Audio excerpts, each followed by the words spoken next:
Okay, we're ready to roll, everyone. I'd like to welcome everyone that is online and on screen and on point, because this morning we're going to start off with a dynamic speaker, Mr. Bob Gedert, who was with the National Recycling Coalition and serves in the capacity of president. And we're going to listen to Bob. He has some very, very excellent, outstanding information to share with us regarding the National Recycling Coalitions and its efforts to persuade the administration, meaning President Biden and Vice President Harris, to make sure money is flowing towards the recycling and waste management industry. Bob and I go way back. We both worked together right here in the state of Ohio. Bob was the executive director of the Auglaize County Solid Waste District, and he left there and he went on to bigger and better things. And he's done a lot of things all over the United States for the environment and for the cities that he's been working with. So right now, I'd like to turn it over to Mr. Bob Gedert, who will share with you his knowledge and wisdom as to what is happening now in the world of recycling. Mr. Gedert, you're on. Thank you, Arley. All right. And we'll get the PowerPoint up and running. There we go. And greetings, everybody. I know it's early in the morning and everybody's tuning in. And greetings, Ohio Recycling Coalition members and guests. I'm speaking from the National Recycling Coalition perspective, and any member that is there, welcome. And I'd like to just also note that today is America Recycles Day, November 15th. And we've been celebrating America's Recycles Day for 24 years now. Also, because it's America Recycles Day, the US EPA has released today the National Recycling Strategy. And that is released on the website noted on the screen below. This new strategy has 5 national objectives: improving markets for recycling commodities, increase collection, improve material management infrastructure, reduce contamination in the recycled material streams, enhance policies and programs to support circularity, and standardize measurement and increase data collection. These 5 points will be augmented by the funding that comes from the infrastructure dollars that I'll be speaking about shortly. But it also dovetails into what Ohio Recycling Coalition is attempting to do as well, too: increase collection and markets for recycling commodities. And I feel that it works quite well with the objectives of the ORC and the NRC. And the US EPA is looking for partners and support networks to implement these national recycling strategies. This just launched today. Take a look at these recycling strategies on this website. Just go to the US EPA website and look for America Recycles page on their website. Moving forward, my objective in this presentation is to note to you what's in the infrastructure bills related to recycling. And there's 2 infrastructure bills. There's the first infrastructure bill, which is the bipartisan bill, and that passed the US Senate and the US House most recently. It's to be signed by President Biden today. He's announced that he will sign it today. And I'll speak to that just momentarily of what's in that bill. The second infrastructure bill is labeled Build Back Better Act, and it's the one that will go through the budget reconciliation process. And it's in the news, and it got a difficult pathway. I won't speak to the politics of the bill. I'll speak to what's inside the bill. And the framework was passed by the US Senate, and they're still working out the details in the US House. It's an act that is being constructed, and the final votes are not scheduled at the moment. In the first infrastructure bill, which is being signed by President Biden today, it includes quite a bit for recycling. And I want to note that so that those of you that are involved in recycling look for the money flow that is being dedicated here. First point is consumer recycling education. for EPA grants program, $15 million a year from 2022 to 2026. This will flow to municipalities, state governments, Indian reservations, and the like. And it will be ready in about 6 months. The act says that EPA is to be given 180 days and the money needs to be out on the road. Likewise, recycling grants, this is a more vague statement in the bill. EPA grants $15 million a year from a pool of $75 million for Save Our Seas 2.2. The Save Our Seas grants are mostly dedicated to marine bills that are to clean up the oceans, particularly plastics in the oceans. However, this particular recycling grant can be land-based source reduction, source pollution that leads towards pollution in the seas. And this is $15 million a year. Trash-free water grants, again, from the Save Our Seas grants, $15 million a year. And this is also EPA grants for 4 years. The fourth point is household battery recycling and labeling guidelines. This is a grant to EPA, and it's a development and pilot program.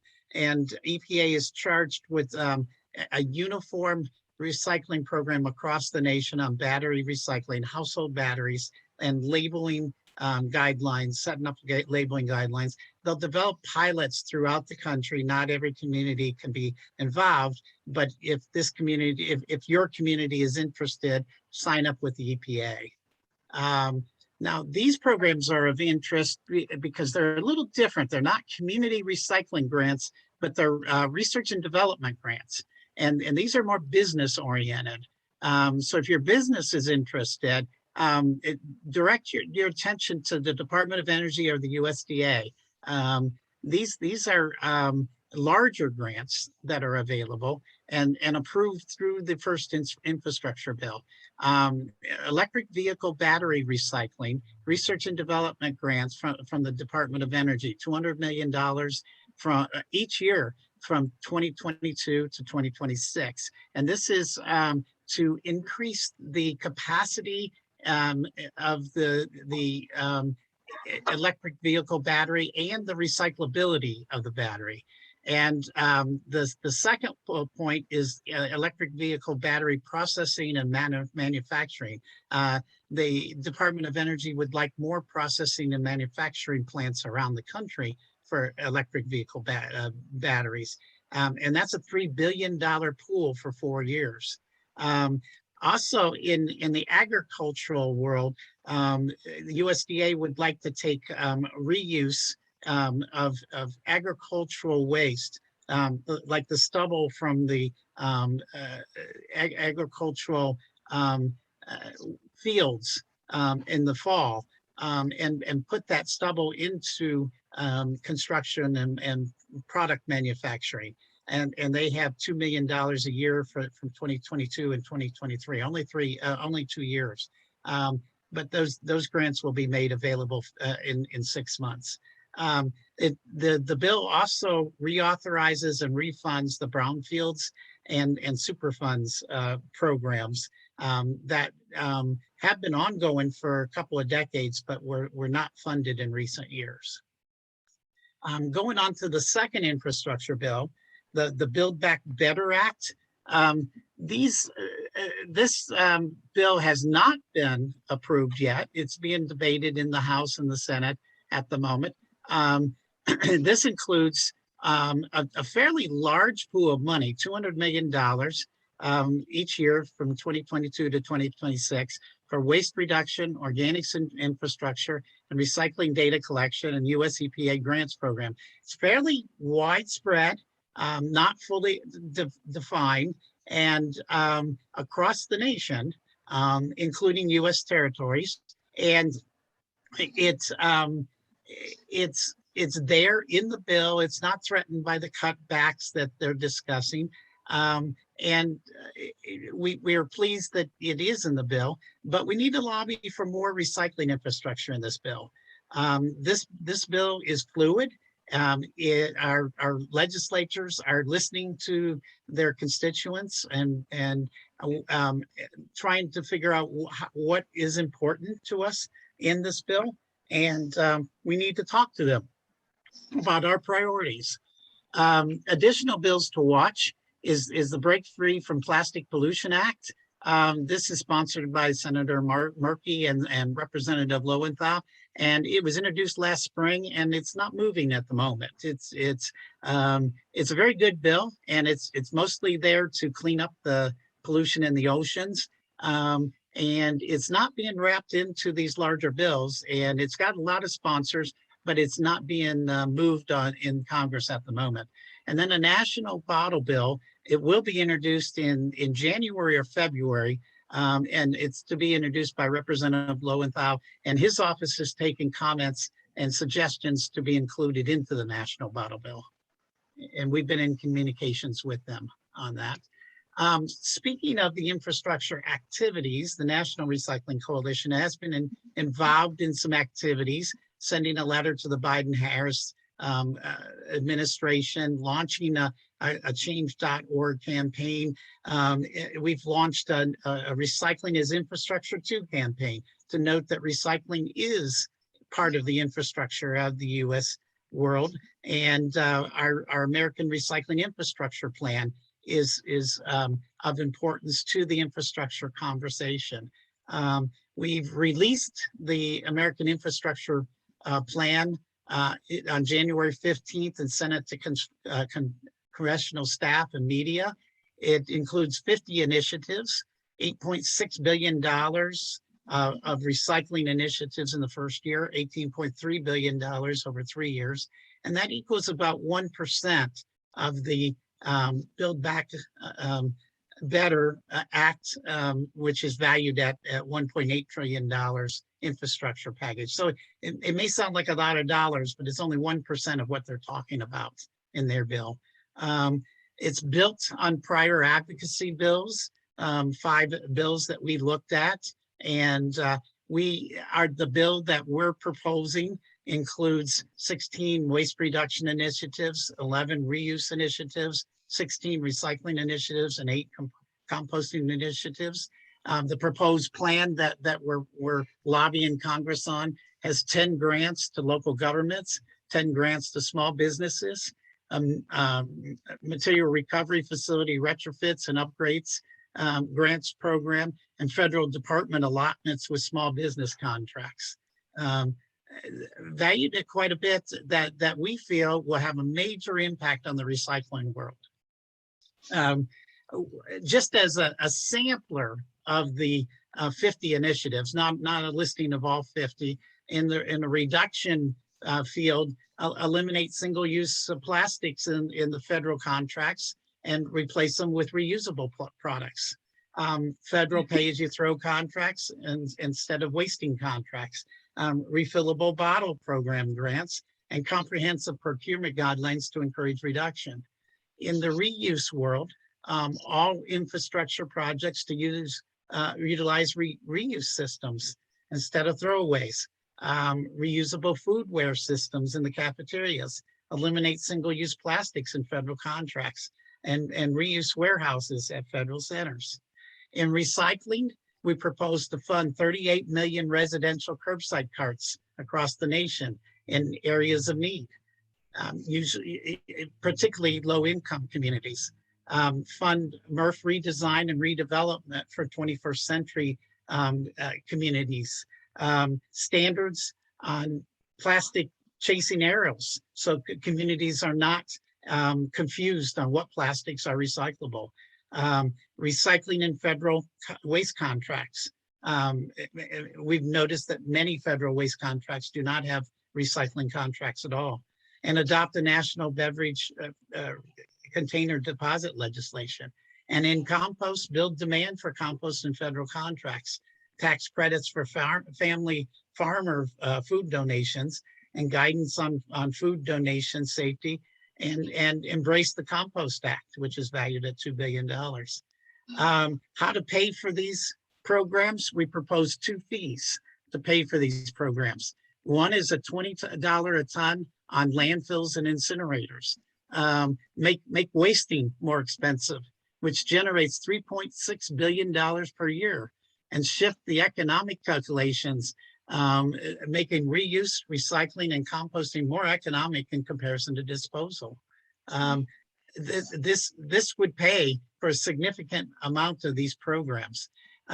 Also, a fee on non-recyclables at the producer level, national tax on single-use products not designed for reuse, recycling, and composting. Use the plastic pack designated non-recyclable or non-reusable, and the revenues are dedicated to this plan's plastic initiatives there.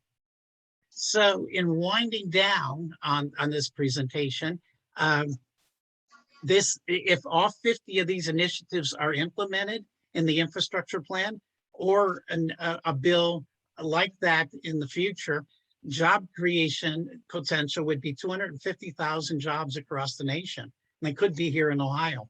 The greenhouse gas reduction potential could be a reduction of 155 million metric tons of CO2 equivalent. And that's based on 50% capture rate of 180 million tons currently discarded in landfills and incinerators each year. So what can you do to assist in this project? We ask that you write or email or call your local U.S. Senator and U.S. Representative. We ask that you request that they include components of the American Recycling Infrastructure Plan. Could be all 50 initiatives, could be parts of it, of the 50, could be one or two of the initiatives, but some components of this initiative we are asking to be parts of the infrastructure plan that they're discussing in Congress, and remind them that recycling brings jobs to the local economy. Key representatives in Ohio to message. These are active representatives that we've sent to Congress from Ohio that are talking about the infrastructure bill, and they have open ears. They're listening, and these are Democrats and Republicans that are listed here. And we ask that if you're in these districts, if you live in these districts, to talk to them. If you live outside Ohio, talk to your representatives and talk to them and ask that recycling is be included in the infrastructure bill, and mention that recycling is infrastructure too. And I'll take any questions that you might have, and I'm available at the email address below.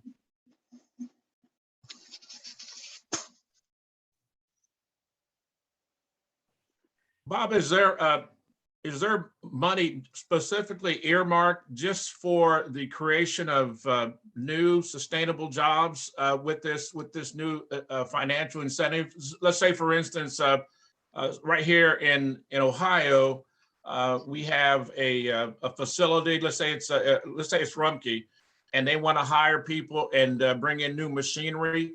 Is there going to be some sort of an application process, and is there going to be a pecking order as far as priority as to who gets the money? Yes.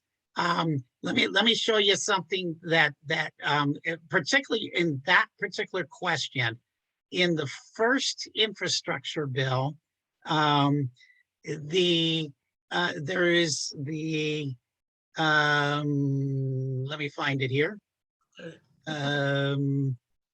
Right there, there's two potentials. The first and second bullet point there are EPA grants that are available to local communities, and there is also research and development grants right there that private companies are available that can make available to them. Rumpke has been made available, made aware of these activities. What is missing in this bill right here, what is missing is direct grants to upgrade MRFs, and Rumpke operates a MRF. They operate several MRFs, one in Dayton, one in Cincinnati, and they operate a major collection program in Columbus. And these bill, this first infrastructure bill does not offer grants to upgrade MRFs. What we're asking for is MRF upgrades because of the composition change in the material streams. With the COVID and the pandemic, all these MRFs are getting new streams of cardboard, and the MRFs are having a hard time with the cardboard streams. The MRFs need to upgrade. They need to change their equipment lines. And these fundings do not offer funding lines for that type of a change out. Now, the Build Back Better Act is offering a more generic amount of money and a large quantity of money. And Rumpke could chase after some of this money, but EPA has not defined the use of these monies just yet. And the rule package will be developed in the next 180 days is what the bill says. It gives EPA 180 days to develop the rules. So we're looking probably around May, June, July, when these grants are going to be made available. And as far as the contact, is there going to be information sent out, and how's it going to be distributed? Let's say I have a electrical business, and I do things. I'm trying to convert buildings and facilities over to solar panels and so forth. Yes. Is there going to be an open door policy that anyone can apply? And then where? And I know I might be a little premature in asking this question, but people are now beginning to ask me, well, where do I go to apply, and what do I need? And then in some cases, I know with the federal EPA, there is a process. You just can't say, I want to apply for a grant. There's other hoops you got to jump through in order to be qualified. And I think there's some people on the call that have already done this. But for instance, if there's a company, maybe even a startup company, that is not aware of the fact it's more than just filling out a form, because there's certain things that you have to do. I guess what I would recommend, and I'd be more than happy to help lead the charge. I think that through the NRC and maybe any of the affiliates, that we put together some sort of a workshop to say, here's how you apply, and these are the things that you need to do in order to be qualified as a potential applicant for these funds. I think you've got an excellent point, Arley. Okay. In order to, there's several federal agencies that are going to get money. The two largest is going to be the EPA, US EPA, and the Department of Energy. But the USDA is also going to get some money as well too. Okay. But those are the three that I would focus on. There are two major steps that I would be watching for. One is in the rule development, and I would be watching for that. And that is an open public process. So with public comment. And so I would be watching their web pages for the rule development of these grants, that the Congress will be approving these grants in the first infrastructure bill as well as in the second infrastructure bill. And the money will be directed to these agencies, federal agencies, and then they have to develop the rules, and it's going to be on their web pages what their rulemaking process will be. And there should be identified staff that will set timelines on public comments and where these fundings will go. And there will be a comment period. And I would encourage everybody to be involved in the comment period. Then after the rules are made and the grants opportunities come out, there will be set time periods in which you can apply for grants. Before that happens, you have to be set up in their system to be eligible to apply for a grant.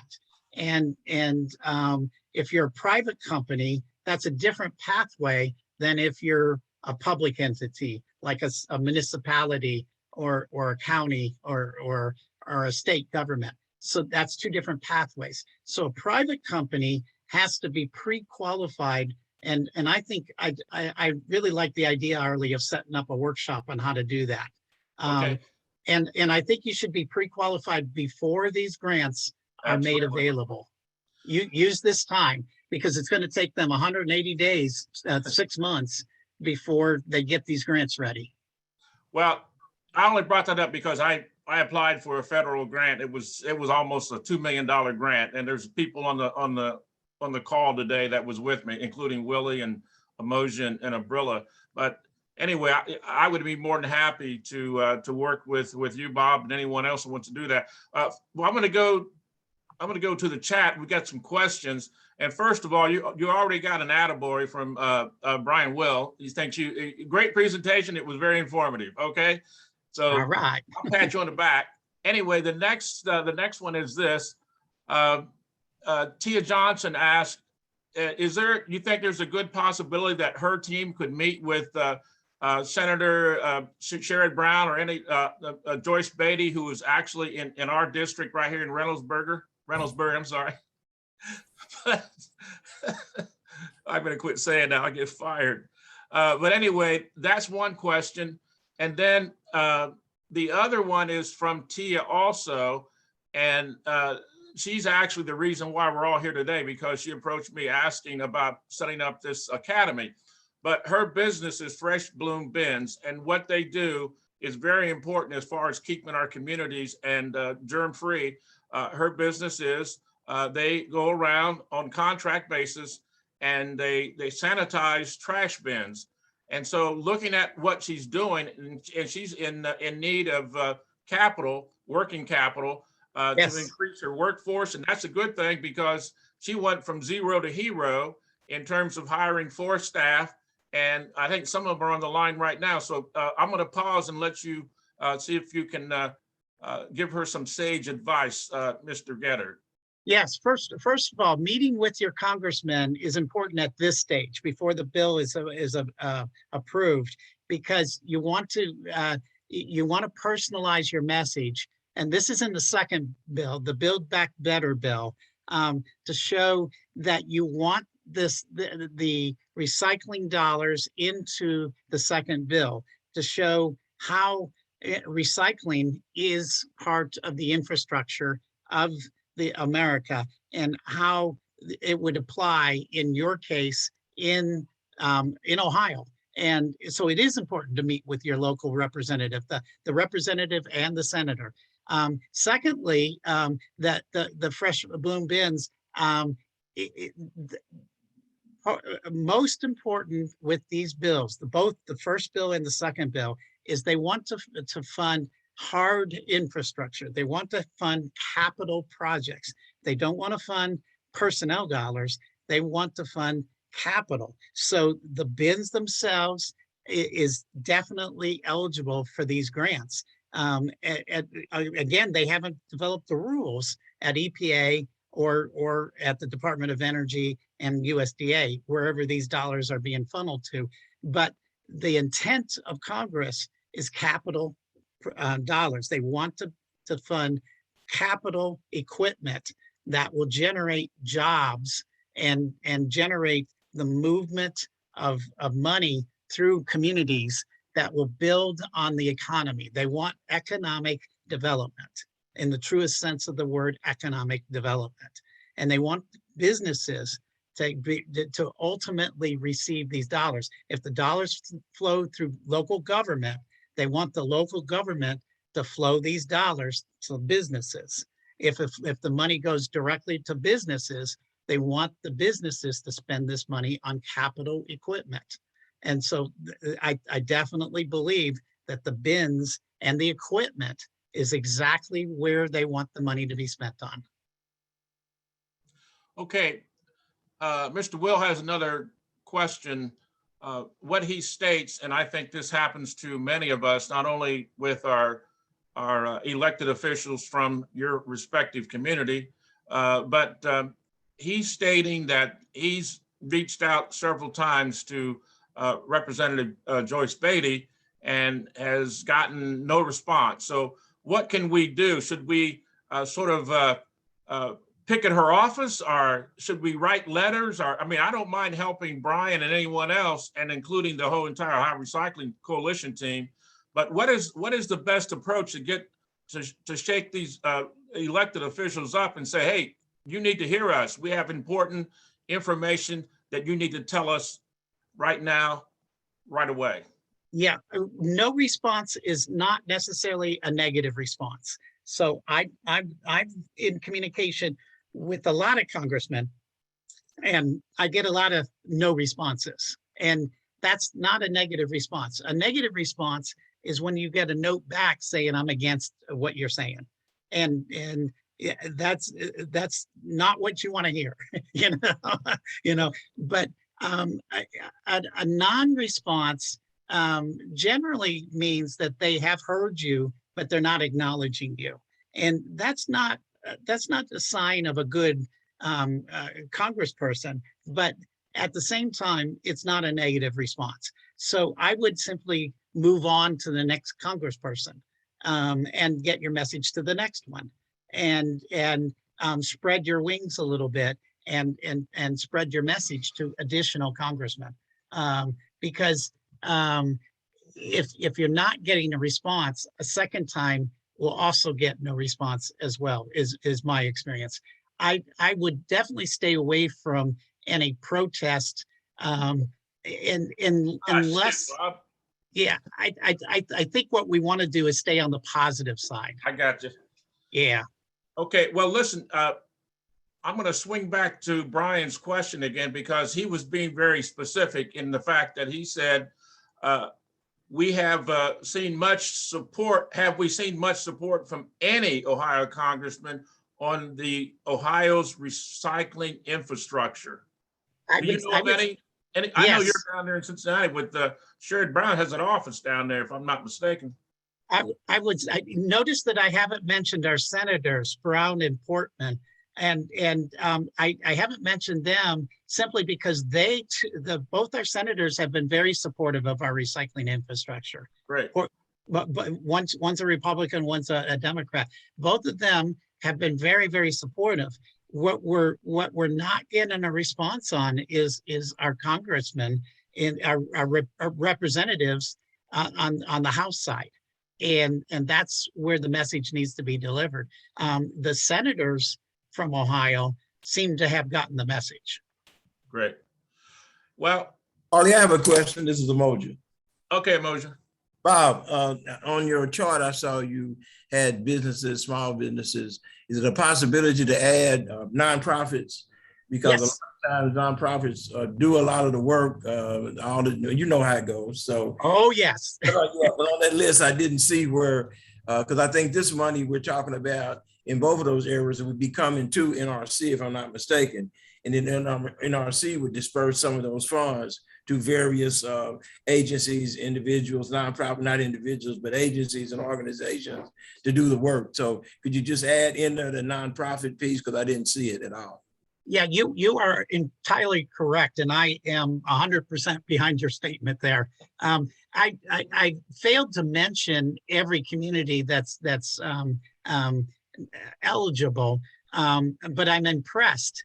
When you look in the bill, in the first infrastructure bill, as well as in the second infrastructure bill, when they list communities that are eligible for grants, it's an exhaustive list. And they list cities, counties, solid waste districts, and then they go into the Native American communities, and they list nonprofits. They do list nonprofits for certain. And when they list nonprofits, they mean 501c3s. But 501c4s are not eligible, and 501c6s are not eligible. But 501c3s are. But they list a larger list, including the islands, I'm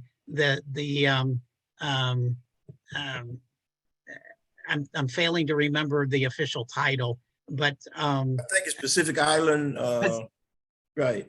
You got it. Yeah. Yeah. not just the islands that are territories of the U.S., but the Pacific Islands that are non-territory, Right. non-U.S. territories. Right. They are included in that list as well too. So it's a very, very long list. So let me ask you this, though, Bob. Sorry to interrupt you. What list are you talking about? You talking about the EPA list, or what list are you talking about? Yeah, these lists are in the congressional bill as eligible entities to receive these grants. So in the infrastructure bill that President Biden is due to sign today, this what you just stated is all in that bill. Exactly. Great. Exactly. And so wherever the money is directed, EPA or USDA or Department of Energy or any US agency, they have to abide by those rules that are in the bill. Okay, great. So are you saying then that, because I was commenting on, I think the flip chart that you were showing the of what NRC was going to do. Yeah, I was pretty brief, and I really like the exhaustive list that the U.S.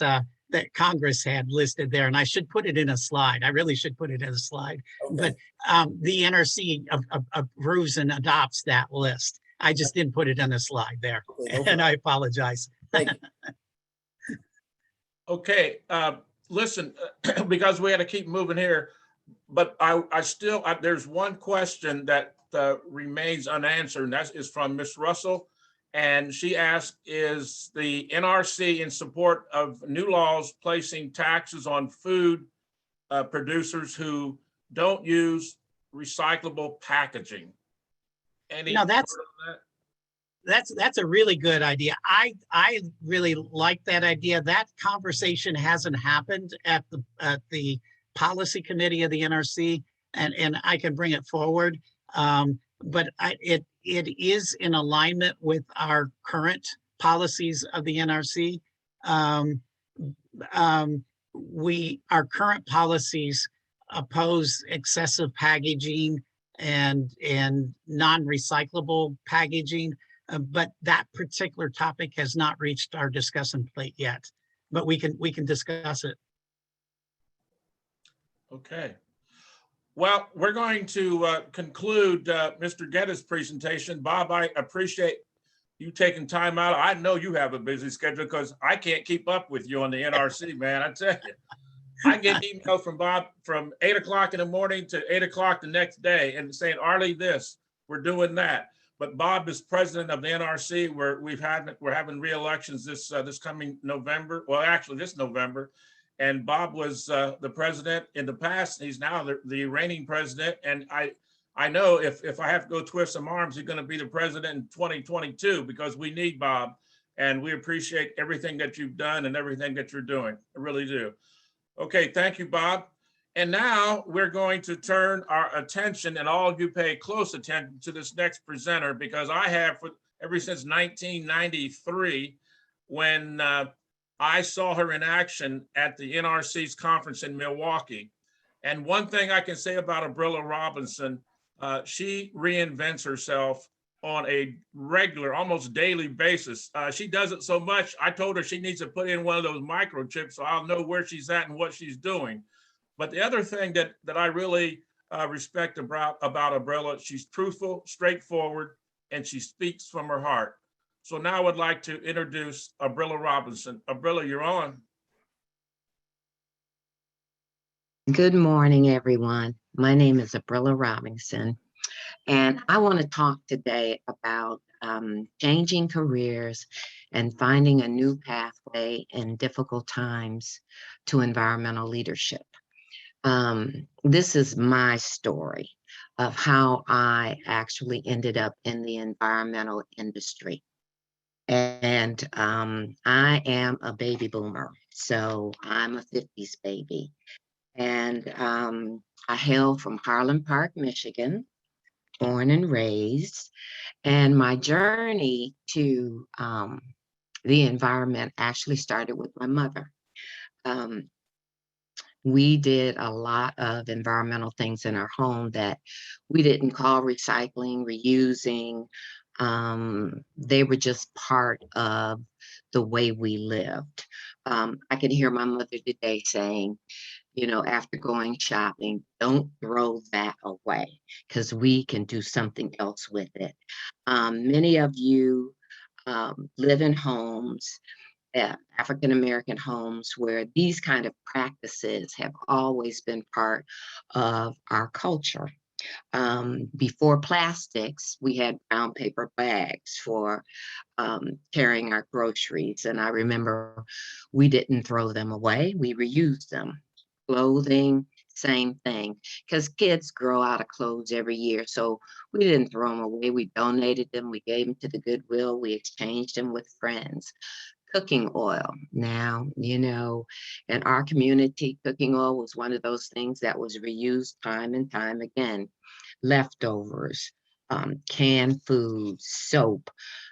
We even did composting back in the day because I don't remember anybody in our neighborhood having an electric lawnmower. Everybody did the push, flip, and whatever. So we lived in Michigan where we had a lot of trees that shed leaves every year. So the leaves were used as composting in the backyard for my mother's flowers. And the grass clippings were just composted right back into the grass, which fertilized it and made it so much better. So my road to the environmental industry started very young. I also did paper drives where I went to school at. One of our fundraisers were paper drives. So every year I asked my neighbors on my block to save their papers so that we could contribute to our school's funds for the things that we wanted to do. So that actually started my career. But as usual, things happen. I lived in an automobile town, Ford, GM, and Chrysler. And so I went to work for General Motors.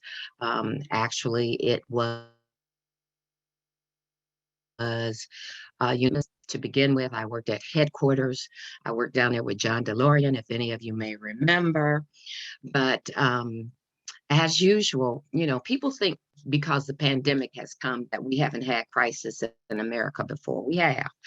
And I came through at the time of the energy crisis in 1973, when Saudi Arabia proclaimed an oil embargo and gas went up, inflation was up, interest rates were up. It was just a time of uncertainty. I remember when our president actually came on and asked every resident to lower their thermostat to 68 degrees in order for America to save money through energy because the embargo was here. I also remember when GM, Ford, and Chrysler developed what was known as the K car because gas was so expensive at the time. People were looking for ways to cut costs. And I came through at the time when GM, Ford, and Chrysler loved gas guzzler. The bigger the car, the better. The more gas it took up. It didn't make any difference. Well, when the oil embargo came, it changed everything.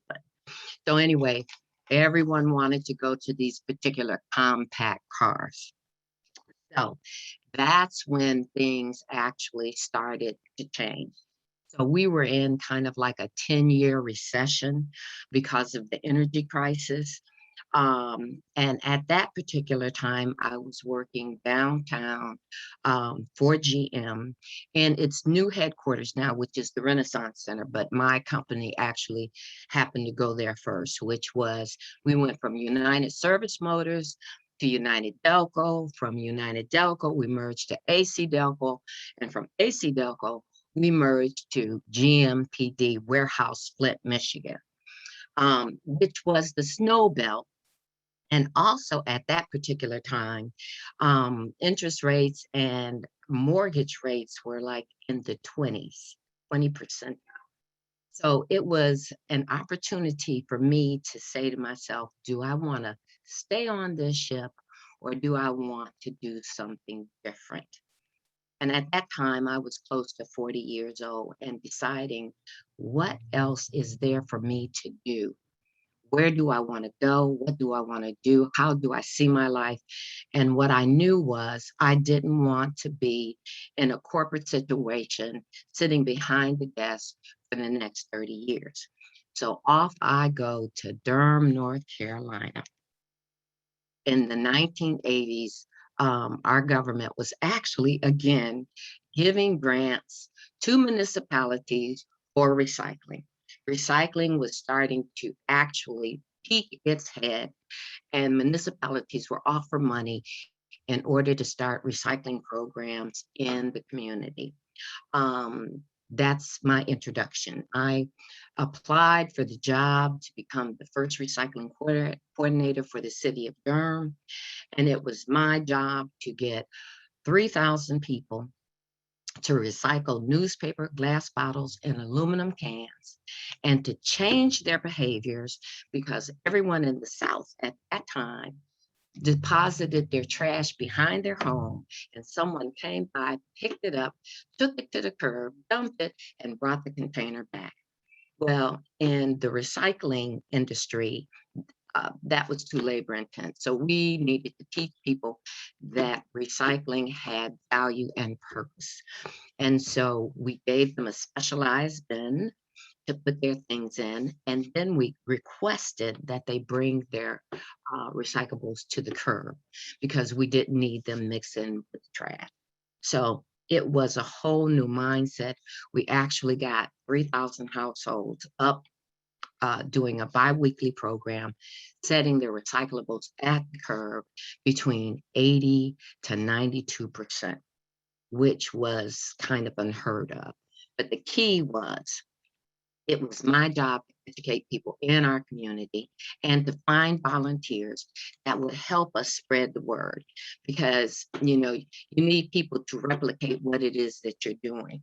So I basically went out and recruited, at the end of the program, over 800 people who actually went out and taught the community the value of recycling, what it did in terms of our landfill, because most people at that particular time didn't know what a landfill was, didn't know where trash went. You know, it was like you put it outside the back of your door and it gets, you know, it disappears. Where it goes, people don't care. Well, we had to create a whole new mindset. And that's exactly where I fit in. And that's how I was introduced to recycling. I became the first recycling coordinator.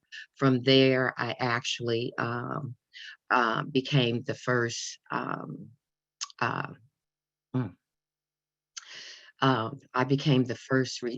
executive director of the organization that I was the recycling coordinator. That was SunShares. That was part of the Durham program. We were a not-for-profit organization, and we taught sustainability.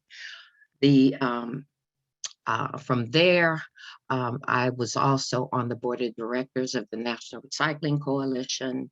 From there, we started a minority council within the NRC, which we are starting to actually recruit other members to be part of that, because we need inclusion. I'm here today because so many people think that we're not part of the industry. We are. We've been part of the industry from the time it started, because we have been doing those particular kind of things all our lives. It's just that now it has value and it creates jobs. And so what I'm here to say to you today is, these jobs that are going to be available are all over America. There are thousands of ways to participate in the environmental industry. And a lot of times, as we come along through life, we never know about these opportunities. And I'm talking directly right now to you, Tia, founder of Fresh Blooms Bins in Reynoldsburg, Ohio, Tina Johnson, founder and CEO, and your staff members, Brandon Lewis, Mariko Johnson, Giorgio Fagan, and Corey Simpson. This is an industry that is wide open. The pandemic changed all of our lives. And a lot of times it takes things to happen to push us in different directions. For me, it was the energy crisis. Hopefully for you today, the information that speakers are going to share with you enlighten you and inspire you to see yourselves long-term in an industry that actually, where you can see the difference that you've made. I live in Smithfield, North Carolina now, which is about 30 minutes from Durham. We don't have a weekly recycling program here in Smithfield, North Carolina.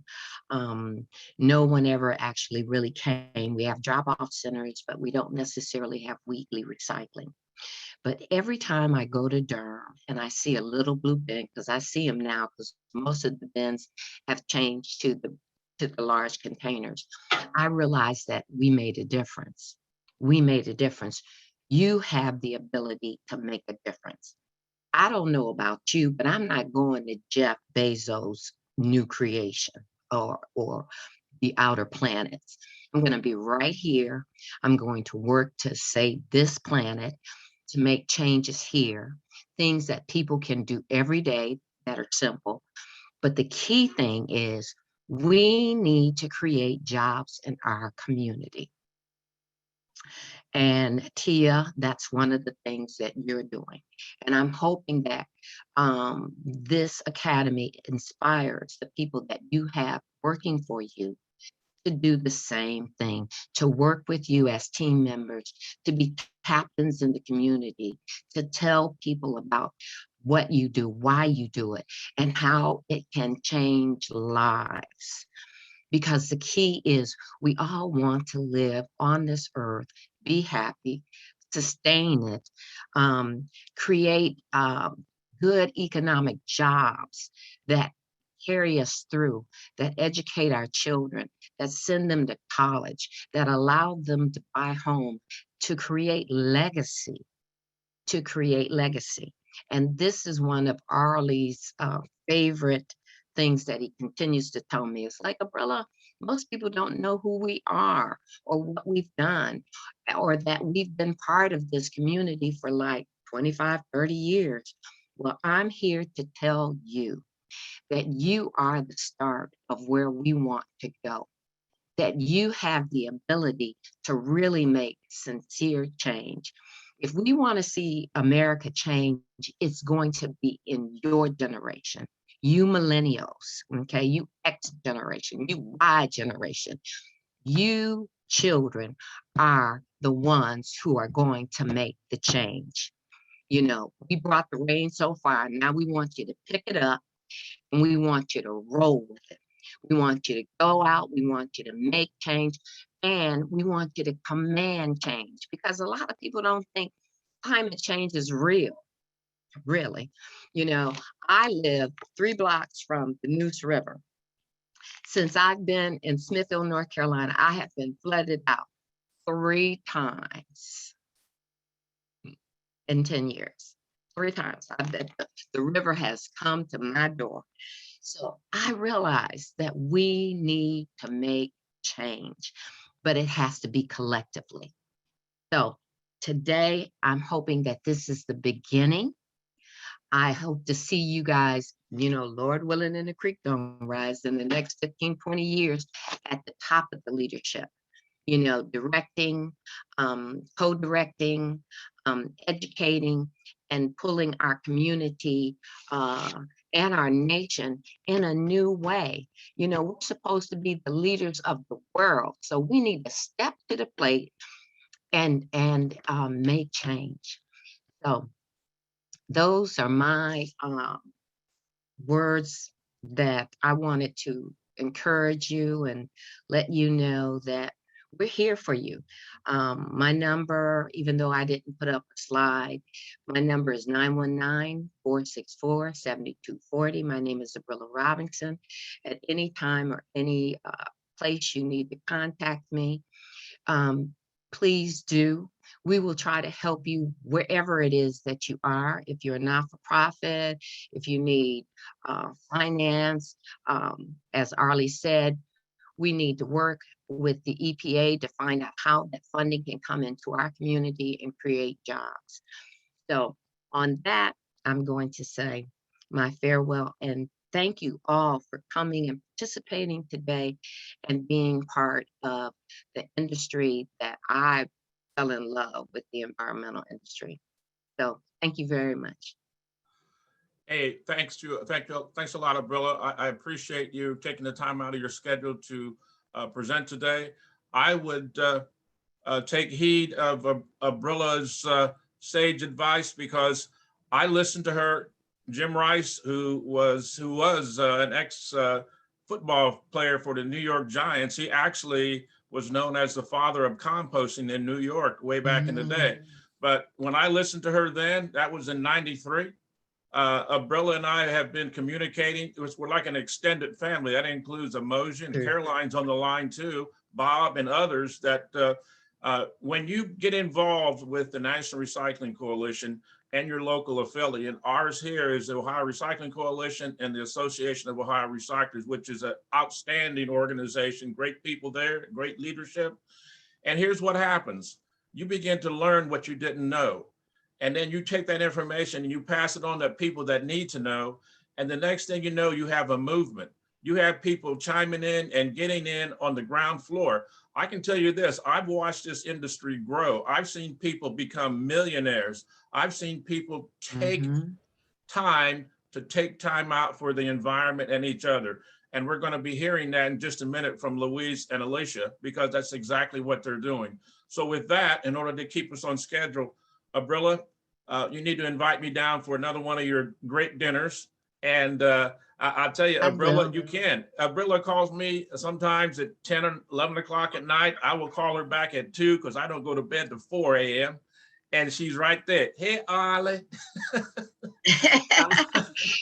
Arley, can I say one last little thing? Go right ahead. We have a guest. His name is Tyree Anderson. He actually also has a bin cleaning business in Raleigh, North Carolina. And I invited him today because I wanted him to actually meet Tia Johnson, because you two are doing the same business. So I think you have something in common that you could share with one another.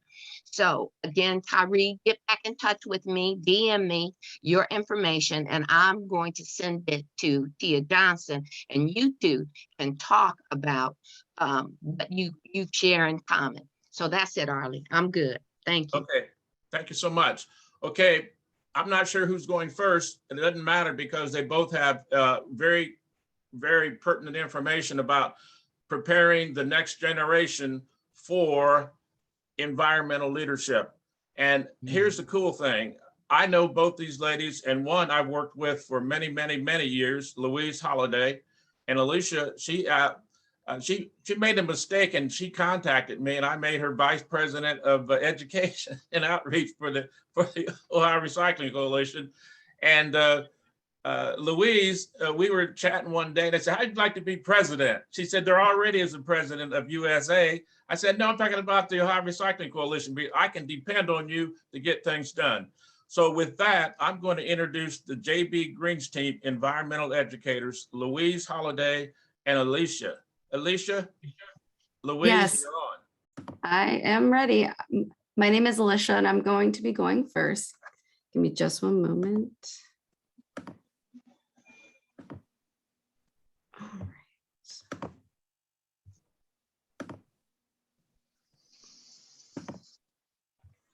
All right. So, as you all know, education is integral to empowering environmental stewards.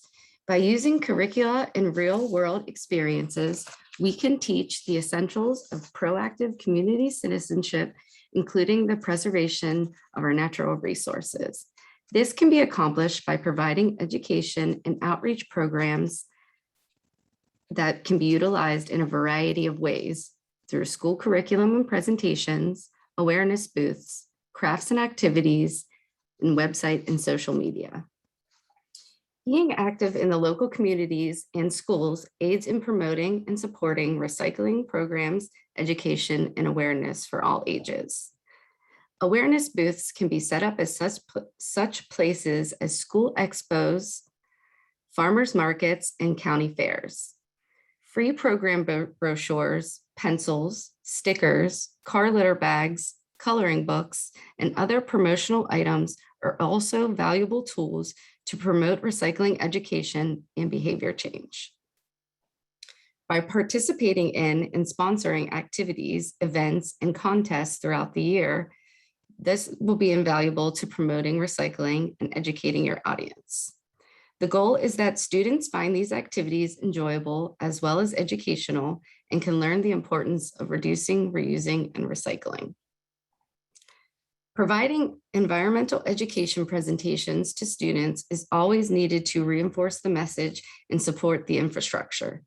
This can be accomplished through videos, worksheets, lesson plans, and activities that create a library of resources to pull from. Students learn how easy it is to do their part for the environment by going green through recycling, cleaning up their community, and beautification projects. So one thing that I worked on in this last year was a particular program called Recycling Bingo. We put it in place because it was normally something where we could go and have an outdoor land lab where kids would come and do hands-on activities throughout the day. And because of COVID, they weren't able to do that. So they had to stay inside the classrooms. And with that, we developed a program for them to be able to learn a little bit about recycling and have a fun game to play at the end. So I'm going to show you a little bit about how that played out. So here is the program that I came up with. In the beginning, it shows you a video.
You might want to turn up the volume, please.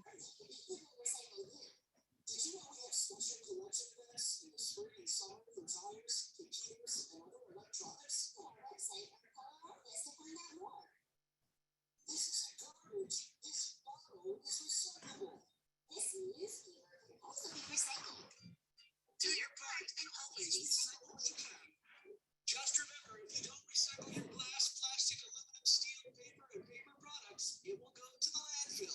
And when it goes to the landfill, it will be there forever. So please recycle, save landfill space, and keep our environment clean, and beautiful. When you reduce, reuse, and recycle, you help save environmental resources. So let's all do our part. And put recycling in the correct GB-free tea bin. So that just gave you an example of the video that we show in the beginning of the recycling bingo. And then from there, we go into a lesson that shows all the different breakdown of what is affected, our planet being affected by recycling. We show them different places where they, different areas where they can recycle, what they can and can't recycle. We give them little tidbits on different tips that they could go home and share with their families about cleaning their things, cleaning the plastic bottles and breaking down boxes and things of that nature. And after the whole presentation plays through, then they have the opportunity to actually play a recycling bingo game. So here it has a breakdown where it tells them how to play the recycling game. And then from there, they have another interactive PowerPoint where all of the particular tiles are called out. And from there are winners through the classroom, and they'll receive promotional products with our logo that they can take home as prizes. So that just gives us one example of the ways that we reach children K through 12 with the challenges of COVID. And Louise is going to talk a little bit more about our program as a whole and anything that we have done previously in order to educate K through 12. Louise? You want a quick stop share, Alisha? Yes, sir. Hello. Amen. Good morning, everybody. Good morning. Morning. I'm trying to do this now. Can everybody see that? I see it. Okay. One, I wanted to tell everybody about the JB Green Team. We didn't start out as JB Green Team. We started out as two different programs. Belmont County had their own program back in the day, and they were funded through the Ohio Department of Natural Resources. And Jefferson County also had their own program, and we were funded through the Ohio Department of Natural Resources. And then when we were no longer funded through them, we came online with the Solid Waste Authority because what our landfill had opened up. We were the last two counties in the state of Ohio to open up a landfill. And that's when we became the Jefferson Belmont Regional Solid Waste Authority. Well, then when we opened up, the name was so long, they wanted to shorten it. And they named it JB Green Team for Jefferson Belmont. And as you saw, the two squirrels, they became our mascots for our program. And we have our program consists of Anita Petrella is our executive director and also the recycling program director for Jefferson County. Tammy Shepard is the Belmont County program director for the recycling, and also she has a staff down there. Natalie Lyles has been with the program since the beginning back in the 80s, and she is the administrative assistant. And myself and Alisha are the environmental educators for Jefferson and Belmont counties. These two here are Jeff and Bell. We take them to all our activities, and through education, the students and the children truly love them, and we use them in practically all of our education things. Here is a classroom presentation that we go in and do. And I would like to add, though, that when Alisha was hired, COVID had hit, and she was not able to get into the schools to do presentations, but she is really a very good person on the computer and can create things and games and activities to where what we used to do hands-on activities with students, she can now do it so they can do it on the computer. And the different activities that we do school and community environmental education through adults and students. We participate in the Keep America Beautiful because we are both of our counties are Keep America Beautiful affiliates, and we do the Great American Cleanup and several activities there. We do community cleanups in both counties, and we do strap tire collections, and we did do battery recycling, but now they have to bring them to the household hazardous waste collections. Same thing with our electronics. We used to do collections of that, but the company we use was over in Weirton, West Virginia, where we sit, it's about 5 minutes away across the bridge. Well, they moved from West Virginia to Ohio, out to Wintersville, Ohio. And now people can just take them there 5 days, 6 days a week. This here is our scrap tire collection that we've done. We do them in both counties, and we do them in all the township trustees. We do 14 townships in both counties. And Belmont County splits theirs up between spring and fall, so she can do the collections both throughout the year. And we get anywhere between 23,000, if not plus, tires during our collections. They run from 9 o'clock in the morning until 2 in the afternoon. And we also, in the past, have taken tires with rims. We take the rims off, and then they get put in the trucks. And we do the also the collection. We do the scrap. We do get that, and sometimes the township trustees take the money for that. Okay, this here is your battery recycling, is what we used to do in the past. And now, since we don't have to do that, this is, we do it on our collections for our household hazardous waste collection. In Jefferson County, we have it in June after all of our community cleanups and our tire collections are completed. And in Belmont County, they have their hazardous waste collection in the fall. Here's your electronics collections. This is how we used to do it. For the e-waste, it was truly amazing how much electronics is out there. And people amaze me on how they held on to things, such as the old time TVs with the tubes in them and that. We did charge, but now they take it out to infant electronics out here in Wintersville. And there is a charge for it, but you would have to go on the website and find out how much they would charge for that. The household hazardous waste, like I said before, is done in both counties. We average anywhere between 250 to 300, 325 cars per each activity. Belmont County has theirs in the fall, and Jefferson County has theirs in the spring, in June. And we have ours at the Fort Steuben Mall parking lot, and Belmont County had theirs at the fairgrounds at the OUE building down in Belmont County. Again, here's more household hazardous waste pictures. It's truly amazing, excuse me, what people hold on to. And now they have the advantage, excuse me, that they are able to get rid of it each year.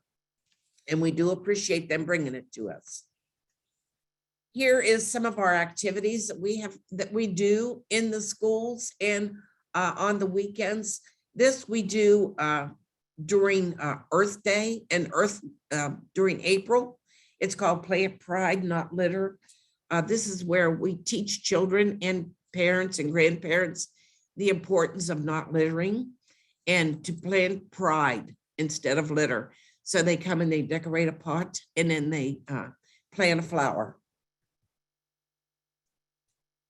We do also do another contest called Trashy Art that we have done in the past, where all K through 12 can participate in this. We ask them that they not to go out to buy something and make it. We ask them to use something in their household trash that they would throw away and make an article out of. Then they would bring it to the malls and it would be voted on a penny per vote. And all the monies that was generated at that time went to the teachers and the students. But now, since COVID hit, Alisha did it online and was able to continue the trash yard contest. And we had a tremendous turnout for it. And the students seemed to love it. You know, she did it on Facebook.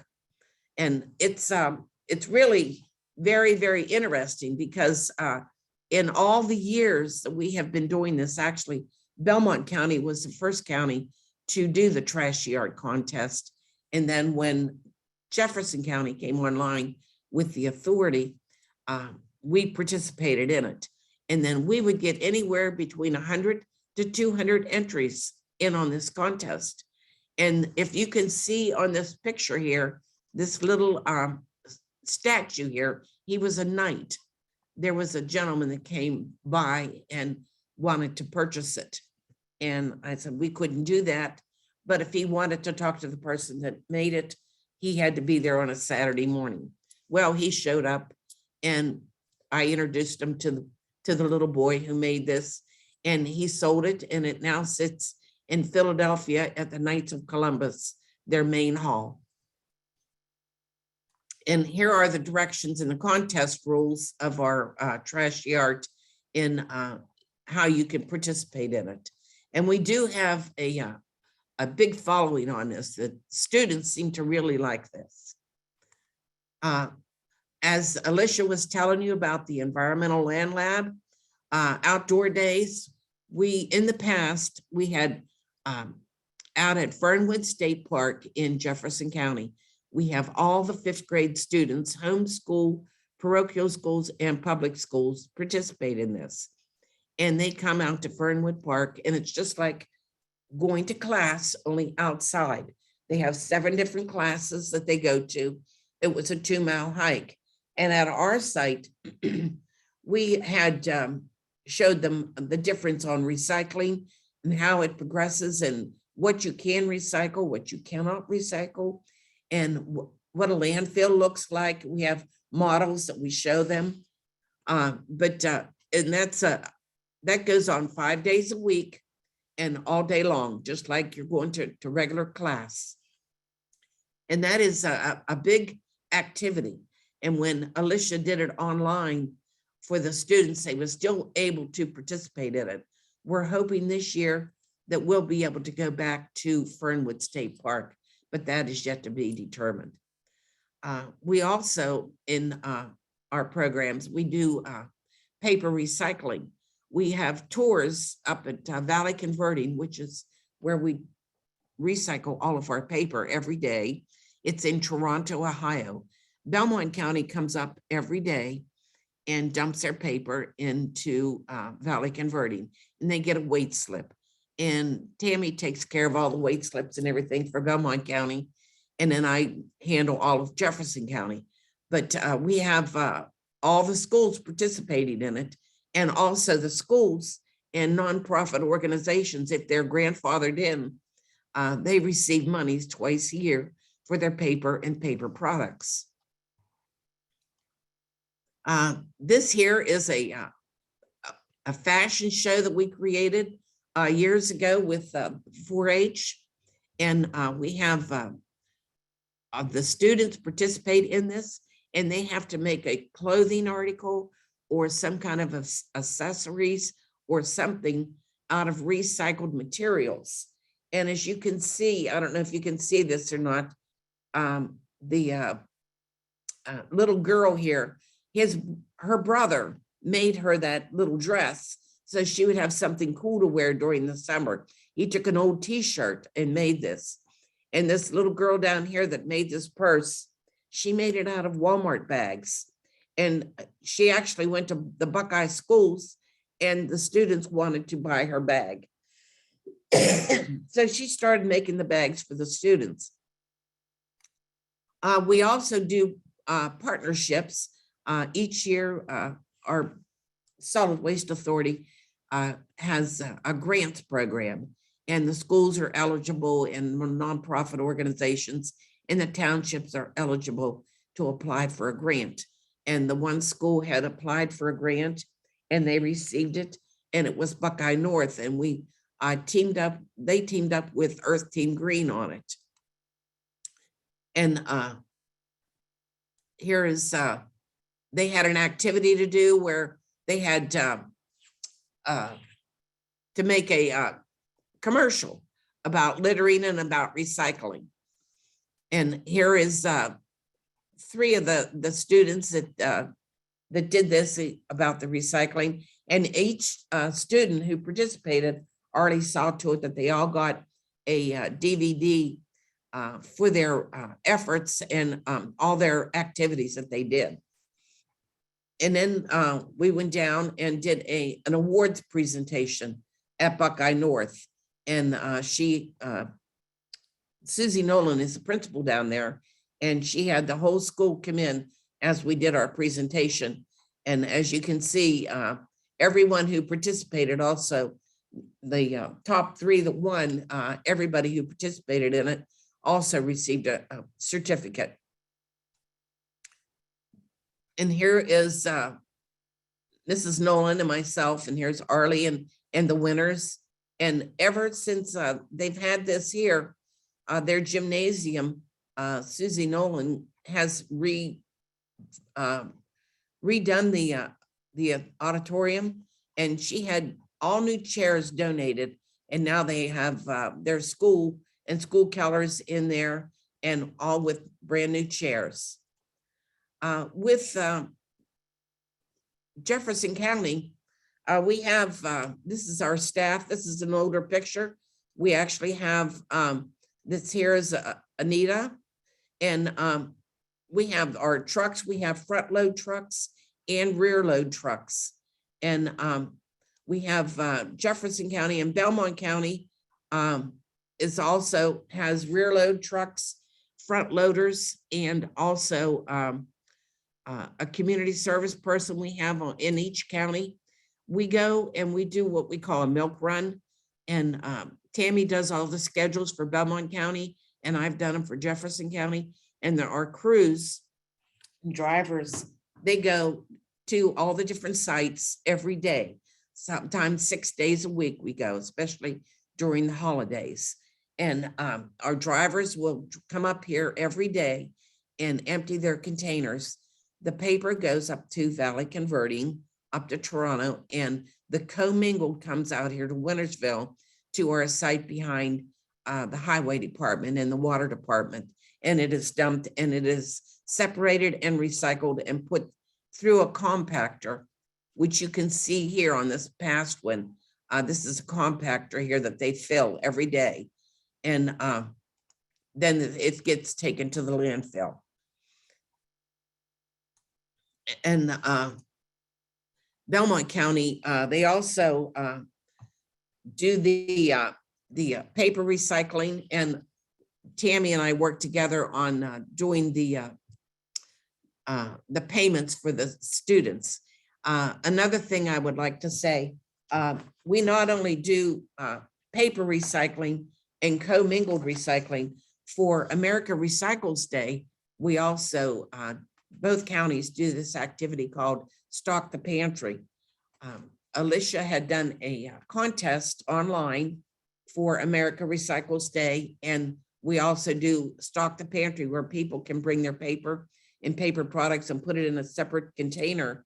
And then we have pantries that we donate all the monies to.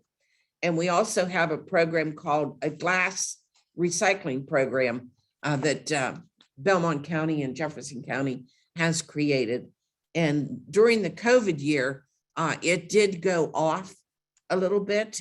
We only did 223 tons of glass recycling then. But the year before, on 2019, we did 285 tons of glass. Now, what that is we bought a special truck, and he goes around 3 to 4 days a week, and he collects all the bars and restaurants and all they do is they just put just their glass bottles in it. This year, it has started to pick up a little bit. We are up to 244 tons of glass we have picked up, and we still have November and December to go through yet. But that is, basically it, what we do. And with our recycling, we did start out back in the 90s with one truck and a couple of trailers. And we went to 4 schools, and that's how we got started with our paper and paper products. And we had a drop-off program where we took a container and people brought their recyclables to the container. They seem to like that better in Jefferson and Belmont counties because every time they go out the door, they can take their recyclables. We did try curbside recycling in Belmont County and Jefferson County, but it did not work out. Drop-off seems to work better here because we are both rural areas that participate in this. So does anybody have any questions? I would like to thank everybody for listening to our presentation. And I would like to thank Arley for allowing us to do this.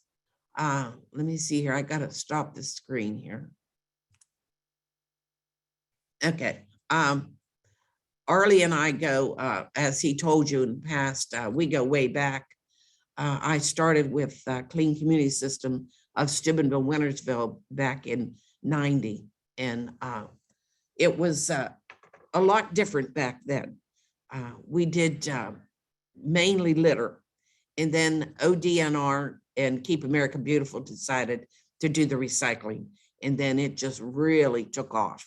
It more than doubled everything that we did. And then when we came to the authority, and the authority bought us trucks and also got us a permanent building where both counties can stay, and our trucks are now inside a building. It has just exploded as far as the recycling, and it's truly amazing how people have participated. Louise, this is Umoja. Okay. Thank you for the presentation. We're talking about sustainability, and I know probably with all the years we've all been involved, one of the issues that always came up is whether or not our programs could be sustain themselves or whether they have to be subsidized.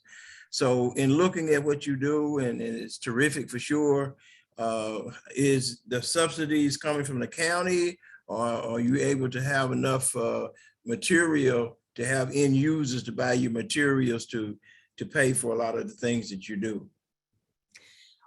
Well, they put, we get monies from the landfills and from out of state to subsidize everything. And it seems to be working out very well. A matter of fact, our director, Anita Petrella, just took all of our employees and some of the board members on a tour at Apex Landfill, which is in Jefferson County. And we are very fortunate also where we are located. There's a landfill right across the river from us called Brooke County Landfill. But that's how we are funded through, we're standalone here with the authority, and we get monies from the different landfills for a fee, a small fee. And then we are we were one of the first in the state of Ohio to give monies back. We started with 4 schools, both in Belmont and Jefferson County. We went north, south, east, and west. And that's how we got everybody to come online with the recycling.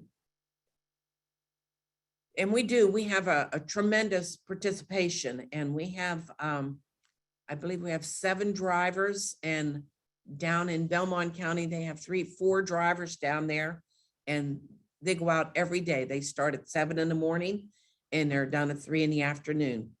And sometimes we go, especially during the holidays, 6 days a week. Thank you, Louise. You're welcome.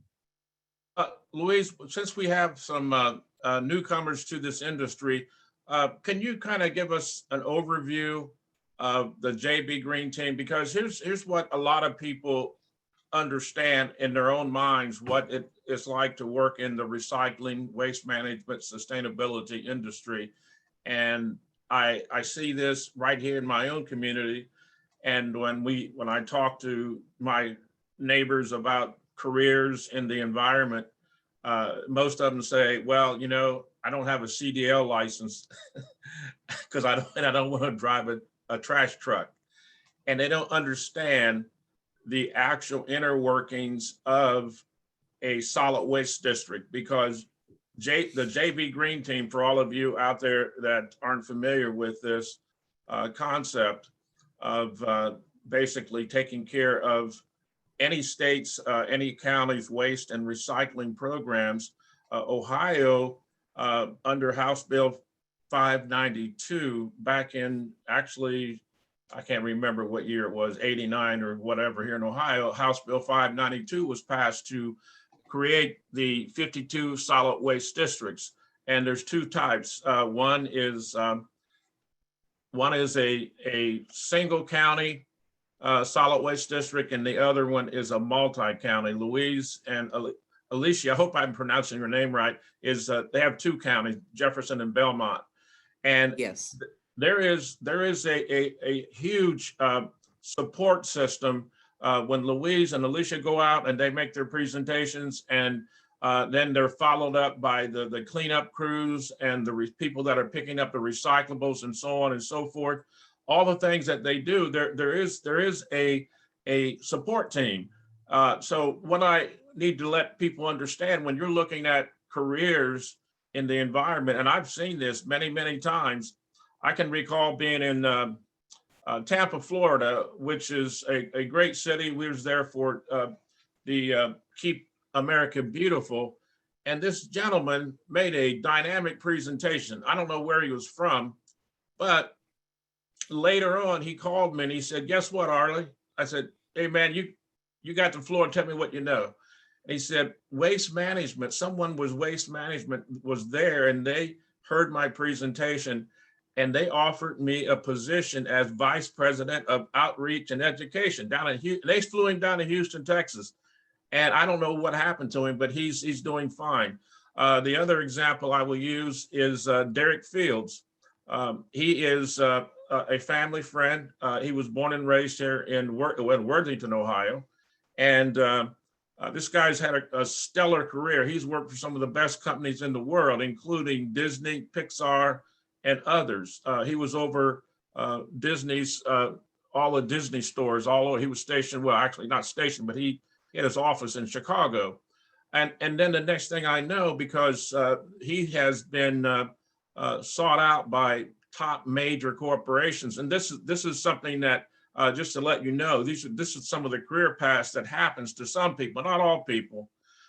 Derek is now the vice president of Rarick Paper in, I think it's in LA. He is making well over 6 figures. And I know he is because for Christmas last year, he bought his mom and dad 2 brand new Lexus, brand new. And so there's a career path. And Louise, when you look at the JB Green team, who's at the top of the hierarchy in terms of the pecking order of things with your JB Green team?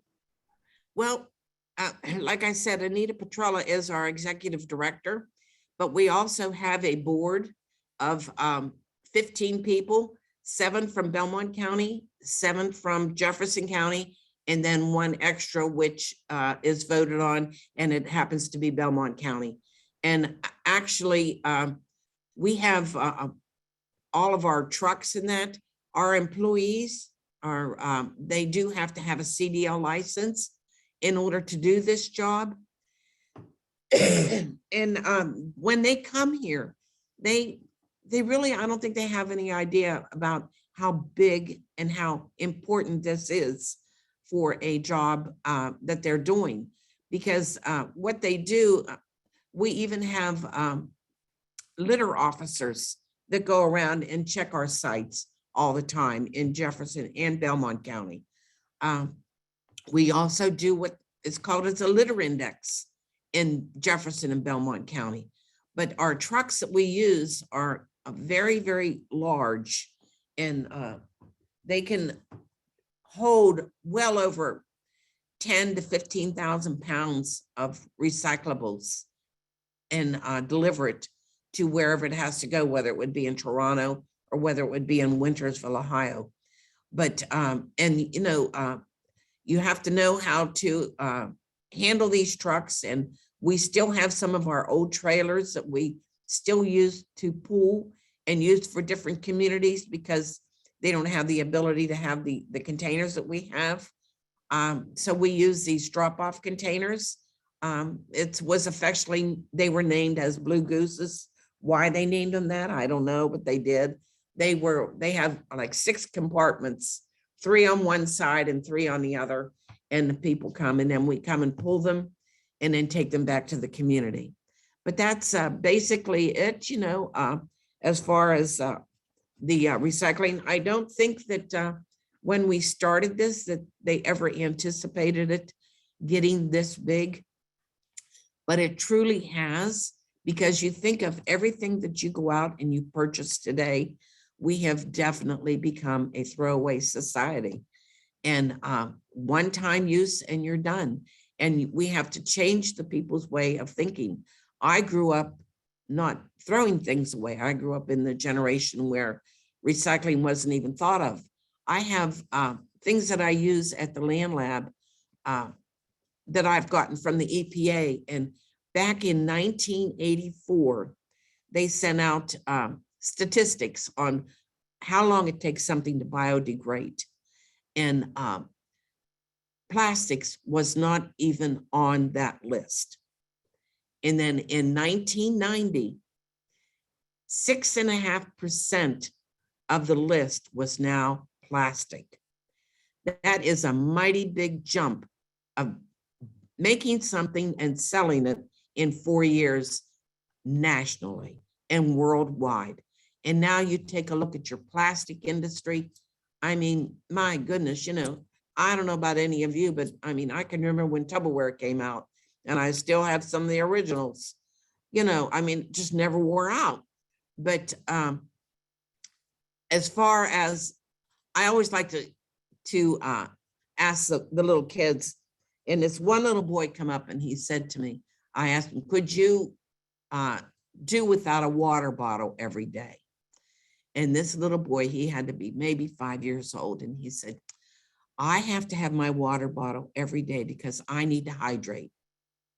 And I just thought that was so cute, the way he said that. I mean, the way he tilted his head, so see how they think that he didn't even stop to think that he could go to the kitchen sink and get some water. I mean, he had to go buy a bottle of water to do this. So, but I'm not asking people to change the way they do their lives. We're very, very fortunate with everything that we have, but we have to learn how to dispose of it properly, because each and every one of us generates 4.5 pounds of garbage a day. And if you recycle and do it properly, you can just, eliminate all that. Anybody have any other questions? Tia, I just wanted to commend you on your new job and doing this. I mean, you are a blessing in disguise. Thank you very much. Thank you guys for showing up and sharing this information. I totally appreciate the knowledge that's being handed down and just the new ways of thinking and perspective on different careers, opportunities, different ways to how you can start to recycle. And I hope that some of the team members are really kind of getting some of this and some key takeaways. So thank you guys. Yes, and I always say to children, growing up, there are jobs out there for you. And I would love somebody to come up with some other way of disposing our garbage other than a landfill. There's got to be another system. I realize you're going to do your composting and your recycling, but no matter what, you're still going to have a little bit of garbage. If somebody could come up with another way, boy, wouldn't that be great?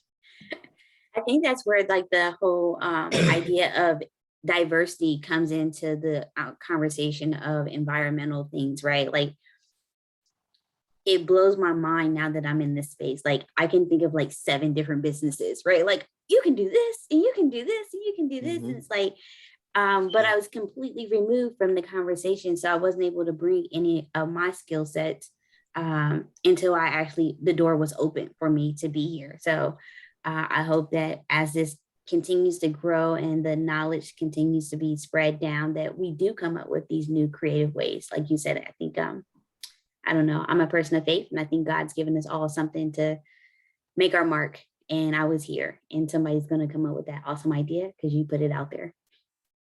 Absolutely. Any other questions? Okay, I'm going to thank you, Louise, you and Alisha. You did a great job. We appreciate all your hard work.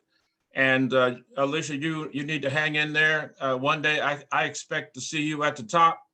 And Louise, I expect to see you and Joe do great things.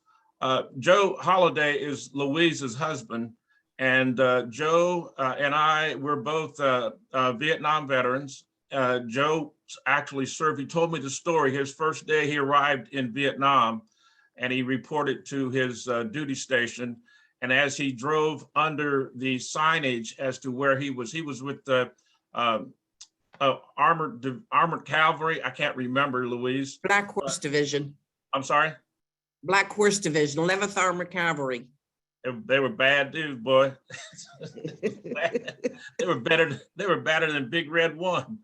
Well, you had to be in that scene to understand what I'm talking about. But anyway, Joe told me that he said, "Oh man, I'm in trouble now because the commander-in-chief of the division that he was reporting to was the son of General Patton, and his commander was Colonel at the time, who he ended up being promoted to general, but was Colonel George Patton Jr."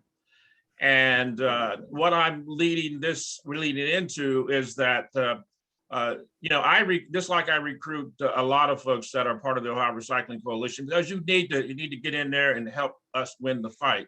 So Joe and I, like I said, we chat all the time. He brings Louise up to Columbus when we were with the Association of Ohio Recyclers and now with ORC. But knowing that he was a veteran, he stays very active in all veterans activities there in Steubenville. I said, "Hey, Joe, how about if I appoint you to become our veterans liaison?" And he said, "No problem, man." And I said, "Okay, the pay is not really that good. As a matter of fact, it's zero." And but I know down the road we'll make amends, and I think you'll do a good job. So anyway, Joe and I talked the other day, and this is why we started to talk. Thursday was Veterans Day, and also in Columbus they had the I can't remember, but it's the honors flight from all the veterans that were in from World War II all the way up through the Gulf War, Afghanistan, Iraq, and all that. And they flew them to Washington, D.C. So I said, it's time for the Ohio Recycling Coalition to do something. So we're preparing a news advisory that we will release this week. And what it simply says is that any veteran is eligible, as long as you were honorably discharged, to become a member of the Ohio Recycling Coalition, not just any member, but a lifetime member, no fees, no strings attached. And here's the reason why. If you've been following the news, and that's why if you got an opening in your business or organization, try seeking out a vet, because I heard on the news last night, on the Channel 4, they were celebrating Veterans Day. And here's a really awful fact. 22 veterans of all these wars commit suicide every day, not every other day, but every day. And the reason why, and some of you may have experienced, I know Abrilla has, not to say that she has someone that has committed suicide, but she understands what I'm talking about. I know Emoja does, and so does Willie and others that have been close, and of course you, Louise, a relative that served in any of the wars, there's something that we come back with. It's called post-traumatic stress disorder. And I've worked with the VA here when I was with Ohio State Parks. And what happens, the veterans come back and slowly, they withdraw from their family and friends. And that results in some cases suicide. So we thought it would be a good idea if we became more proactive. So what is a membership? It's a membership into a family. It's a membership back into the life stream. And we can get these vets, not only that, but we also are going to be, and Bernadette, she got married on me, but Bernadette Favor Jenkins in Phoenix, who was over the Human Resources Department for the Ohio Department of Natural Resources. Now she's doing some similar things in Phoenix, but she and I spoke the other day, and she's going to head up our new, I call it a roundabout reemployment and employment program for the Ohio Recycling Coalition, where we're going to be working with all of you out there and try to find qualified individuals or qualifiable individuals to work for your company, organizations, or agencies. And that way we can get some people off the street and in a seat to do some things that we all need to have happen. I know when you listen to what Louise and Alisha talked about, there are two people trying to organize cleanups and activities in a 2-county area. And I've been in both those counties. I've been to Jefferson and Belmont County. I've been to other places. So we need labor. We need a labor force. There's a shortage of labor in almost every industry in the United States. So let's get together and get this going. Now, before I need to keep talking because we're a little bit ahead of schedule, but I want to go back to what Louise was talking about with the program with the children, the assembly that we had at Buckeye North. And Louise and myself and Anita, we were standing in the entryway to the hallway, and this little 5th grader pulled my sleeve because I was looking on the stage. He said, "Mr. Owens." I said, "Yes, yes, yes." And she's, I have something for you. I'm going to read this. And I still have this. This is the original letter from Kelly J. Mullins. And if you don't think doing things that Louise and Alisha doesn't make a difference, if it doesn't have an impact on these young people, 5th graders, and all the way down to kindergartners, it does. And they want to be a part of this. And here's what she wrote me. She said, now that word for word verbatim, "Dear Mr. Owens, thank you so much for letting us do the commercial, COMURCIL." But I got it. "I really liked doing it. I hope you liked it because we did, and we hope we won. This is the first commercial I ever had. Me and my team worked very hard. We came up with everything, and I am hoping that no one stole our idea because we showed it to only the teachers, but some kids were watching us, but it is so okay. Like I said, thank you so much, best buddy, you." And she signed it with so many thank yous and hearts. Thank you, thank you, thank you, Kelly J. Mullins. Now, I'm going to look her up. Louise is going to help me look her up because I used to do this all the time with the Department of Natural Resources. When young children in school would ask for information, I would do more than that. I would send them boxes because we were swimming in money. My budget was almost $10 million a year, actually 15, not just me, but the grants program, but my budget was about $5 million. So I had money to burn. So I would send these children all kinds of things, and they would result in saying, somebody cares, somebody's thinking, and they got involved in the environment. Some of these kids, you're talking about 30 years ago, they are leaders now, not just in the recycling industry, but other industries. Now, I'm going to thank Louise and Alisha for a job well done, and I'm going to introduce myself. Thank you, Louise. Thank you, Alisha. And here's what I'm going to do, because I found something that is priceless. And I found this at 5:30 this morning, right before Willie told me to go to bed. But anyway, I found a presentation, and I'm going to do mine on the environmental education, but I found a presentation that was done by Mike Long years ago. I held the Earth One Academy in Mansfield. We had every teacher, every administrator, the superintendent, and others attend the Earth One Academy. And Mike had such a dynamic presentation. In one fell swoop, you learned everything you needed to know about the environment and how to care for it. Louise, you're talking about ways to, as far as garbage. Well, there's many ways. There's one that he talked about was gasification. So I'm going to try to do this. And Willie, are you still helping me out here, buddy? I'm going to share my screen. And let me see.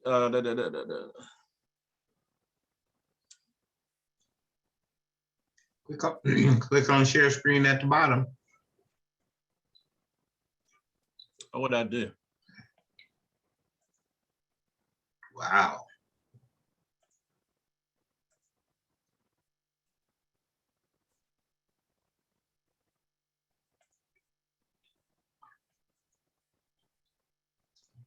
Where's your presentation at? Hold on.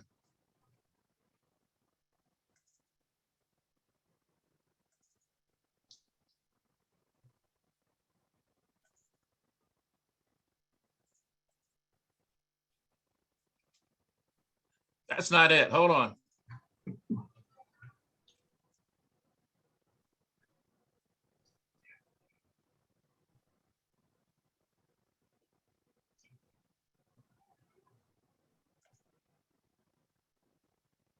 I gotta find it, doggone thing.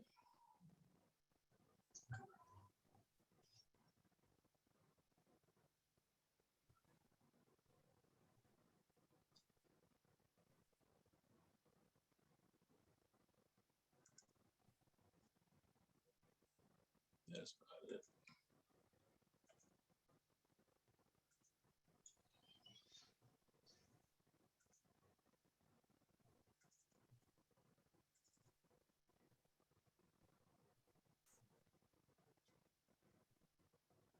Is that it, to discover sustainability? No, this one is that I found. It's not in that.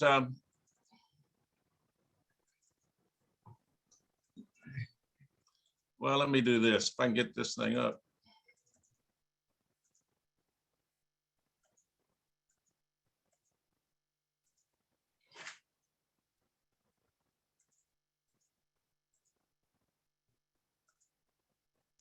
Well, I'll tell you what, I'm gonna have to just move forward and can you guys see this? Yes. Okay.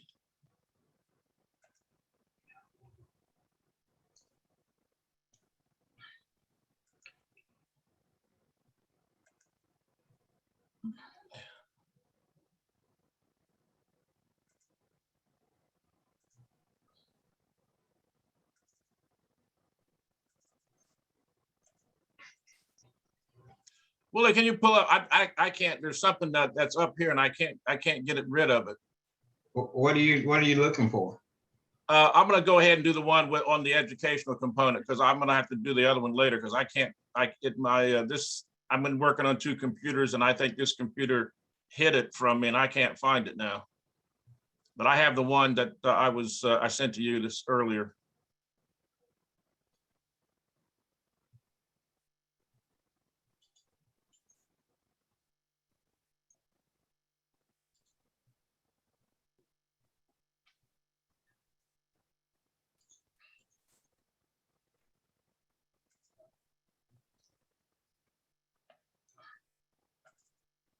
Okay, stop share.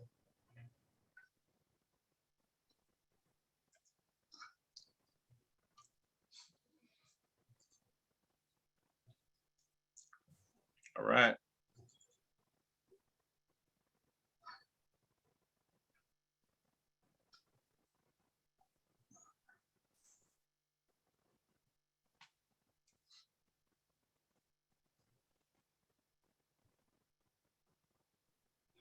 Okay, is that the one, Pathways PowerPoint?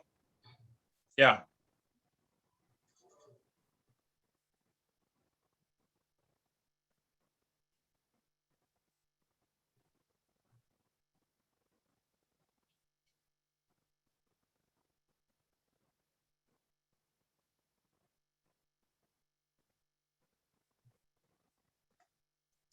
Sorry, people.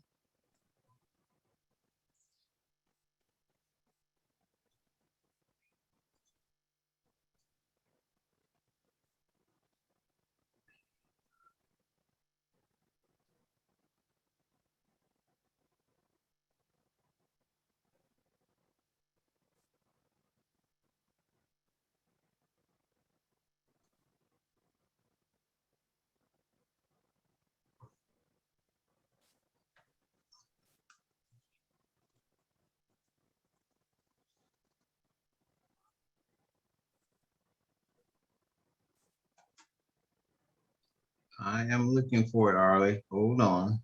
Okay.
Okay, Arley, I'm looking for the name. Is this the one, Linden Underserved? No.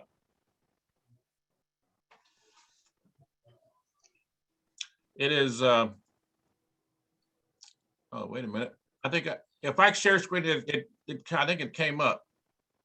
Yeah, I'm looking at all the things that you sent me this morning and I don't see it. Can you see this?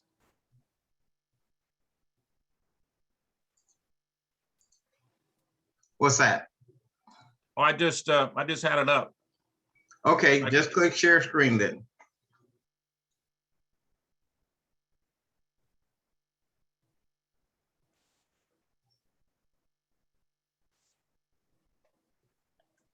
I done walked out of the daggone thing.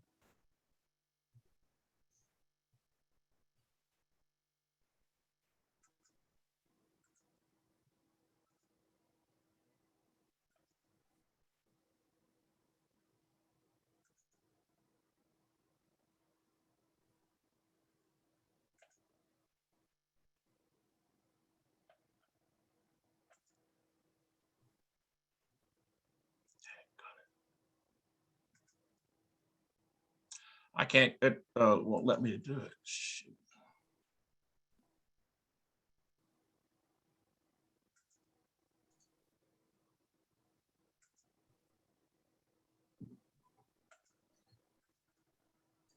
Can you see it now?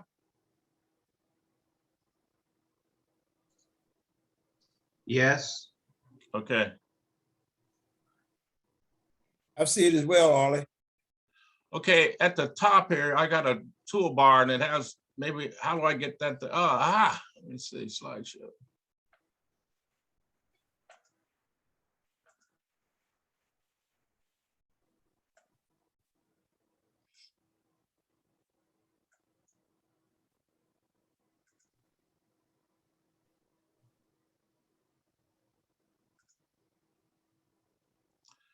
Okay, I'm gonna go through this. I have, can everyone see this slide?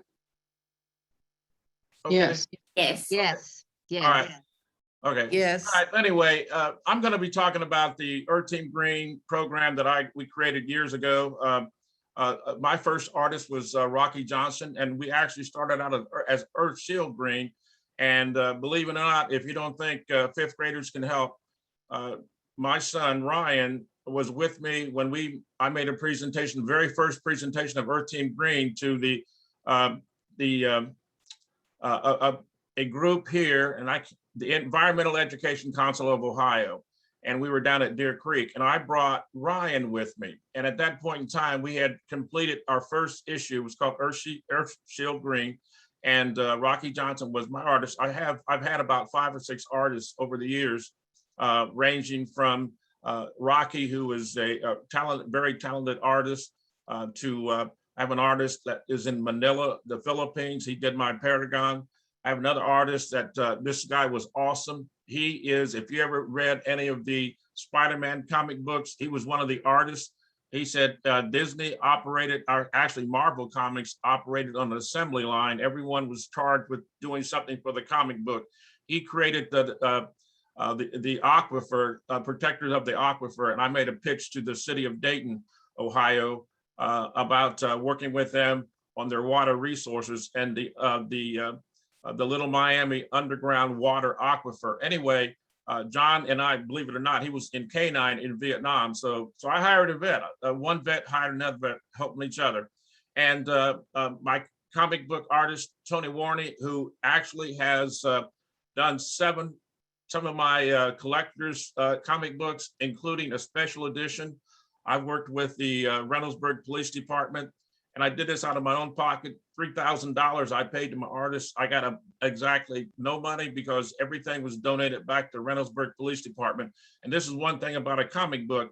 You're able to reach out and link up and bridge communication gaps between whoever you're trying to reach in your community. And if you don't believe comic books are powerful, ask the people that are drawing millions of dollars as actors for the Iron Man, for the Spider-Man, for the Black Panther, which is going to be released again. Wonder Woman. I love that particular movie and the sequel. Anyway, all these things tie into comic books. The comic books started way back in the 1800s. And believe it or not, DC Comics actually was in Cleveland, Ohio. That's where they started. 2 gentlemen started DC Comics. Anyway, I'm going to move on because you can discover sustainability with Eco Thriller comic books. And here's what I'm talking about. Everyone has been exposed to comic books in one way or another. And basically, if you never read a comic book, you may have seen either going to the movie theaters in person or on HBO or streaming, Netflix, any and everyone is in that business now.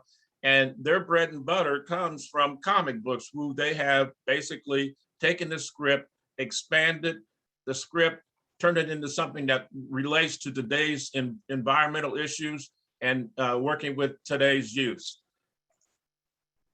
Here's 6 ways reading comic books makes you smarter and sometimes even better looking, believe it or not. Comic book stories benefit your brain.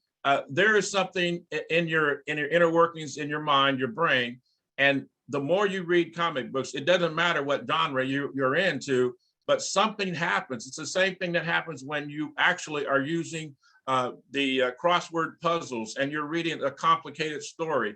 Any and everything that you're doing to basically exercise your brain. Comic books they do that because they come in all types of genres. There's mysteries, there's science fiction, true life stories, drama, you name it, comic books have it. And then you also will learn to love reading, not only the comic books, but it extends your reading capacity to other things and what you want to do. Now, I know this to be a fact because when I was working with Mansfield City Schools, I worked with special needs children. I would call them special opportunity children because when we came in there with our comic books and our programs, there were children in there. Now, these were sixth graders, 5th graders, and 6th graders. There were some kids that refused to open up a book. They refused to even pay attention. And these kids for 5th graders, they were big. This one, I can't remember this kid's name, but at the end of our time there, which was about 6 weeks, not only was he reading, but he actually created his own comic book. And others opened up. There was one young lady there that had been sexually abused. She had been withdrawn for I don't know how long. And her team, because she got involved in the comic books and so forth, her team actually won first place with our commercials. You'll begin to think differently. Comic books are cool. Now think about this. How cool is Wonder Woman? How cool was Black Panther? How cool was Men in Black? All of those issues, actually, you look at them, all those individuals that were stars were super cool.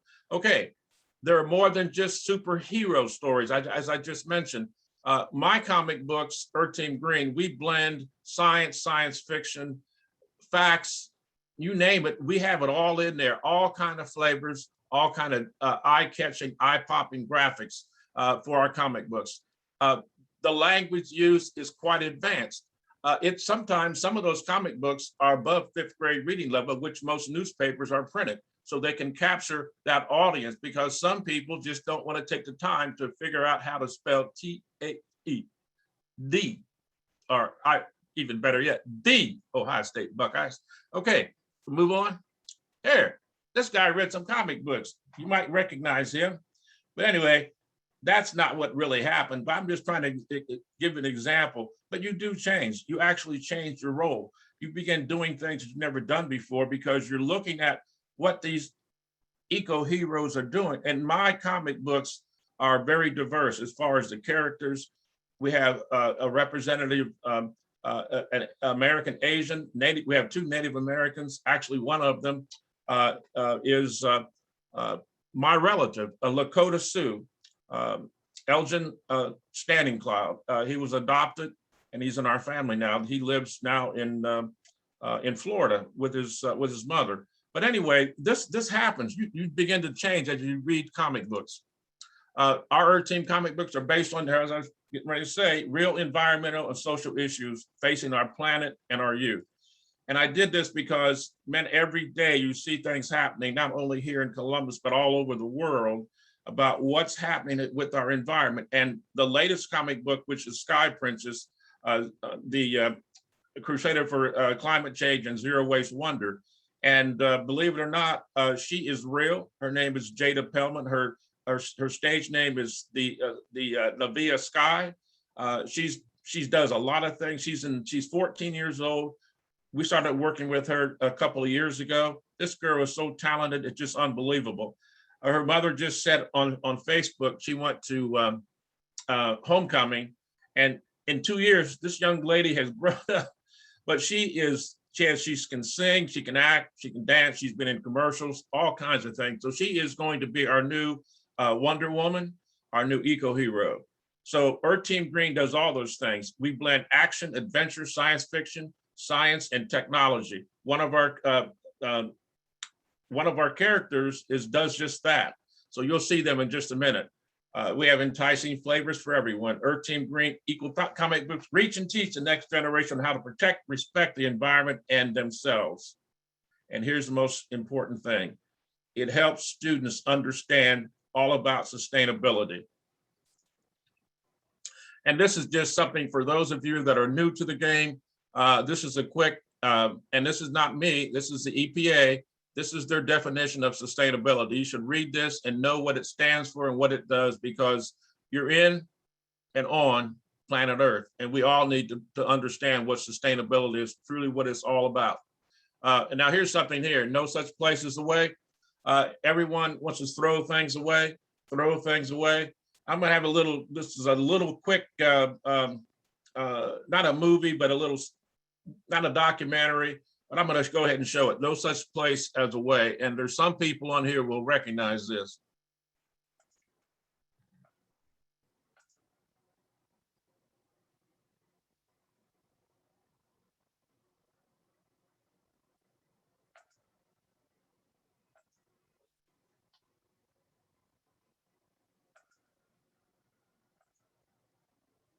Well, things aren't going my way today. Okay, it's supposed to play.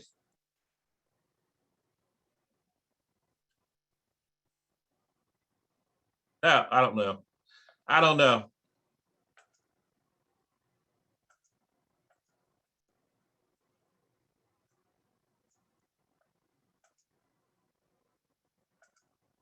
I had this all queued up this morning, and now it's, anyway, what you're seeing here, this is an entryway to Waste Management's landfill.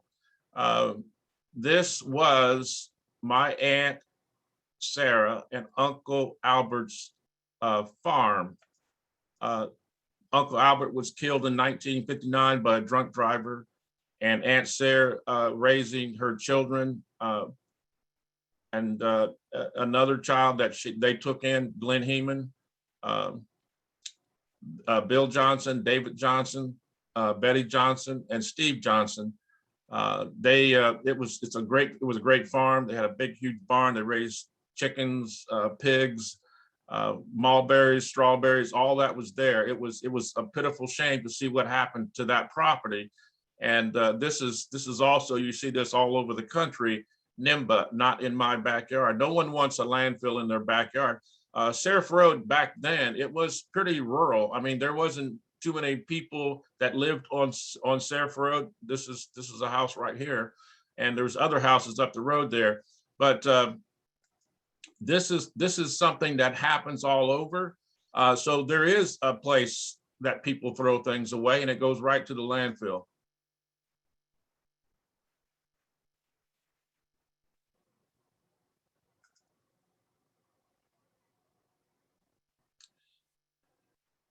This is all the topics that we cover in our eco thriller comic books adventures. We talk about landfills, recycling, reuse, litter, social issues, renewable energy sources, non-renewable energy sources. And we do it in such a way that it gets the attention of those young children, young students. And I'll tell you, one of the most scariest jobs I've ever had was standing in front for the first time. I've been in the 5th grade. I tried to go back twice, but they wouldn't let me. They passed me on to the 6th. But if you go out to those schools like Louise and Alisha does, and you get in front of those kids, you not only have to be able to give them something as far as information, you have to become an entertainer. You have to do things, because these kids today, and even more so, well, when I was there back in the day, even more so today, they multitask. They're able to do things that will blow your mind as far as texting, reading, talking, writing, all at once. And so in order to grab their attention, you got to do something to up one whatever they're doing. And I'll tell you, it was a challenge, because these kids at 5th graders and even 2nd graders just blew my mind as far as their knowledge and their wherewithal, the ability to do things that they're doing in elementary school that I couldn't even do in high school. So these are some of the things that we talk about, where we do it in such a manner that it gets their attention. And with our program, now this is one thing I learned way back, is that, and it's happening even today, it's an art integrated approach to education. So the Earth Team Green fit right in. It fit right into this whole curriculum that was handed down to Mansfield City Schools.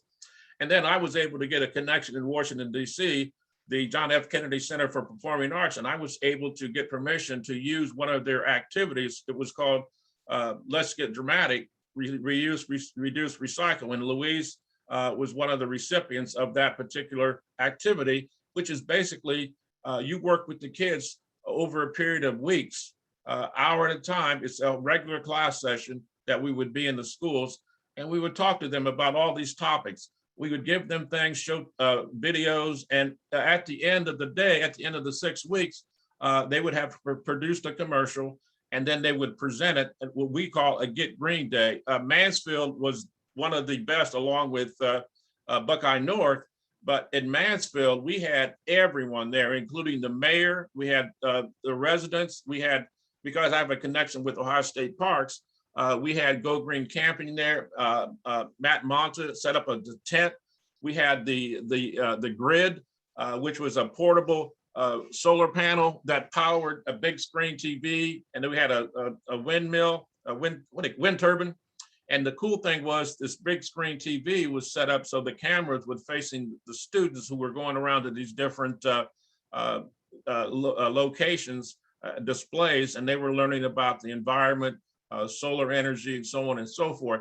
It was a great thing, because those kids never forgot. Now, those kids now have kids. This was back in way back in 2010. So, well, maybe not 2010. Yeah. So anyway, my point is this, you have to keep on the one when you're dealing with young adults and you're dealing with some of these older children too, the ones that are 30, 40, 50 years old, 60, 70, because sometimes they skipped over this meaningful topic as far as saving the environment. And it's coming to the forefront now with climate change. And then again, this is part of the activity, the landfill, again, on 1136 Surf Road. And I showed this to my cousin, Pat Wright, and her son, Michael and Mark. And when she saw this, she said, that's Gene.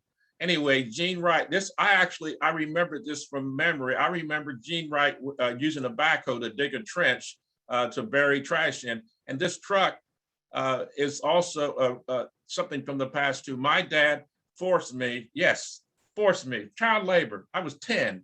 I worked 12 hours a day on, he had this thing called Owens and Sons hauling. What it was, he was Owens, he sat in the front seat. I was the one that went out and picked up all the trash cans, emptied them into this pickup truck that had these sideboards that were almost 10 feet tall. I would load that and unload that thing 3 or 4 times a day. Now, I hated it, but it paid off in the long run, because what happened, my upper body strength, I became almost like a Samson, because I got very strong. I did. And as a matter of fact, I made first team on the varsity football team as a freshman. And now I don't know how, you someone have to calculate this. We didn't do it a 40 back then, we did a 50. I ran a 50-yard dash in 5.2 seconds. Now you figure that out. I was the fastest kid. I take that back. I was the second fastest kid at the school at the time. The one that used to just smoke me was my cousin, Steve Johnson. He was awesome. Anyway, when we talk about landfills, we're able to show them videos. We discuss the waste management hierarchy. We discuss what's in the landfill. We actually made mini landfills right there in the classroom, and a composting bottle. And I would bring in worms, and the kids loved them, man. We get their hands all yishy, and they put the worms in their composting jar or bottle, and wonderful things would happen with the leaves and the grass and all this other food, some of the paper and bread and so forth. Anyway, this is the landscape of 1136 Surf Road. If you recognize this, for those that you don't, this is methane that's being, that percolates from the trash that is actually bubbling underneath this cap. All landfills are required at the end of the day, if you have a new cell you're working on. And if you're in Franklin County, you can go down to the Franklin County Solid Waste District, the Solid Waste District of Central Ohio, and you can see and take tours of the landfill. You can actually have lunch at the landfill if you will, if you want, if you can. Anyway, this is the integrated waste management hierarchy. And I'm not going to read all this because this is going to be made available to everyone. But this is what we have to contend with. And we need to make sure that we do our best, not only to keep the waste from going to the landfill, but we need to reduce our waste. And you're going to hear from Gary List about zero waste later on. He's in California right now in Sacramento. So he's going to be talking more about zero waste and what each of us can do to reduce our consumption and to reduce the waste that we generate. Well, here's a good, now this is probably outdated by now, but look how much we waste. This is waste, 30.63 million tons of food, 26.82 million tons of plastic, 18 million tons of paper and paperboard, and on down the line. So this is what we do. We are the most wasteful country in the world. And that's a fact, because first of all, we are consumers. We consume more than any country in the world. We waste more than any country in the world. The facts are in, we lose and we win by the amount of waste that we produce. And we can reduce all this. And I'll tell you, it's going to happen because they're not wanting to put landfills in areas where it's populated. And it's just something that no one wants, the NIMBY syndrome, not in my backyard.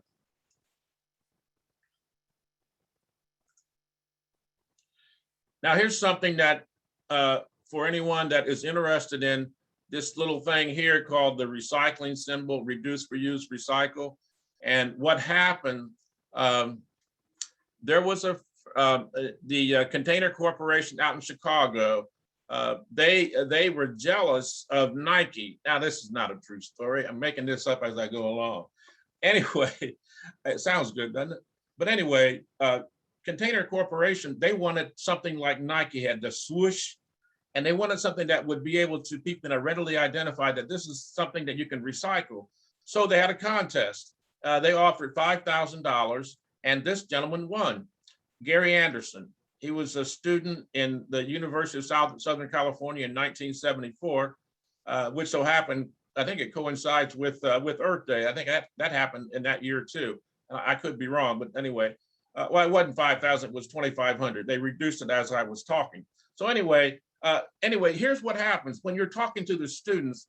They look at the cartoon, the characters that are talking, and bam, all of a sudden their little brains begin to click and clamor, and they learn by visual learning. Look at this thing going, that is the recycling, reduce, reuse, recycle. And then the dialogue box, the bubbles, I would read to them aloud about what's happening. And I tell them the reason why he's done this is because the Mobius orb, which is a never-ending circle, which is what, if you look at Facebook, Meta is their new brand. And it looks like to me, they took the Mobius orb, which is like a figure 8 turned on its side. And so they're able to learn firsthand by visually seeing this activity and actually hands-on that we do with the commercial, and then working together, talking, and we're doing that right now. We're learning as we talk. I've talked to almost everyone on this call, and we'll be talking to more people in the future about just what we're trying to do with the Academy, the Ohio Recycling Coalition, and the National Recycling Coalition. For those of you that want to become part of the National Recycling Coalition, let me know. They're looking for a few good men and women because they have all kinds of things going on. They have conferences, workshops, seminars. They have a zero waste conference coming up in December. If you want, well, Gary's going to talk about it, so I won't steal his thunder, but it's easy to become a member. If you become a member of the Ohio Recycling Coalition, you get 3 for 1. Yes, 3 for 1, not 2, not 1, but 3 for 1. And when you become a member, no charge, no fee, no file. And the reason why is because people are having a hard enough time with this COVID. I know Louise was talking about getting a test, and we don't want anyone to be excluded. We want to include any and everyone that wants to be part of this new movement to save our planet, including the climate change and all the toxins that are being spewed into the air and water that we breathe and drink today and walk on. So once you join the Ohio Recycling Coalition, which many of you are members, I know Tia is a member, of course, Alisha and Louise, they're right there, a part of our leadership team. Steve Grossman, who was going to be on the call, he'll be on there tomorrow, but he had to leave for another meeting. But you're all members. Now, here's all you got to do is you say, I want to be involved with the National Recycling Coalition. Go to their website and you'll see the committees and councils. Along with Willie and Abrilla and Emoja, we're part of the JEDI with the National Recycling Coalition, which is basically we're dealing with trying to bring more minorities into the fold. So that's what the JEDI is trying to do. So if you want to be involved, just let me know, or Abrilla or Emoja, and we can get you on the team doing the right thing. Okay, and this is sort of a little description of the Mobius orb, and you'll see this is Gary. I don't know who, this is probably his professor or the person that gave him $2,500. But as you see with the Mobius loop was discovered in 1858 by August Ferdinand Mobius. What a coincidence. Anyway, this is a little bit of history, and we talked to the students about this. This just didn't happen yesterday or day before. This type of thing, environmentalism, has been happening for centuries, going all the way back to our indigenous tribes in the United States and across the country and the world. Okay, we talk about this. the Throwaway Society, and that you'd have seen that if that thing would have worked. But anyway, we are a throwaway society, and it's getting worse. Sometimes it's getting better, but it goes up and down. And so we talk about the relationship of protecting our natural resources and respecting each other, and it happens. I have another presentation that I won't share with you. I can't get it up. But what it is, it's something that I was on a panel. I don't know why they put me up there. I was on a panel with Richard Liu, who penned and authored the book Last Child in the Woods. It's a good read. You all should read it. I've read it 2 or 3 times. And he was on my left, and on my right was Miss Sullivan. She was an astronaut. She was, at the time, she was Catherine Sullivan. She was over the COSI. And they talked about things that, as far as protecting our natural resources. And she had a view, and that's the PowerPoint that I have. I don't know if she gave it to me, but some astronaut made this happen, and I happened to be a recipient. I think she gave it to me or sent me the link or something, but it's out there. It's free to the public. It's really cool. It basically, you're in one of these satellites or one of these capsules, like the shuttle, and it takes you on a trip, a journey around the world, and you follow the sun, and you see the sun going west. And it's really impressive. And this is what I use as a icebreaker with the students. It's something that happens, and then you say, I'm handing it over to you. It's up to you, Jim, Frank, Nancy, Janie. This is gonna be your charge in the future. We want you to help us help the next generation, because it is you. And they would all raise their hand. I help Mr. Owens, I help. Okay, I got you. I got your name and number. Not your number, but I got your name at least. I'll talk to your parents, and we'll see if we can get you more involved in what we're trying to do with the Earth Team Green, which meant the commercials. And then this is something that, here's what happens to a neighborhood. You have gangs, not just here in Columbus, but there's gangs everywhere. And they're coming from other countries. They form gangs. And it's an epidemic, and it's getting worse because of COVID. There's so many people out of work. Folks turn to gangs, young men and women. And I was talking to one of my printers, and she said something like this: we need to put neighbor back in the hood. And I said, I like that. I'm going to put that in my comic book. And she said, what comic book? I said, I don't have the script yet, but I'm going to write it when I get home. But anyway, we have to, this goes right back to what Richard Liu, the broken windows concept. Anyway, here's what happens. When you let a building or house or whatever go deserted, unkept, and next thing you know, you board it up. And I seen it firsthand. Years ago, I worked with the Columbus Metropolitan Housing Authority. I traveled all over the city helping people find safe, clean housing. And the Columbus Public Housing Authority is 225,000 residents, and each and every one of them that were going into public housing with the CMHA, they had to go through our company console. So I seen things, and even today, my wife Audrey was a tutor for Ohio elementary school, and she came home most days crying. And the reason why was because these kids were living in these neighborhoods where gangs had taken over the whole community, not the whole blocks, but all it took was 1 or 2 houses, terrorizing the families that lived in that particular area. And these kids would come to her, wintertime, no coat. One incident, she talked about this one little girl in the 1st or 2nd grade who hadn't seen her mom in days. And she had to get up every morning and fix her little kindergarten sister breakfast, which was cold cereal, and dress her and take her to work. To school, sorry. But anyway, what we try to do with Earth Team Green is instill a sense of pride and respect in all the kids and the teachers. We had to put neighbor back in the hood. And we do that by attacking, not something that, hit and run. We're talking about, we're going to go in there and we're going to sweep. emoji knows what that is. And so it's Willie. We're gonna do a sweep. We're gonna sweep and get these hoodlums out of our neighborhood. We're gonna put neighbor back in the hood, neighborhood. So we talk about how that's going to happen and the signs of the graffiti. And here it is, this right up here, it says, take neighbor out of the neighborhood.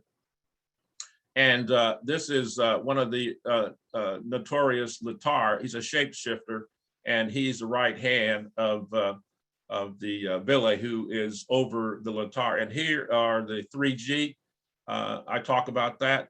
And they're titled the Global Graffiti Gang, excuse me, but they actually perform all these wicked deeds.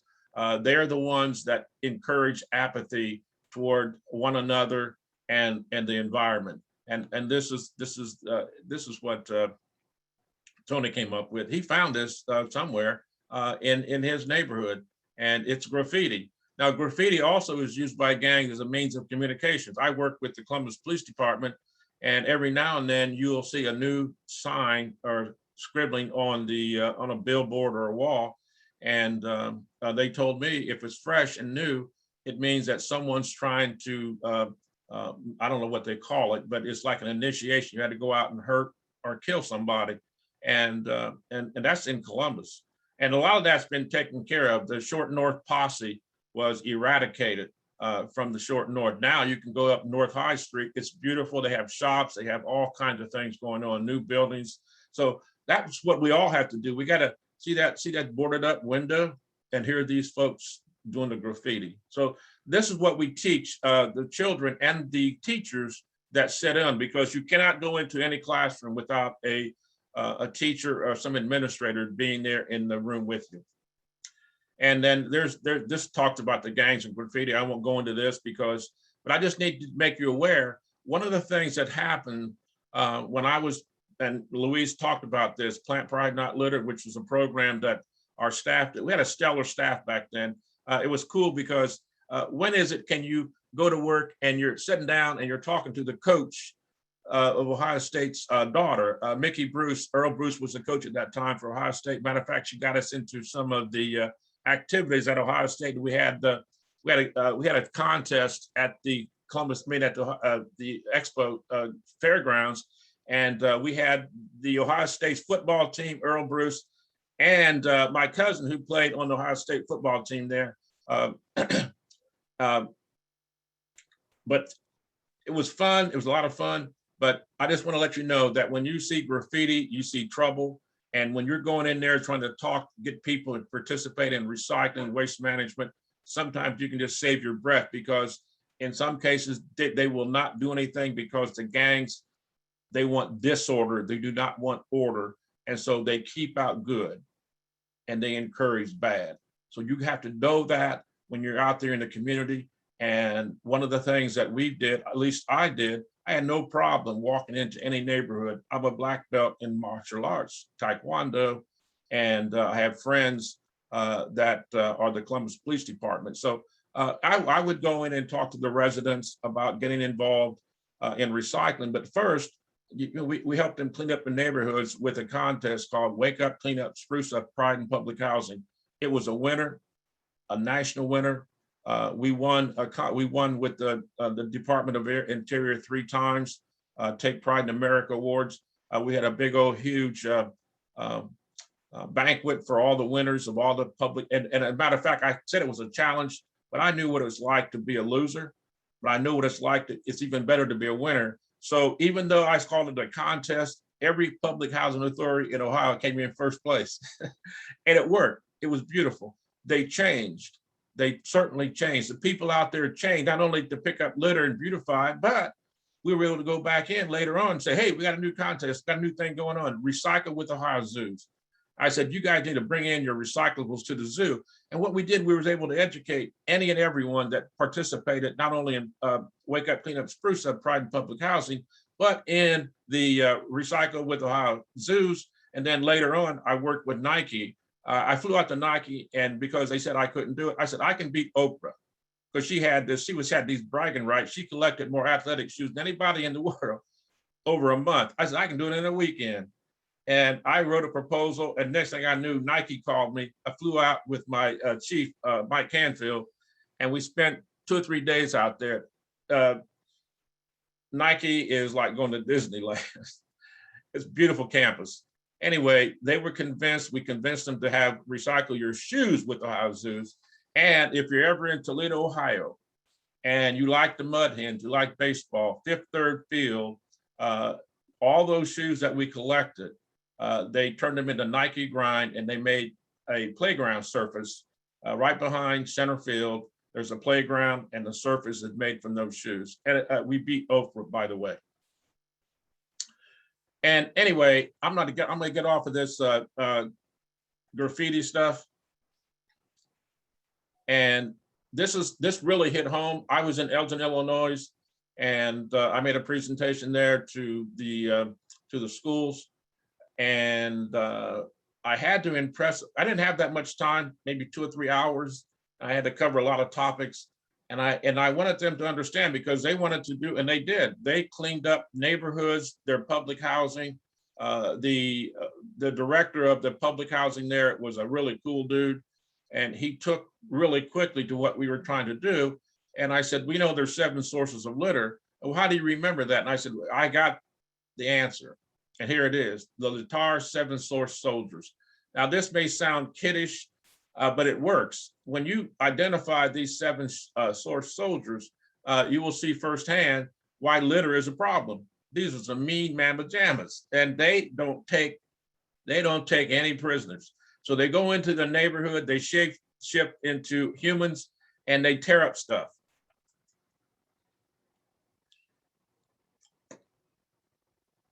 And here are the primary sources of litter.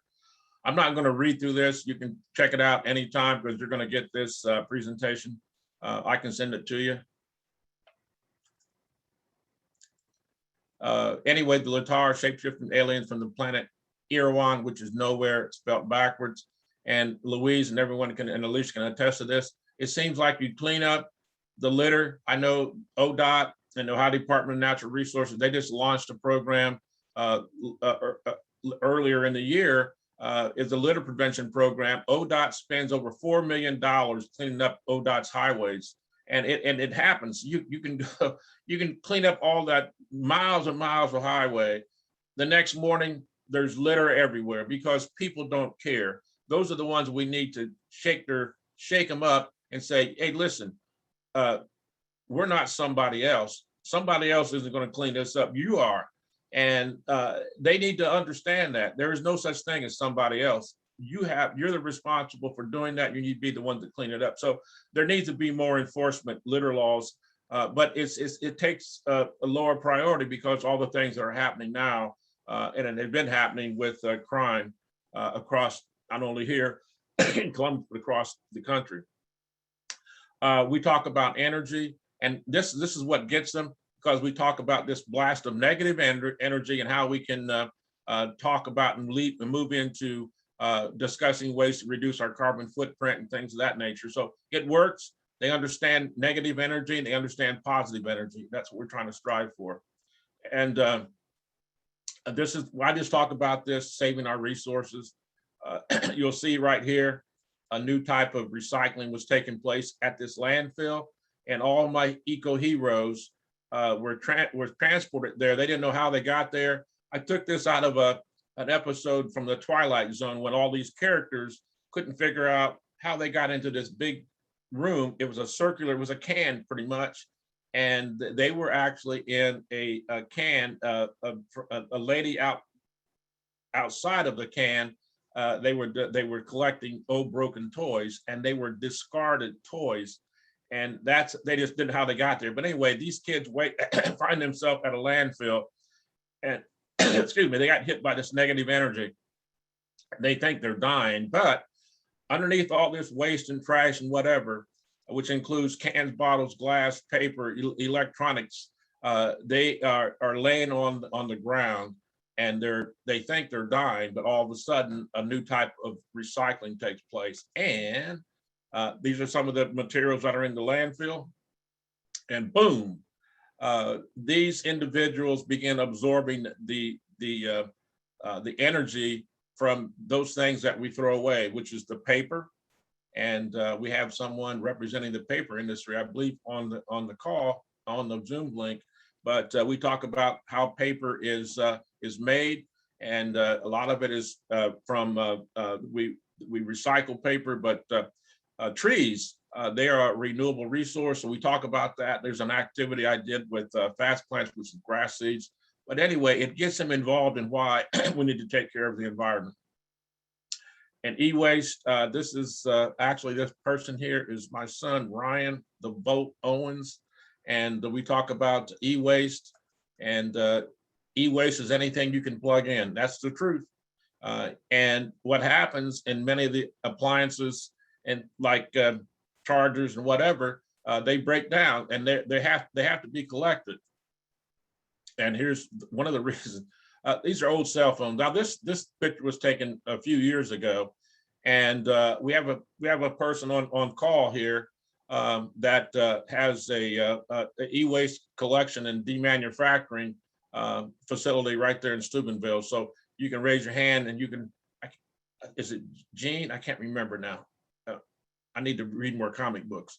Anyway, I can't find my cell phone. We did that because there is an abundance of discarded cell phones. People, you think about how your phone, it becomes outdated in a matter of months with Apple and all these other new phones that are coming out, iPhone 6, 5, 10, whatever. And so they're discarded. Some people just throw them away. Some people recycle them. But anyway, this is just to show you what we're up against. And now I've been talking with Dr. Williams on starting a program to recycle cannabis, medical cannabis. It comes in a variety of packaging, not paper, but glass and plastic. And they're estimating millions of containers are being held by people that use the medical marijuana, or people just toss them in the trash. And we got to find a way to collect those items so they can be recycled, because they actually would become feedstock. Old computer keyboards, anyone in the e-waste recycling business understands that. And I think if you ever go to any business that collects and demanufactures computers and other electronic devices, mostly computers, you'll be astounded of what you find when you demanufacture a computer, including the hard drive. They have precious metals within there. Even your mouse, it has a metal ball, at least some of the older models do, and all that's being collected. And the computers, the hard drive back then, I have an all-in-one HP that we're working on right now. But if you're ever at the Columbus Fairgrounds and you go to the Department of Natural Resources Park, there is a shelter building, and the roof is made out of old discarded computers, at least their casings. I'm not going to go into this because this is so old. It's probably older than most of you, but it talks about the world's e-waste. What we focus on now is plastic. Plastic is one of the worst enemies of the marine life all over the world. There's actually 5 Gaias in our oceans. There's 5 ocean Gaias. And in those ocean Gaias, they call them garbage Gaias. The largest one is the Pacific garbage Gaia. It's coming, if it's not already landed, in the California, our western coastline. This Gaia, when I looked at it and talked about it, when I was talking to the 5th graders at Hannah Ashton, it was as large as the state of Texas. It's tripled in size. It's huge. And what happens, now think about this, tomorrow morning when you get up, for those that take a shower rather than a bath and use that body wash is, it contains plastic. Now, here's one thing, you're washing with plastic. Plastic is made out of petroleum, believe it or not. And I know that because I used to work for Standard Oil in Lime, Ohio. And I know all about that industry. I was a filter building operator for 6 months, then they fired me because I was in an accident. And I wasn't able to walk because I got injured in a car accident. And you couldn't miss any days. But the point of it is that body wash has these little fine particles of plastic. They're used when you're rubbing and dubbing and all that, you're scrubbing with plastic. That plastic goes into your drainage. It ultimately ends up in the water resources. You can't get rid of it. It ends up finally in a river which flows south down into the oceans, and it ends up in a garbage sky one way or the other. Now, I just put this in here that I wanted to integrate science, which basically electronics is about that. And I had to do this because it's an art integrated approach to education. And I'm not going to go into this, but electricity, I tell you what, is fast. And I know firsthand because I was remodeling my family room way back in the day, and I didn't shut off the electricity. I tell you, this stuff is fast. I was putting up some barnyard paneling, and I didn't know what I was doing. So I cut a hole where I could put cover the paneling over this outlet. And I said, wait a minute, I can't put a plate in it because so I'm going to pull this outlet out. And I hit a live wire, electricity. I found out that electricity flows at 186,000 miles per second. In my case, it was like a microsecond. It knocked me all the way across the room. I don't mess with electricity anymore. But this is something that we talk with the kids because now they relate the volt with the speed of electricity. And that's a good lesson. And the same thing with paper. We talk about how it's made. Is a renewable or a non-renewable resource. We direct them to the American Force and Paper. I've got buddies over there. So they would give us videos and so forth to share with the students. Steel, this guy here, the art, my first contributor to my comic books was Bill Heenan. Bill was the president of the Steel Recycling Institute out of Pittsburgh. And I told him I was working on my comic books. And I said, we're looking for people to donate. Bill, and I'm not going to tell you how much he gave me, but he drove out here to Columbus. We met at Brio's at Easton, and we talked about my comic books. He said, I like it. I said, well, Bill, I'll tell you what, man, I'm going to turn you into a super eco hero. He said, yeah, come on, man. I said, yeah, no, you're going to be the art. Now, here's the cool thing. Bill worked in a steel mill. And where he worked at, they made steel the old way, which is use all raw material. And that is through a basic oxygen furnace. And I've been there, I've seen them. I've seen both of these. And the other one is electrical arc furnace. I've seen that too. It's like the electrical arc furnace is like watching Star Wars. When you put all that, they have a recipe. They put so much raw material in, and then they put a lot of the scrap steel, and they put in this big, huge, look like a big crock pot, only it's huge. A crane lifts it up and it drops it into this big hole or whatever opening, and they seal it. And then they put, I don't know how many thousands volts of electricity. And that thing sparks and it makes all kind of huge, it's like a welding torch. It's something to see. Timken is where I saw that at. And then we talk about this, our activities in the school classrooms. And we talk about, they make posters. It's really hands-on. And Louise, of course, has experienced this with her students. And here's Cody.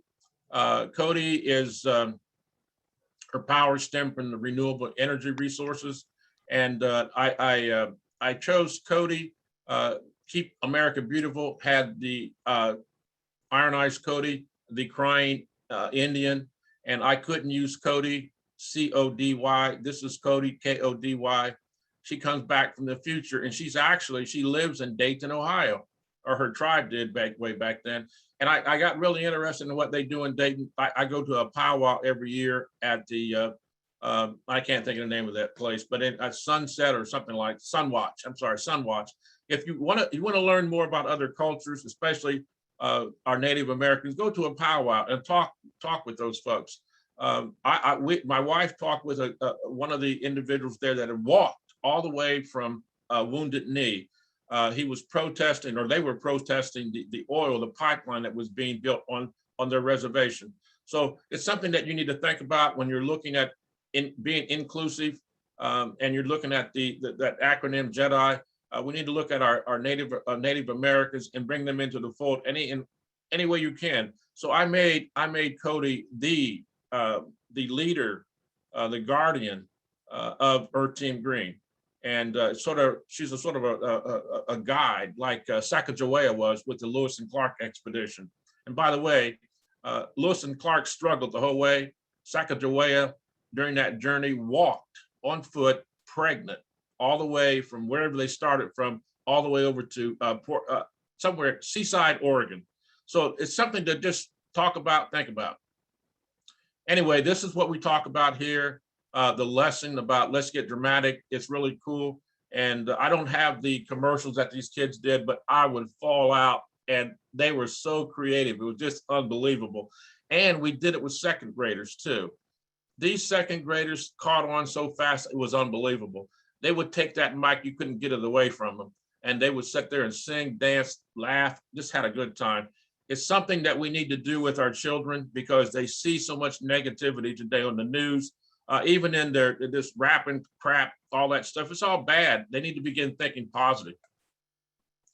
And I just talk a little bit about climate change, but our new eco hero that's going to fulfill that is the Sky Princess.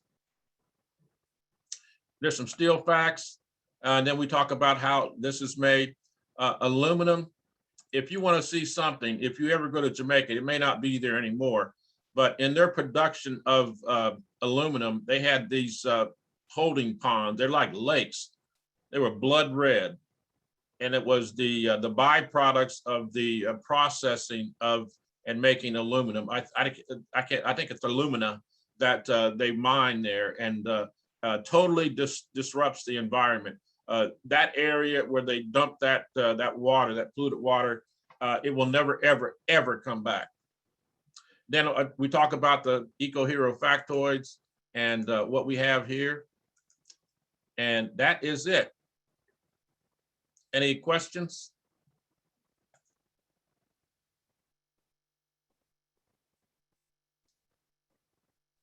Hey, Arley, I had a question. This is Andrea. Yeah, Andrea. Hey, how do you get this program into the schools? Can you email all of that information? Because the kids, I'm sure, would love to see the presentation. So just want to know the process to get that into school districts. Well, there really isn't a process. You have to ask Tia.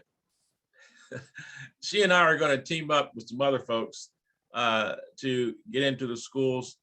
And I told her I would help because, I have all my comic books and that lesson plan.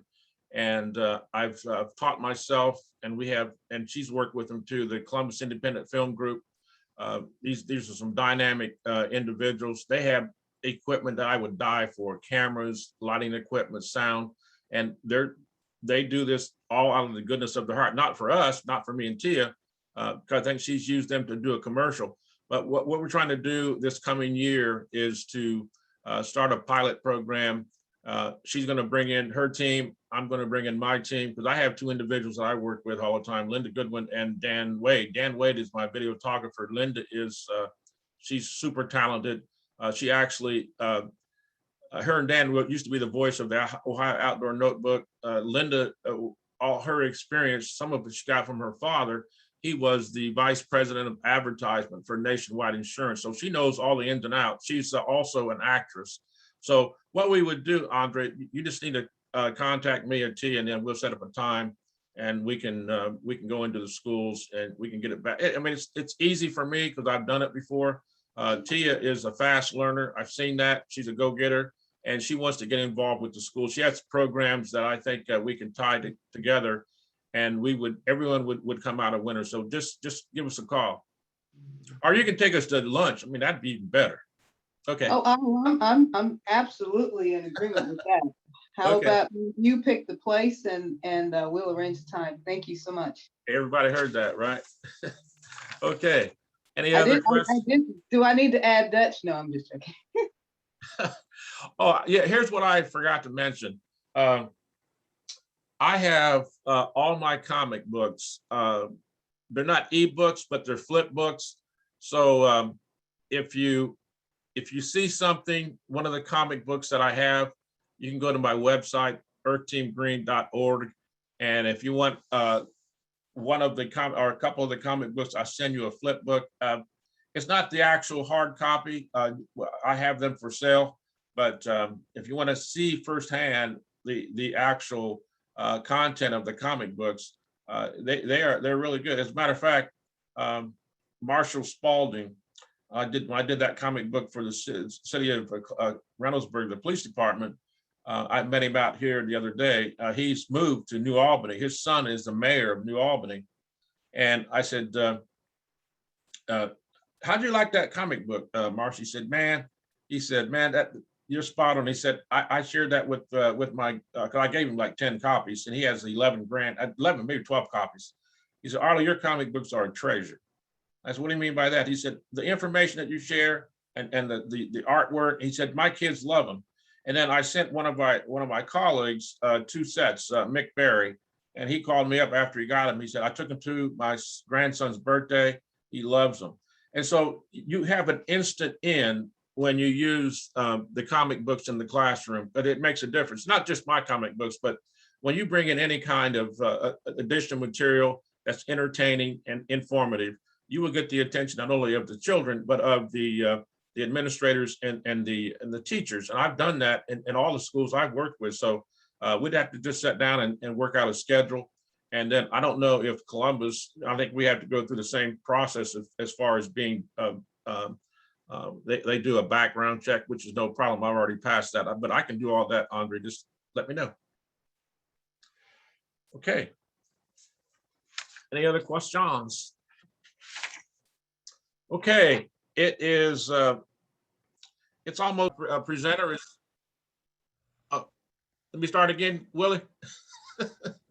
Anyway, we now are back in our afternoon session. We've had our little break and we're going to be hearing from Mr. Gary List. I've known Gary for some time. As a matter of fact, correct me if I'm wrong, I think it was in Boston when you guys introduced Zero Waste, you, Bill Shin and Tom O'Grady and Jim Hart and I don't know who else was in there. I know that I do know this. I remember this distinctly, that they were serving boxed lunches at the exhibit hall. And I think all you guys, either you left your boxed lunches or whatever, because it was all going to be put in the trash. And I said, man, that's extra meals for somebody.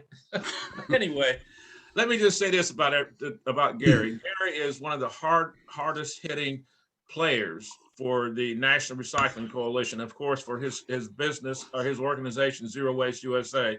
I would say he's the godfather of Zero Waste USA because of his knowledge and his background and his experience in working with not only in his state, but across the United States and working exclusively with the National Recycling Coalition.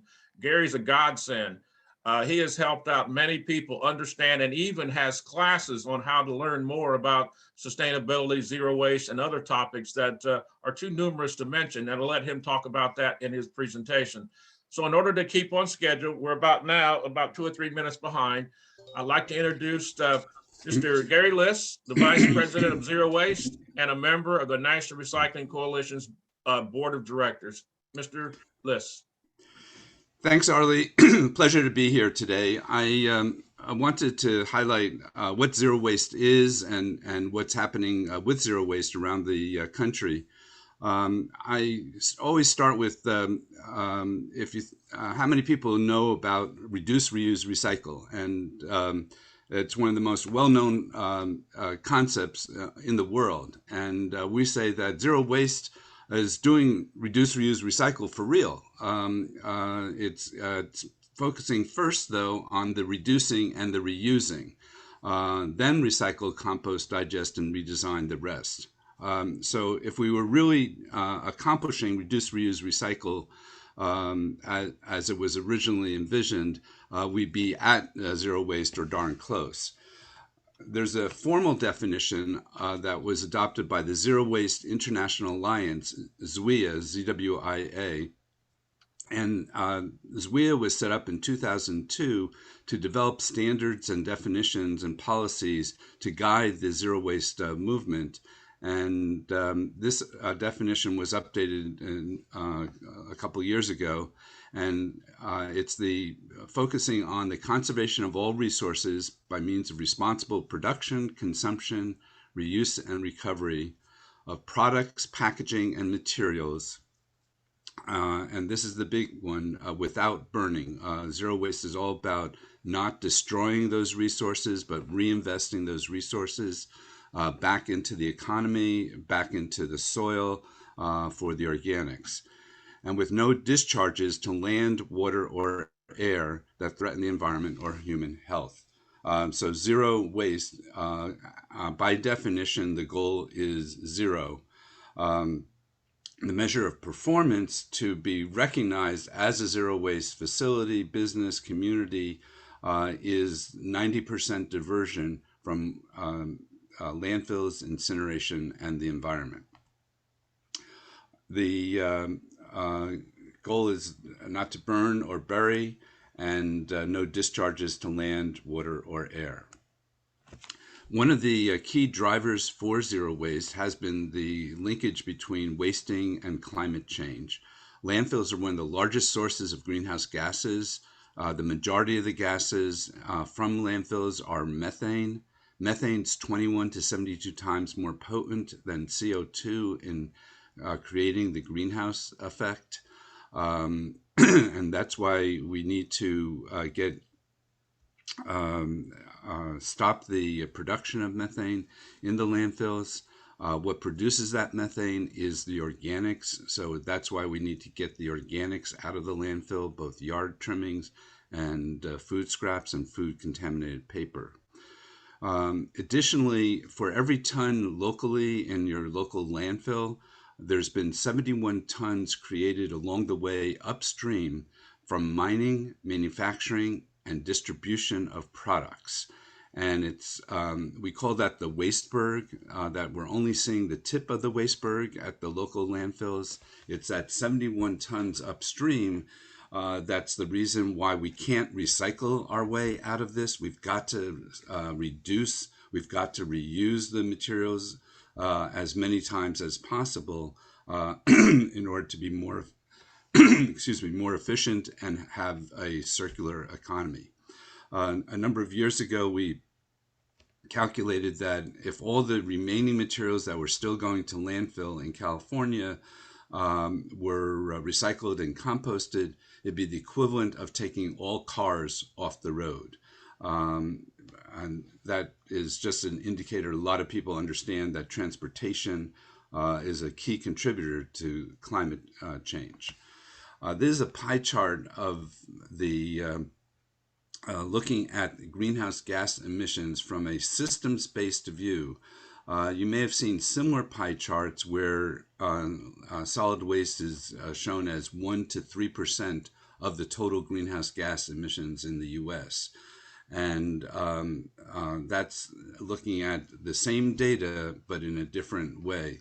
In 2009, the US EPA did this analysis, and they found that 37% of all the greenhouse gas emissions were coming from the use and provision of products and packaging. And if you add in the provision of food of 13%, that's a total of 50% of all the greenhouse gas emissions are coming from areas that zero waste policies and programs can address. Local governments that have developed climate action plans have found typically 10 to 20% of their greenhouse gas emissions are coming from what could be addressed by zero waste. And the city of Fort Collins, Colorado, as an example, they found that to date, over 50% of the savings in reducing greenhouse gas emissions have come from their zero waste initiatives. And that's because zero waste is something that local governments generally control and have broad latitude in what they can do and what they can implement, whereas transportation and energy issues that are also big contributors to greenhouse gases are usually done at the state and national level. So it's much harder, and by large mega utilities. So it's much harder for local governments to influence those changes. So this all highlights that climate change is a major driver for zero waste, and zero waste can contribute significantly to addressing climate change issues. Another major driver is zero waste economics and the green jobs. A lot of people don't realize that the recycling industry is the size of the automobile industry. Back in 2001, the National Recycling Coalition got a grant from the US EPA to study the size and scope of the industry. And that was one of the conclusions that they found at that time. Since then, there have been a large number of regional, state and regional studies looking at this. And the recycling industry is huge. But if you look at, if you had 10,000 tons of materials discarded, if you landfill that or incinerate it, burn or bury it, you create 1 job. If you compost that same amount of material, you create 4 jobs. If you recycle that same amount of materials, you'd create 10 jobs. And if you reuse that same amount of products and packages, you'd create 75 to 250 jobs. So this highlights that zero waste is all about not just diverting tons from landfills and incinerators, but it's reinvesting those resources into the local economy for achieving the triple bottom line, for making food more available for those 1 in 6 families that don't know where their next meal is coming from, for people getting affordable office equipment and furniture and clothing from thrift stores. That's why zero waste is not just about diversion, it's also about reinvesting those resources into the local economy. And it's all about efficiency. Gil Friend from Natural Logic a number of years ago presented this slide in a talk about zero waste. And he highlighted that what they did for a living at Natural Logic was they worked with businesses to look at all the inputs that they buy, all the materials, the products, all the energy and water, all the different resources they use to make their products. And they found that of all the stuff that they bought, in this particular case, 36% contributed to the product, and the rest was wasted. Gil highlights that actually for most businesses, on average, it's 90 to 95% is wasted. That's why there can be these programs like lean manufacturing and factor 4. We can do 4 times more efficient. Factor 10, we can be 10 times more efficient. It's because we've been so wasteful for so long. And in the downturn in the economy last time in 2008, it's one of the reasons zero waste started to get a lot more interest because the businesses found that they couldn't keep things moving with selling more stuff, but they could be more efficient and decrease their costs of operations. Some of the other drivers for businesses to pursue zero waste is that every zero waste business we've identified and documented has saved money. They save the most money by reducing and eliminating wasteful practices. They save the next most by implementing reuse systems, like Toyota over 10 years saved over $1 billion by changing from a disposable shipping container to bring in parts for their manufacturing to the use of a reusable metal container to ship those parts in. It reduces liability. Right now, under CERCLA, the Superfund, businesses are liable for whatever they produce. And when a landfill leaks, the accountants, engineers, and attorneys get together and look at who contributed how much stuff, and then they send them a bill for the cleanup based on the amount of materials they landfilled. It increases the efficiency we just highlighted. It reduces the greenhouse gas emissions. It provides a marketing edge. A lot of businesses are selling themselves as green businesses, sustainable businesses. Zero waste is in that arena of helping people to distinguish themselves as progressive companies. They can produce clean energy, and by clean energy, we mean energy that's not created by destroying the resources by burning, but rather by digesting, like anaerobic digestion, where the bugs eat the garbage and produce the methane, which is in a controlled environment able to be used for different types of energy uses. Zero waste initiatives also save energy, 3 to 5 times more energy than could be produced by burning the same amount of material. It reduces the litter to oceans and watersheds. This is probably one of the biggest drivers today for legislation all over the country and all over the world to get the plastics out of the oceans, out of the waterways. That's become a real scourge on on the earth. And zero waste programs support eliminating wasteful products and packaging because of that. And it's the right thing to do. It helps attract employees and can keep employees. Green businesses, sustainable businesses document that they hold on to their employees longer than other companies. And in today's environment where people are scrambling for jobs and changing jobs, it's an additional benefit of a company having adopted zero waste as a goal. When we do audits of zero waste businesses, we interview the employees in those businesses. And many of the businesses, the employees have said, we love working for a company that shares our values. And that's really an important thing to keep people going at a particular business. Communities get all these benefits. It reduces the climate change, creates green jobs, develops local markets, promotes local sustainability, assists local businesses with all the benefits we just went over, promotes local food and getting nutrients back to the soil, and promotes the health of residents. There's communities all over the world that are pursuing zero waste. The leader right now is Italy, with over 200 communities having adopted zero waste. And in Europe, over 350 communities in Europe have adopted zero waste.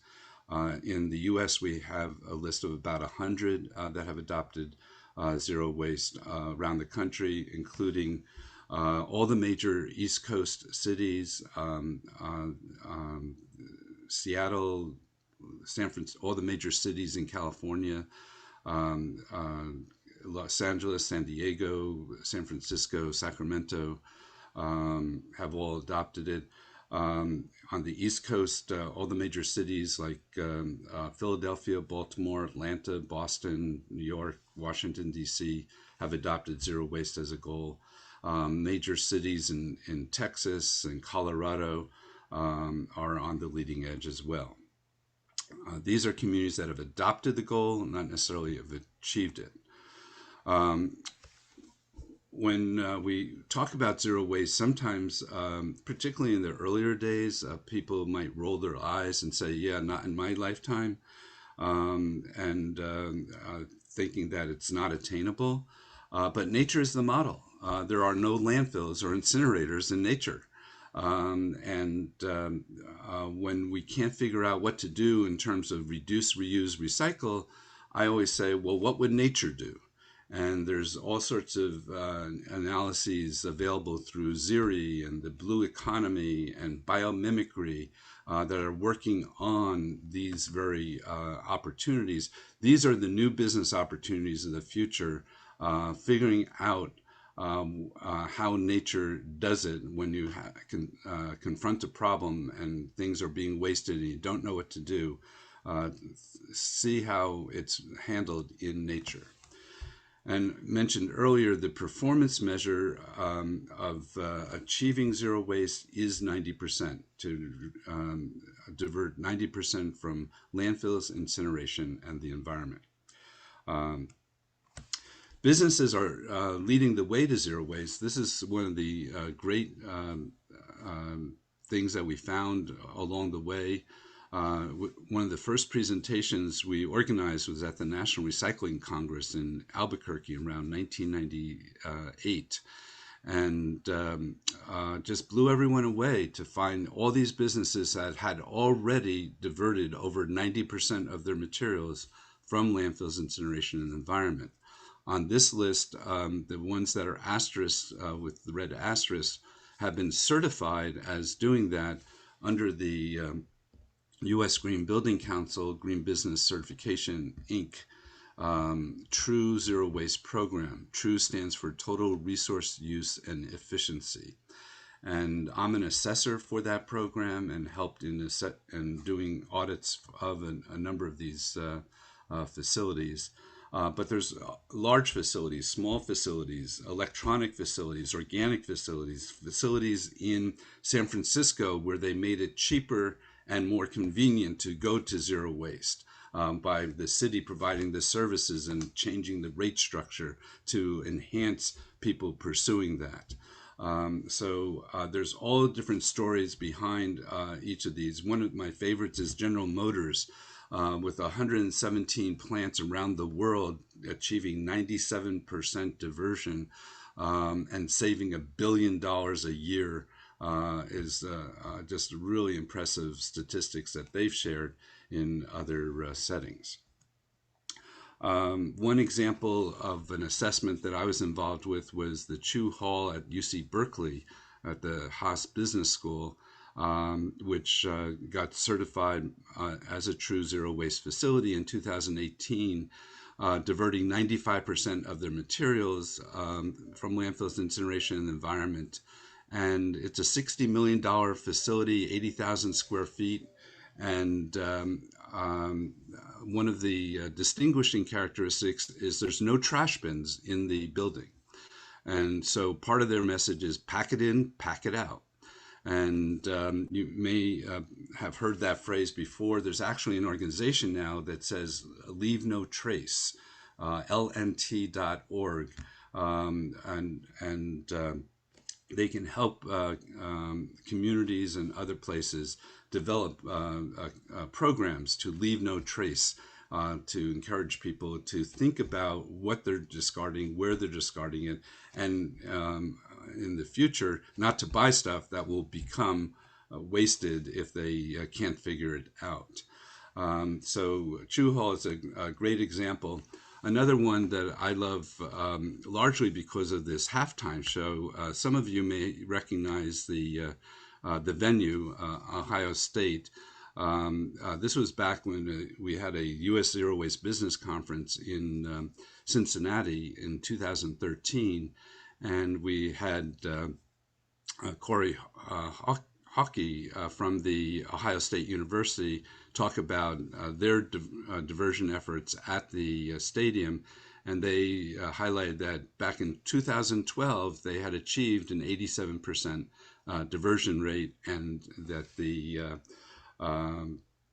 went over 90% for the last game of the season. And I just love the graphic on the field for the halftime show. Thought you guys would appreciate it in Ohio. The U.S. Green Building Council True Zero Waste Rating System was developed by the U.S. Zero Waste Business Council, which I helped to form back in 2012. I was the first president of that, and it has 81 credits, only 5 of which are dealing with diversion, the actual achieving of the 90% or more diversion from landfills, incineration, and the environment. The rest is all about rethinking, redesigning, reducing, reusing, using leadership and training people, analyzing the streams, and achieving a closed loop system and innovating. That's what zero waste is all about. It's trying to go beyond recycling to the next generation. Your neighbor, Indiana, just announced today that they're renaming their recycling association in Indiana from the Indiana Recycling Council to Circular Indiana. And that's because they're trying to go beyond recycling to upstream to reduce, reuse, repair, and rethink and redesign. One of the questions is, can we afford zero waste? And I highlighted earlier that every zero waste business we've documented has saved money, and they've saved it by reducing, the most money is saved by reducing and eliminating wasteful practices, the next through reuse, and then recycling and composting if the rate structures are set up right by the waste haulers and or the community. It's a decentralized approach, and businesses will save money by product and process improvements, eliminating wasteful practices, and more reuse, recycling, and composting. If we don't design for zero waste, the mining and manufacturing and distribution impacts will continue. And how many tons was that upstream? 71 tons. For every ton locally, that's the wasteberg that we showed earlier. The landfill and incinerator impacts will continue, and the liabilities under CERCLA, the Superfund bill, will continue for all those contributing to that. We would need 3 to 6 more planets for the U.S. lifestyle to be replicated around the world, and as others strive for that, we need to become more efficient. And zero waste is a tool for helping people find how they can become more efficient. One of the key to that is the zero waste hierarchy of highest and best use. It's actually a 4-page document at zwea.org highlighting the ins and outs of what choices to make on technologies to rethink, redesign, reduce, and reuse all the upstream activity, to recycle, compost, recover the materials through other than source separation activities, and to manage residuals properly and not to incinerate or burn anything is what zero waste is all about.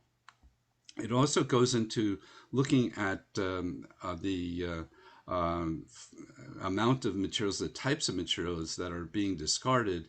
And this is a slide that was done early on by Bill Sheehan from the Product Policy Project that is now upstream. And what he highlighted is that it's the products and the packaging that's been accelerating out of control, that the current solid waste system really wasn't designed for the toxicity and the nature of those products and packages. So that's why we are calling for redesigning products for the environment. Some of you may recall the flip tabs on the cans, aluminum beverage cans, way back in the 60s and 70s, and they were littering all over the world. And someone innovated and came up with the opener that stayed on the can. There's a new effort to connect the cap, similarly on plastic bottles. And in Europe, they've adopted policies to that effect. We're trying to do that in this country, and there's some innovators that are already implemented it on some of their plastic bottles.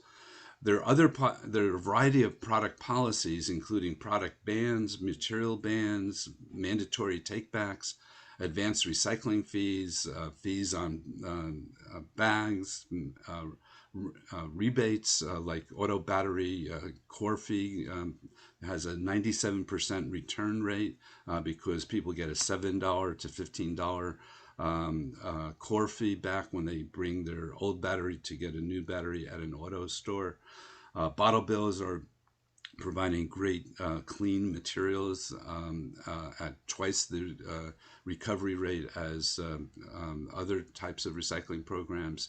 Extended producer responsibility, getting producers to take at least fiscal responsibility, if not physical responsibility, and cradle to cradle product design, clean production. There's all these different tools that are available for folks to address these issues.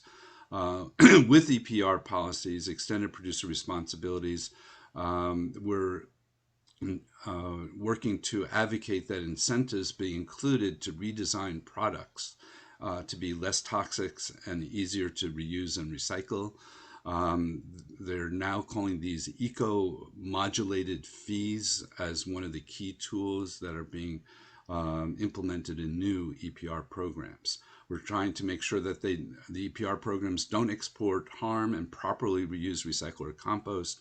A lot of EPR programs have been burning materials, which is not the desire from a zero waste perspective. We also are looking for supporting small local business nonprofits and local government roles. One of the two first state EPR laws adopted for packaging in this country in Maine is a municipal reimbursement model where the products and packages will be charged fees that will then support existing municipal recycling programs in that state. When you look at zero waste, the types of things we're talking about are a combination of physical and social infrastructure. On physical, we're talking about everyone having access, universal access to recycling and composting services for residents, businesses, industries, institutions, and schools. And having good processing capacity, state-of-the-art processing for recycling, organics, including food scraps and food contaminated paper, and construction and demolition debris. Separation of the materials is key. These are examples of an office environment with clear signage on and above the containers. Social infrastructure talks about getting the right economic incentives through the rate structure, having new rules and incentives to help encourage businesses and generators to do the right thing through the types of product policies we just highlighted. We're striving for culture change and recognizing that it takes 7 to 15 times before of messaging before people will change their attitudes and change their behavior particularly. So that's going to require a very comprehensive community-based social marketing program and all sorts of tools to achieve that, and providing technical assistance along the way to residents, businesses, and institutions. There's huge opportunity for connecting and helping green businesses to expand, attract, and support them, producing many green collar jobs.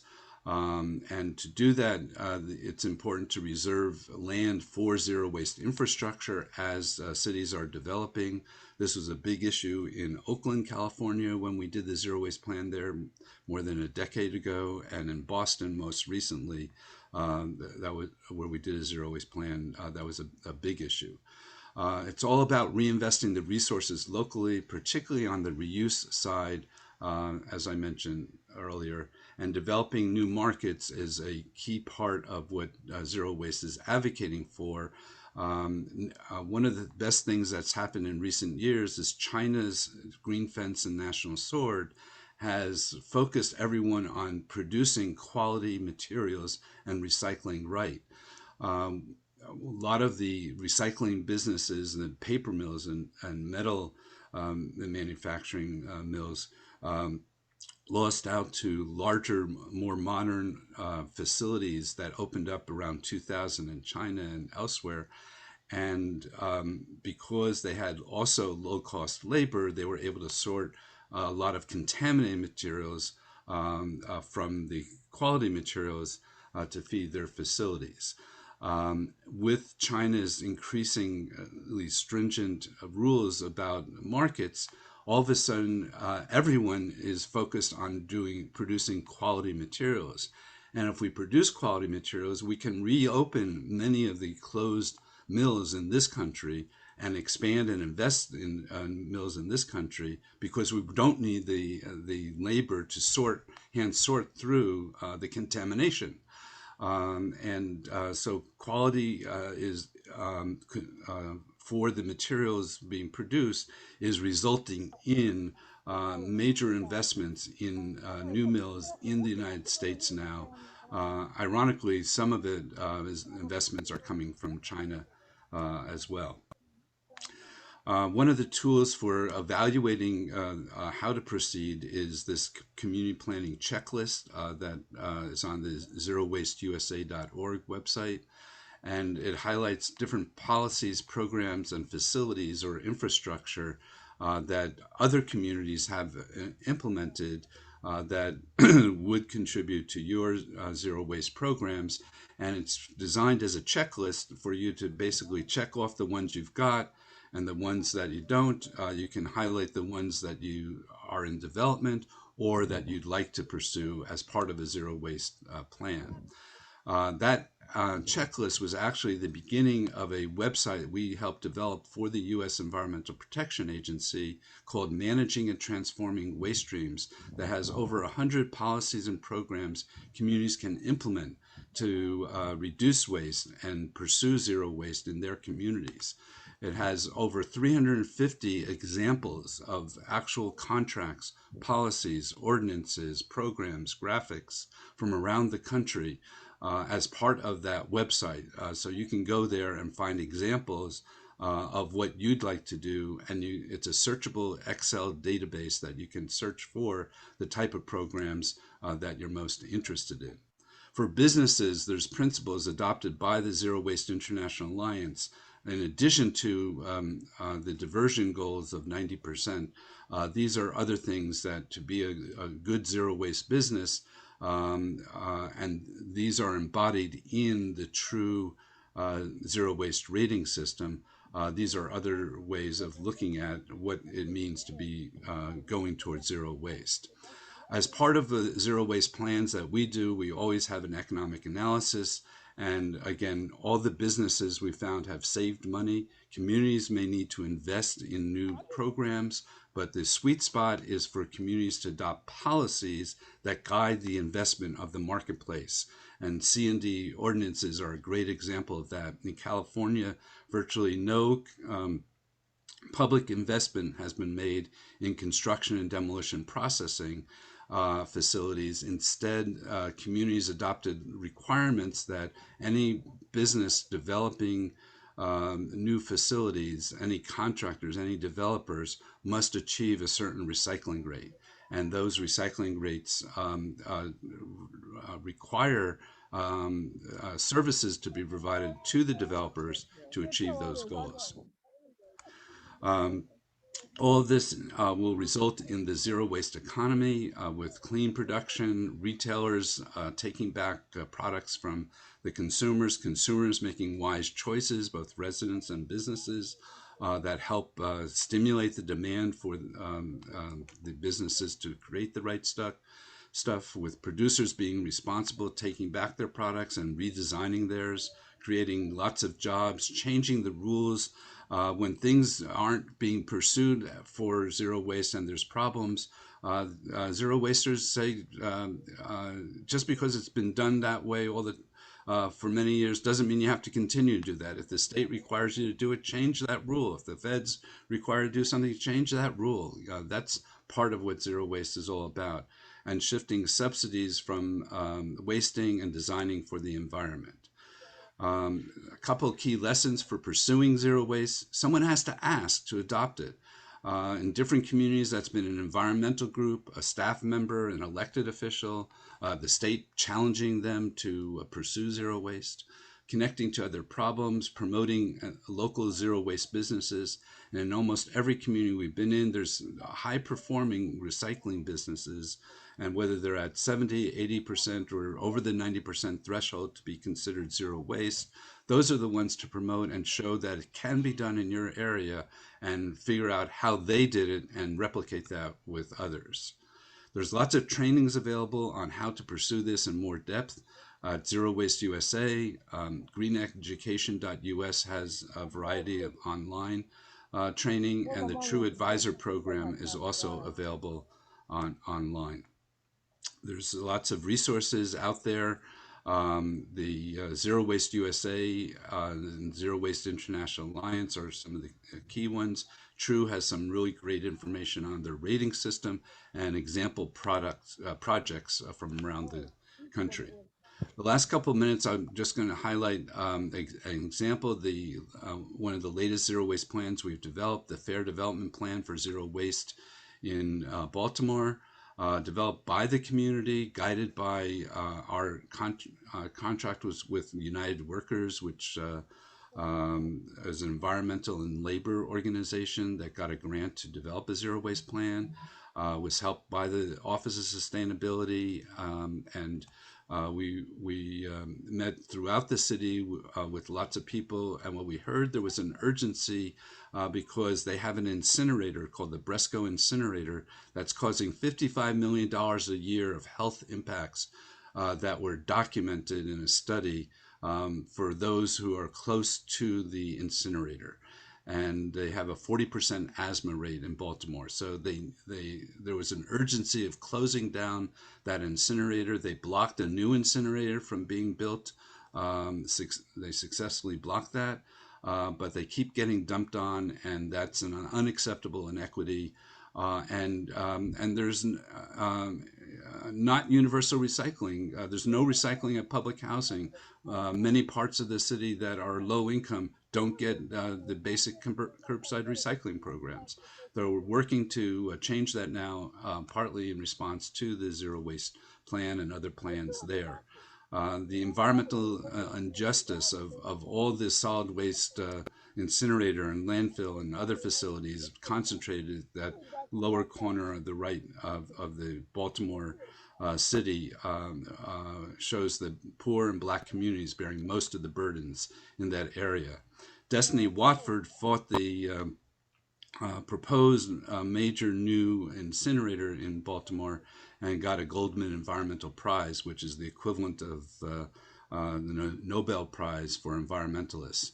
And some of the guiding principles there in the zero waste plan were universality, equity, everyone participating, have everything be transparent, and holding everyone accountable.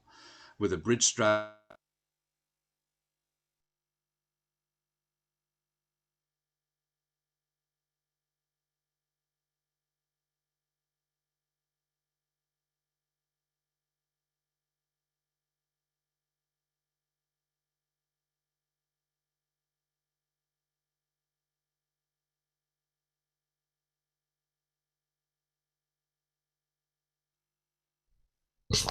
Willie, I think you might have muted Gary. yeah, I'm now unmuted. There you go. Thank you. Well, I'm just assuming you can see from the bullets on this slide what I was talking about there. Yeah, we only lost about 15 seconds, Gary. Okay, great. The last piece is on Recycling's Infrastructure 2. This is a campaign of the National Recycling Coalition, Institute for Local Self-Reliance, and Zero Waste USA. With all the talk about infrastructure, particularly this year, we've been coalescing folks that are working on the campaign to get recycling funding in the infrastructure bills. National Recycling Coalition drafted the America Recycling Infrastructure Plan, proposing $16 billion over 3 years and fees to cover all the costs of providing those funding, that funding to communities and businesses, with 50 different initiatives, building on other advocacy plans by other organizations that have been working in this space for a number of years. So this is an effort to get things in the legislation that's going forward. The bipartisan bill that's supposed to be signed into law today does include hundreds of millions of dollars to implement some recycling around the country, particularly in implementing the Save Our Seas Act 2.0 that was adopted last year by Congress. In addition, in the bipartisan bill, up to $6 billion is there for investing in new research into batteries and battery recycling. And that's in recognition that our infrastructure is being burnt down now by lithium-ion battery fires. And we need to address that. The infrastructure bill is taking that on. One of the things that our campaign is asking people to do is to reuse systems, recycle content, and compost products in all infrastructure projects. So even if it's not funding recycling facilities, any infrastructure project we're advocating could use reuse systems, recycle content, and compost products. And we ask you to contact your U.S. Senator and Congressperson to advocate that that gets as eligible activities in these bills, and that they champion that by the agencies when they write up their guidelines and regulations to implement those bills, to make sure that all infrastructure contributes to creating the demand for our services in this industry. We have a number of resources available and got some great media coverage in the early days in May and June and July for the campaign. We've set up a Google group listserv, recycling infrastructure at googlegroups.com for people to get in the loop on all the details that are happening, and are doing a number of monthly webinars, and participated in the National Recycling Congress a couple of weeks ago. We'll be at the National Zero Waste Conference coming up in a couple of weeks. And in 2022, the webinars will focus on industrial investment opportunities, waste surcharges, how to apply for infrastructure grants. We hope by March we'll know more details of how to do that, and talking about resource recovery parks as an example of how to make infrastructure more efficient and effective in communities. So the National Zero Waste Conference, just encourage you all to join. The first day is on focusing on zero waste businesses, the second day on zero waste communities. I always close my presentations with, if you're not for zero waste, how much waste are you for? And when we're in person, we turn that around and ask everyone to say how much waste they're for. So Willie, could you unmute everyone? I'm going to try that virtually and see how that goes. So let me know when you've unmuted everyone, Willie. Could you do that? Well, doesn't look like it. Okay, we'll do that in the Q&A. Ready for any questions, or you can go on to the next presentation. Back to you, Arley. Yeah, I have a quick question. You know, the last slide or two, you mentioned that you're going to have a workshop on how to apply for the infrastructure grant. Uh-huh. Yeah, and I guess my question is, before you take that step, and I mentioned this to Bob, you have to be pre-qualified to apply for any federal grants. And there's some things that you have, I don't know them all, other people probably listening in, like Emoja and Caroline, who was with the, Caroline may know those procedures. But, you know, when I was working with Ohio EPA, I used to be a peer grant review individual for that team. And there are certain ways that and certain language and that you have to use in order to actually submit an effective grant, and including including budget and so forth.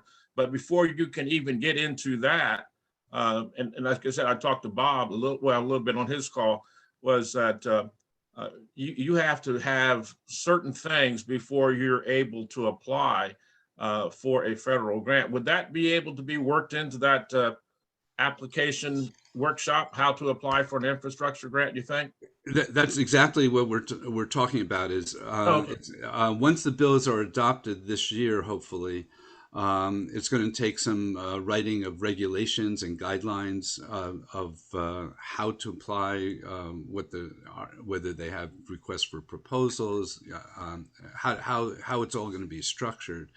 It's optimistic for us to think that they'll have that figured out by March, but there's a lot of pressure on the federal government to do on the ground improvements before next November, if you get the drift. Yep. So we're optimistic that we'll have some guidance by March on how to apply and pre-qualification issues like you're addressing. But an example of that is in California, we got a $5 million U.S. Department of Labor grant for setting up a recycling and resource management training program from the U.S. Department of Labor back during the Obama administration.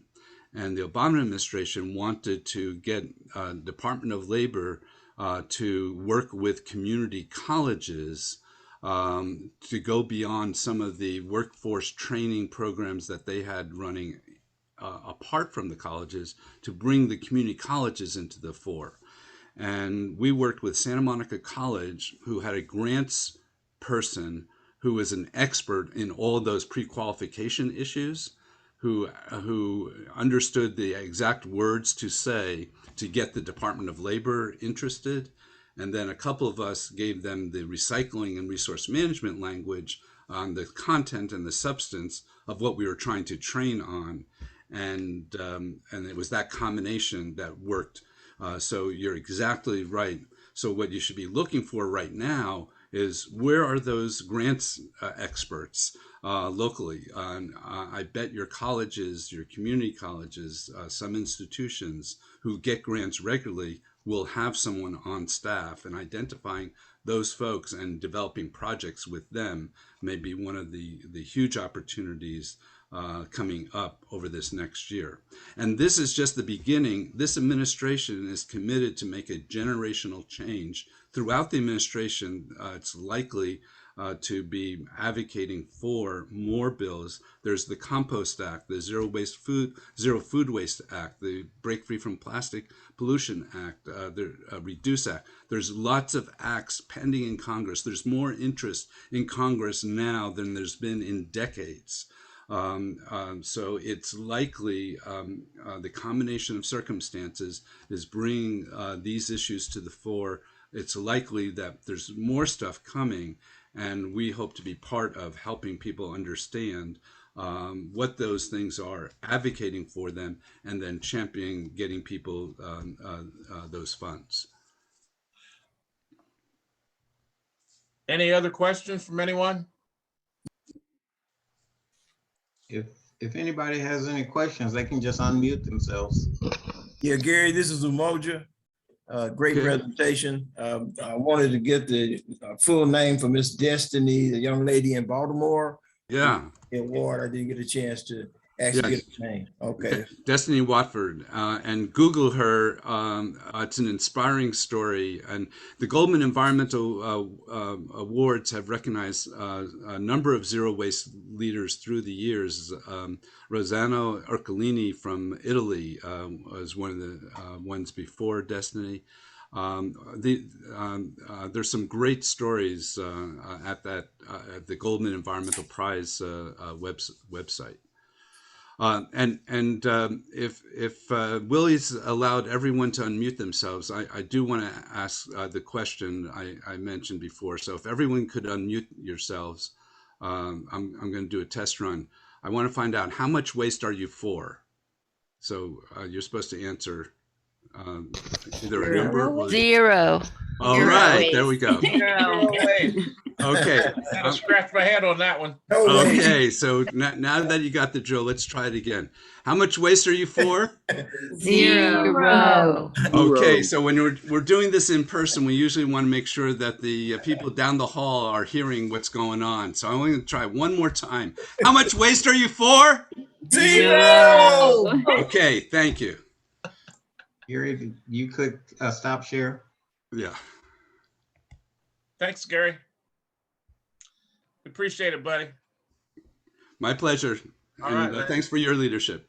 Okay, we'll see you soon, right? Okay, right. Is it next week? The board meeting? A board meeting on the 19th, Right, okay. Friday, this Friday. Yeah, now you guys feel free to contact Gary. He's open for any questions. If you need some feedback on if you're trying to start a zero waste program for your community, he'd be more than happy to help you. I know Gary's helped thousands of people over his years, and he'll do a great job for you. If he can't find the time, he'll make a way to do the right thing down the road. So just give him a call, contact him. If you don't have his contact information, you can always go, you can Google his name, or you can contact me. So Gary, before you leave, I have another question, because the Solid Waste Authority of Central Ohio, which is in Columbus, and Ty Marsh is the executive director. Well, they have an initiative now, and I think they're giving some grants to some of the 25 communities in the greater Columbus area. And Andre is on the line, and you mentioned in your presentation, and this is something that I encountered when I was with the Division of Recycling, poor, underserved, and Black communities never were contacted, never were put in the loop. So I don't know, Andre, has anyone from the Solid Waste Authority contacted you about starting or initiating the zero waste program? Not that we know of. We do know that there is a litter cleanup initiative through City Council. It's not been branded zero waste, but they do have, I believe, $500 they're giving community groups each to do something similar to what we started with the North London Area Commission. We had a group of youth and leaders and residents just go out and collect trash. And then we did that around the rec center because they were short-staffed.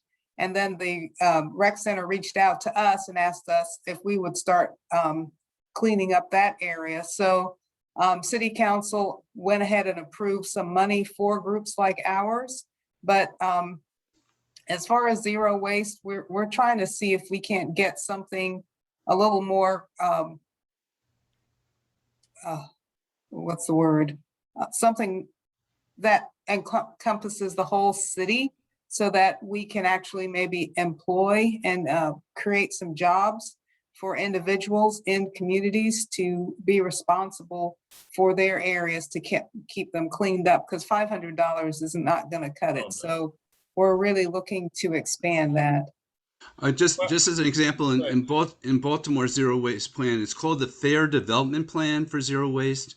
It's the first in the country that's called that, because it really looked at the abandoned houses, the abandoned properties that were being dumped on. It wasn't just the landfill and incinerator, it was all these abandoned properties that were being dumped on. And they asked for, and we included in the plan, recommendations for $20 million a year for the city to make grants available to community-based organizations, for the community-based organizations to acquire these properties and these buildings for beneficial public use.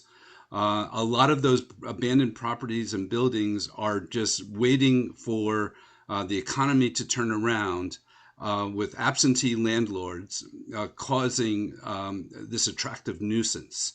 And so there's a whole fair development roundtable in Baltimore working on those issues, and our plan connected the dots between those issues and zero waste and community control of those problem areas. So it's also getting to the root causes of what's causing those problems. And the root causes, we also address the eviction rate in Baltimore being one of the highest in the country. And in Baltimore, they had a program where when people were evicted, they provided a warehouse for them to put their goods, their property in until they got on their feet. And we called for reinstating that had been closed down a while back. But again, we were connecting the dots with the eviction rates, getting at the root causes of these problems. So, the cleanups are nice, and Let's Do It World does a great job with 50 million people involved in September each year around the world on cleanup campaigns. They have a zero waste approach, and they call for brand audits, identifying what are the types of products that are being littered and identifying who the brands are of that. Coca-Cola for the last 4 years has been the leading brand found in the litter. So those are a couple of ideas coming out of the Baltimore experience particularly that I encourage you to take a look at in Columbus and advocating for, whether you're advocating for zero waste or not. A fair development plan for your wasted resources is something that could build on what we worked on in Baltimore. Thank you for that. And I will reach out to you, Gary and Arley, about partnering some of those programs with initiatives that we're trying to accomplish here and what we're doing. Thank you. Yeah, and Detroit is tracking a lot of the Baltimore stuff, Abrilla. The Gaia Network, Global Anti-Incinerator Alliance, is actively engaged with folks in Detroit on this, and so they are definitely tracking it and coming up with some innovations themselves. So United Workers in Baltimore is closely in touch with Gaia members in Detroit. Well, I just brought that up simply because there are communities in the greater Columbus area, and I don't know the reason how they chose some of the suburbs versus ones that they didn't. And the suburbs that they chose were Bexley, Grove City, and some others. I can't name them all, but they sort of, some of the areas that I am aware of, American Edition, which if you drive through there are still homes that have outhouses. And there's other areas in the city. I was driving around. I drive around just to be driving around because I like to see what's going on. Columbus is doing a lot. I mean, there's a big boom in apartments and housing and so forth, but they seem to forget the areas where there's the most need.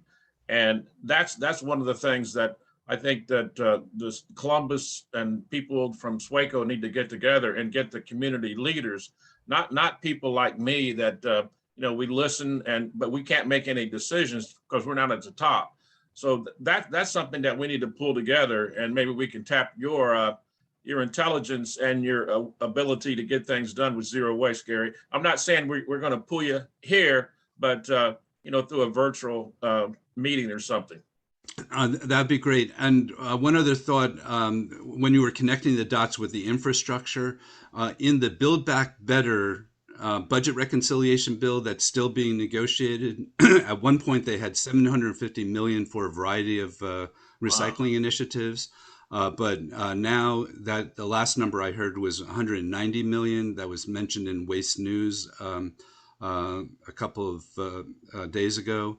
Of the $190 million, it's focusing on underserved and environmental justice communities as the focus for community composting facilities for those communities. So rather than being broad to $750 million sounds like a lot all over the country, it's really just a small part of what's possible, what's needed. Again, we're calling for 16 billion. But now that that's been shaved down to 190 million, they also shaved the focus to underserved communities, focusing on community-based composting. So that if that goes forward as most recently discussed, that around the 1.75 trillion, that probably will survive that cut. and could be a really interesting source for some of the communities like Detroit and Columbus. All right. Well, Gary, we appreciate you taking your time and being with us today. I appreciate all the information that you shared with us, and I'm sure that people will be contacting you in the future. I know I'll be seeing you on the 19th. So with that, I appreciate it. And Gary, high five. Okay. And now she's already up and running. We're going to have our next speaker, Miss Russell, who's going to talk about and tell us a little bit about the Linden community and what she's doing to turn it from an underserved community to a deserved community. And I met Andrea just by chance. And I'm always looking for a good place to eat. And so I was at the Ina's Caribbean Kitchen on Cleveland Avenue. And Andrea was at the time, she was publishing a newsletter. And so I was up there. I was up there more than once because my wife likes the curried goat and I like the barbecue chicken. Anyway, the story goes like this. I saw the newsletter. I said, this is a well-written newsletter, a lot of good information. Went there twice and there was even more information. I said, man, I got to go see who this person is, who's the editor. So I finally made a contact with Andrea. And so I went over to her house and I gave her my comic books and she gave me an insight as to what was happening in Linden. She said, we had a park going up. I said, a what, in Linden? She said, yeah. And I said, where is it? So I left her house and the park is beautiful. They have ancient trees in there. They have a pond, I don't know if it's a fishing pond or what, but it's beautiful. But it's people like Andrea that's making a difference in the communities that sometimes the city leaders, and I call it benign neglect, they totally forget about the people that really matter. So with that, here's someone that really matters and thinks about her community. You're on, Miss Russell. Thank you, Mr. Owens. I am. Yes, ma'am. I'm so excited to be here among this distinguished panel. And I just want to say it's an honor to serve the community. I really feel blessed that God's put me in a position where I can help others. That's truly always been the way I was raised, my upbringing, traveling with my dad's jobs. He was a diplomat for 2 countries. And my mother always sat us down at the table and said, you treat others the way you want to be treated. And others have the same value that you do, no matter who you are or what you're doing. You have to treat others the way you want to be treated. So that golden rule was instituted in our home and instilled in us. And so I have to give my parents credit for a lot of the desires that I have and putting God in our lives. And I have to say, Arley is doing a phenomenal job with the ORC and NRC. It's always been at our heart. My mom was a home ec teacher. She always taught us about reusing and recycling and reducing waste and being conscientious about our environment. So, and my dad was an agriculture specialist. He taught agriculture at different universities around the world. So we've always been educated about our environment. And so that's always been a focus of ours in our family. And when I moved to Linden 28 going on 29 years ago, I was a full-time student at The Ohio State University working on my PhD in curriculum development and assessment as an art education major. And I have always had a very keen sense on being in tune with the community and what the community needs. And recently, I've just expanded that personal desire to help the community into participating in a leadership role. So I applied to join the North Linden Area Commission, and I was voted in by the residents to be an area commissioner. Well, part of my job as an area commissioner is to advise the residents, the city, and developers about what's good for the area. And in doing so, Arley, thank God for Arley, he said, okay, Andrea, come on the panel and talk to us about how you are working in the Linden area and what's going on in the Linden area to make the underserved community a deserved community. We do have several issues in the community that our residents are facing. One, we have tremendous rent increases. We're having individuals who are paying more with their rent. We're having those evictions, which are leading to the set outs, which are leading to the garbage in the streets that we are constantly picking up. And we have about over 40% of our residents are renters in the area. Developers are now coming in asking the area commission to approve development. So we're seeing an additional burden on the residents with the increase in the cost of living and housing here, and a significant increase in homelessness as well, in conjunction with those changes that are happening in Linden. What we are trying our best to do on the North Linden Area Commission, and I'm the chair of the commission currently. We had election. I can no longer sustain working with the community and maintaining my company and providing that level of concentrated effort for the area commission. So I did not run for re-election. We have a new chair of the North Linden Area Commission coming in, Carol Perkins, and I'm trying to acclimate her to this new role she will be playing. So what I'd like to do for the North Linden Area Commission is to promote the agenda that I have in my presentation today, and that is to talk about safety, entrepreneurship, and jobs. Over the last year, I've been attending the recycling conferences, workshops, classes, and just learning more about what resources are available to offer to the residents in the Linden area. And so therefore, I've come to the conclusion that we need the jobs, and we can bring in reusing materials and that reuse portion of the zero waste programs to provide jobs. And that brings the highest number of jobs, as we just heard in the last presentation. And so there are facilities here in the Linden area and the North Linden area that can be used for those purposes. So I'd just like to start by saying, if we're looking at the first slide there, we can refer to the first slide. We do have a youth safety program encompassed within the North Linden Area Commission. And we have come together as community leaders, community business owners, and volunteers to create a safety plan. And that safety plan is going to have several components.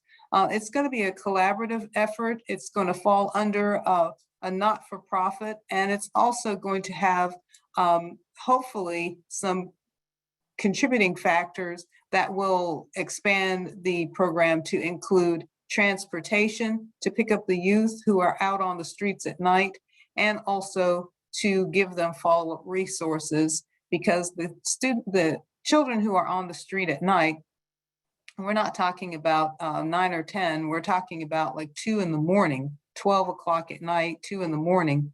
We're seeing that the youth are in the streets. I think that it would be really apropos for us as leaders to not only address the need for these children to get home safely or to a safe environment, but also to integrate those services along with some follow-up care. And that was brought to our attention by social workers. They said, why don't you pick up the children and give them follow-up care as well? So I feel that a part of our safety in our community is also linked with all of these recycling efforts and environmental concerns, because our efforts in our community that looks trashed is not going to go anywhere. We have to have the community come together to clean up the area and to maintain the appearance of the area and the health of the area in order to maintain the safety of the area. Because if people feel like their environment is an environment where they can be proud of, then of course they'll want to take care of that environment. And if they take care of their environment, then they'll feel empowered that they can speak up and have a voice about what happens in their environment. So I feel like they're all so linked, because I can't continue to see impoverished areas that have so much trash blowing around, and it's very discouraging and disheartening. I would go out, clean up. The next week, I would see the same amount of trash. I'd go out, clean up. The next week, I'd see the same. And then recently, I started seeing less and less. And my neighbors, I think good things are very contagious. And my neighbors have asked me for garbage grabbers. I see the pull the kids in. They help clean up. If I'm going out, the kids help clean up. I give them the gloves, and they're excited. Oh, they get the gloves. Oh, they get a vest. Oh, can I have a vest? Can I have a reflective vest? And do I get an outfit? So if you make it exciting for them, like we heard about the comic books, you make it exciting for them, then they want to be a part of maintaining their environment, and it's fun for them, and it's something where they feel proud. We came back from cleaning up, and the parents, the mothers, were on the porch clapping and cheering for their kids as we walked down the street. The volunteers and I looked at each other, we're like, wow, they're really excited. And then we thought, this is building self-esteem and confidence and pride. So, if we can instill that in our community, we have a winning formula. So we were very excited to see that the parents were cheering the kids on. And I don't even care that they lost their safety vest. I'll give them some more. They were donated, and we can get them some more. But they were so excited. But I think the cleanliness of the environment definitely goes in hand with the safety. So those are the two areas that we're focusing on with the safety initiative. And if Mr. Johnson, if you could give us the next slide, please.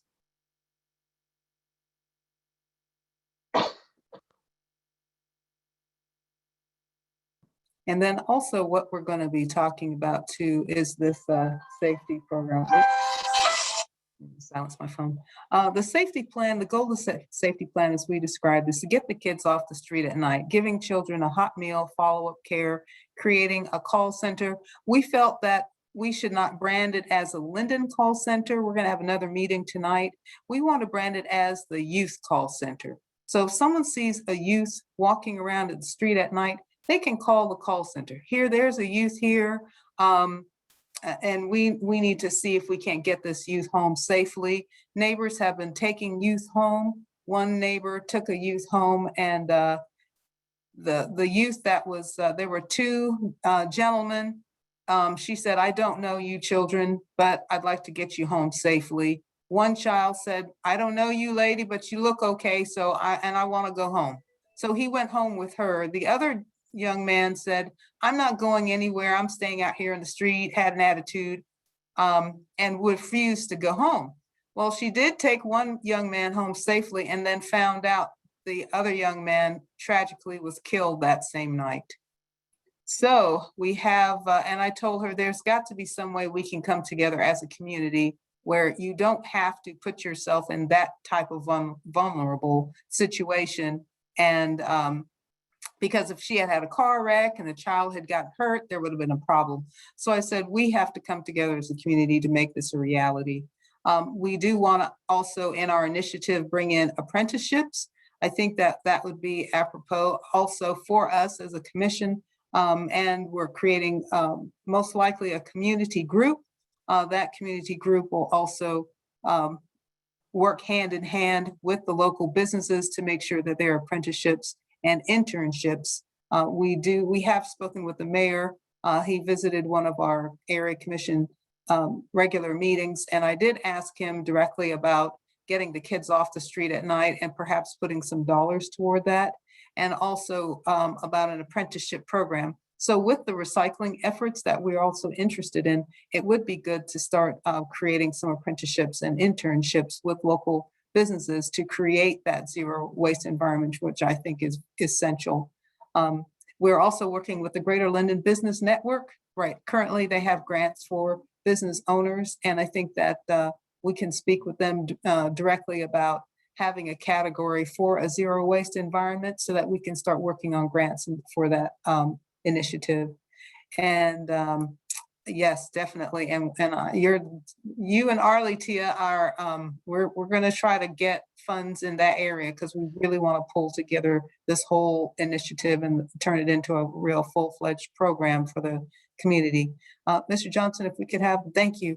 And we have started the Linden Cleanup Crew. The Linden Cleanup Crew, I started personally. I went over to one of our business owners on Hudson, and he gave us over $1,000 in cleanup gear. He gave us gloves that will protect us from fentanyl, and he gave us those high-vis jackets you see the volunteers wearing. Lisa, Sammy, and Jules are wearing. He gave us $1,000 worth of equipment. So, oh, someone says they can't see the slides. Can you see them now?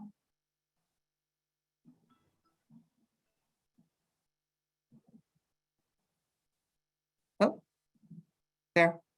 Okay.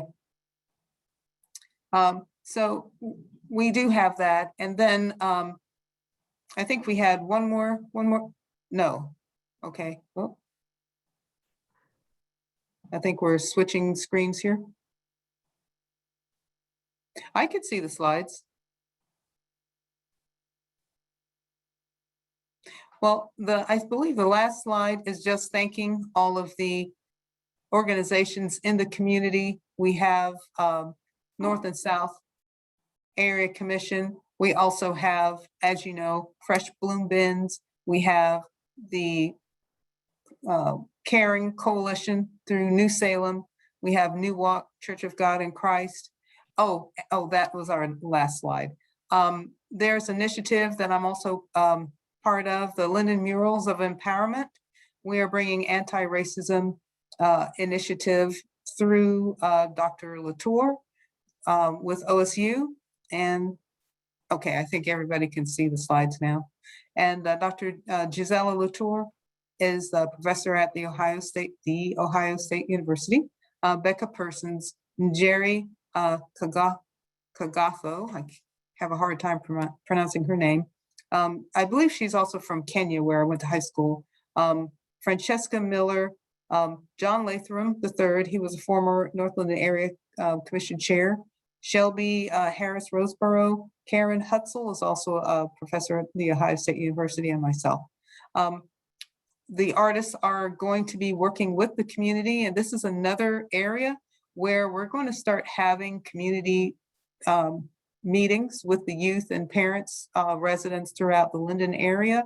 If we would like to incorporate the anti-racism piece to include some of the factors that we just mentioned, why is not Linden and the other underserved communities included in these zero waste initiatives and these talks, and bringing us to the table? Maybe that can be inculcated into the murals as well. How can we improve our area, make it look better, bring up our standard of living here in the Linden area through the use of some of these resources?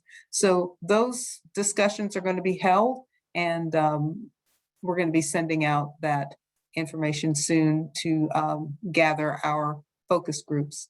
And so we have the Linden Safety Plan, which is being currently constructed and is turning into a full-fledged program. We have the Linden Cleanup Crew, which I've turned that over to Road to Success Academy, is now going to be leading the charge for the cleanup area. We have our volunteers, whom we love dearly, the Linden Murals of Empowerment, North and South Linden Area Commission, Sisters of Empowerment. They also teach classes for the community, awesome classes. St. Stephen's Community House Moms Demand Action, they're also coming to our commission meeting this week. Community of Caring, New Salem Baptist Church, We Are Linden, Greater Linden Business Network, local trade unions, One Linden Plan, created by Mayor Ginther in the city of Columbus, and my company, Geographic Design. We donate weekly food to the community, and we just bought coats out of our proceeds. Our business just bought coats for the kids, and it was very expensive, but I felt it was a very needed thing to do. And in fact, one of the kids came knocking at the door, asked me if I had any more coats because his had a big rip in the back and he was cold. So thank God I was able to go into the trunk and get, and he was so happy. He had 3 choices of jackets to pick. So it wasn't like he felt like he was getting some throwaways. He was getting brand new out the bag from Target. He was happy. So he picked out the one he wanted and he ran all the way home. It was so cute. So I just want to say thank you. And I do I have time just to show them a little snippet of the Linden Safety Program? Right ahead. Go right ahead. All right, let me. Okay, how do I do share? Do my share? Oh dear, okay, all right. Is it a video? No, I was just gonna show little parts of our Oh, safe okay. plan. There you go, you're up. I'm up, okay, all right. I try to make it smooth as possible. And thank you so much, Mr. Johnson, for helping me with that portion of the presentation. The Linden Safety Plan, we have a team, we have a fiduciary in place, and tonight we're going to be talking about creating the community group. What we'd like to do, and here are our partners, we have several individuals working from the community and groups coming together. It's quite a large group, and so we're really excited to have the support from the community. We are proposing that we address the needs of the adolescents. We're finding through research that 1 in 30 adolescents in this age group, 13 to 17, experience homelessness within a 12-month period. We're also, I'm just going to skip through some of the documentation here about the homelessness. That is a huge issue that we're facing right now. We do feel that, and here are the statistics. As you can see, we went from homicide rates of 83 back in May 2021. And now you see we have jumped September 162. So that's huge in the homicide rate. Now let's see who is part of that statistic. Unfortunately, as you can see our statistic here, Black males, and the age group is the very shocker, 18 and under, okay? We are doing our very, and here is the culprit, the gunshot, okay? All right, here's where most of the, in our zone, the Linden area, 24.1% of that statistic, and here's when it's occurring, 3rd shift. So we've identified the problem that we can handle and address as a community. And this is our demographic. We're working with youth 9 to 17. We're not categorizing it Black, white, Asian. We're just in, Pacific area. We're just saying, this is the age group we're gonna target. We're gonna target 9 to 17-year-olds because we don't wanna lose anybody in any other demographic area, racial area. We wanna target every single youth from 9 to 17. We would like to, as you can see, 13 to 17, we had 9 victims, and 13 to 17, 9 suspects. So the shooters are in the same age group. Then you can see more than doubles. When it becomes 18 to 21, the homicide more than doubles. We're trying to catch this 13 to 17 age group before they turn 18 and fall into this next category, because it only gets worse as they age out and become more mature adults. 22 to 30, you see the homicide rate more than doubles again. So I think it is in our best interest as a community, and then we have some solutions here. We would like to set up a call center, have the calls, anyone in the community can call into the call center, and we're going to have a website set up where the youth or the adults can log in, set up an account, and request services for transportation, or they can request follow-up services, and they can request a meal. So whatever they request online, the call center will work with them and to dispatch the services that are needed. Then we will have data collection and have follow-up care so that all of the organizations involved with the follow-up care can schedule their services with anyone who signs up through the website. We will have everyone vetted, and we want the funds that we're trying to raise through the community group to go to the background checks, because we'd like to make sure the children stay safe. Anyone involved in the program is going to know where the children are all the time, and we need to have those individuals very carefully screened.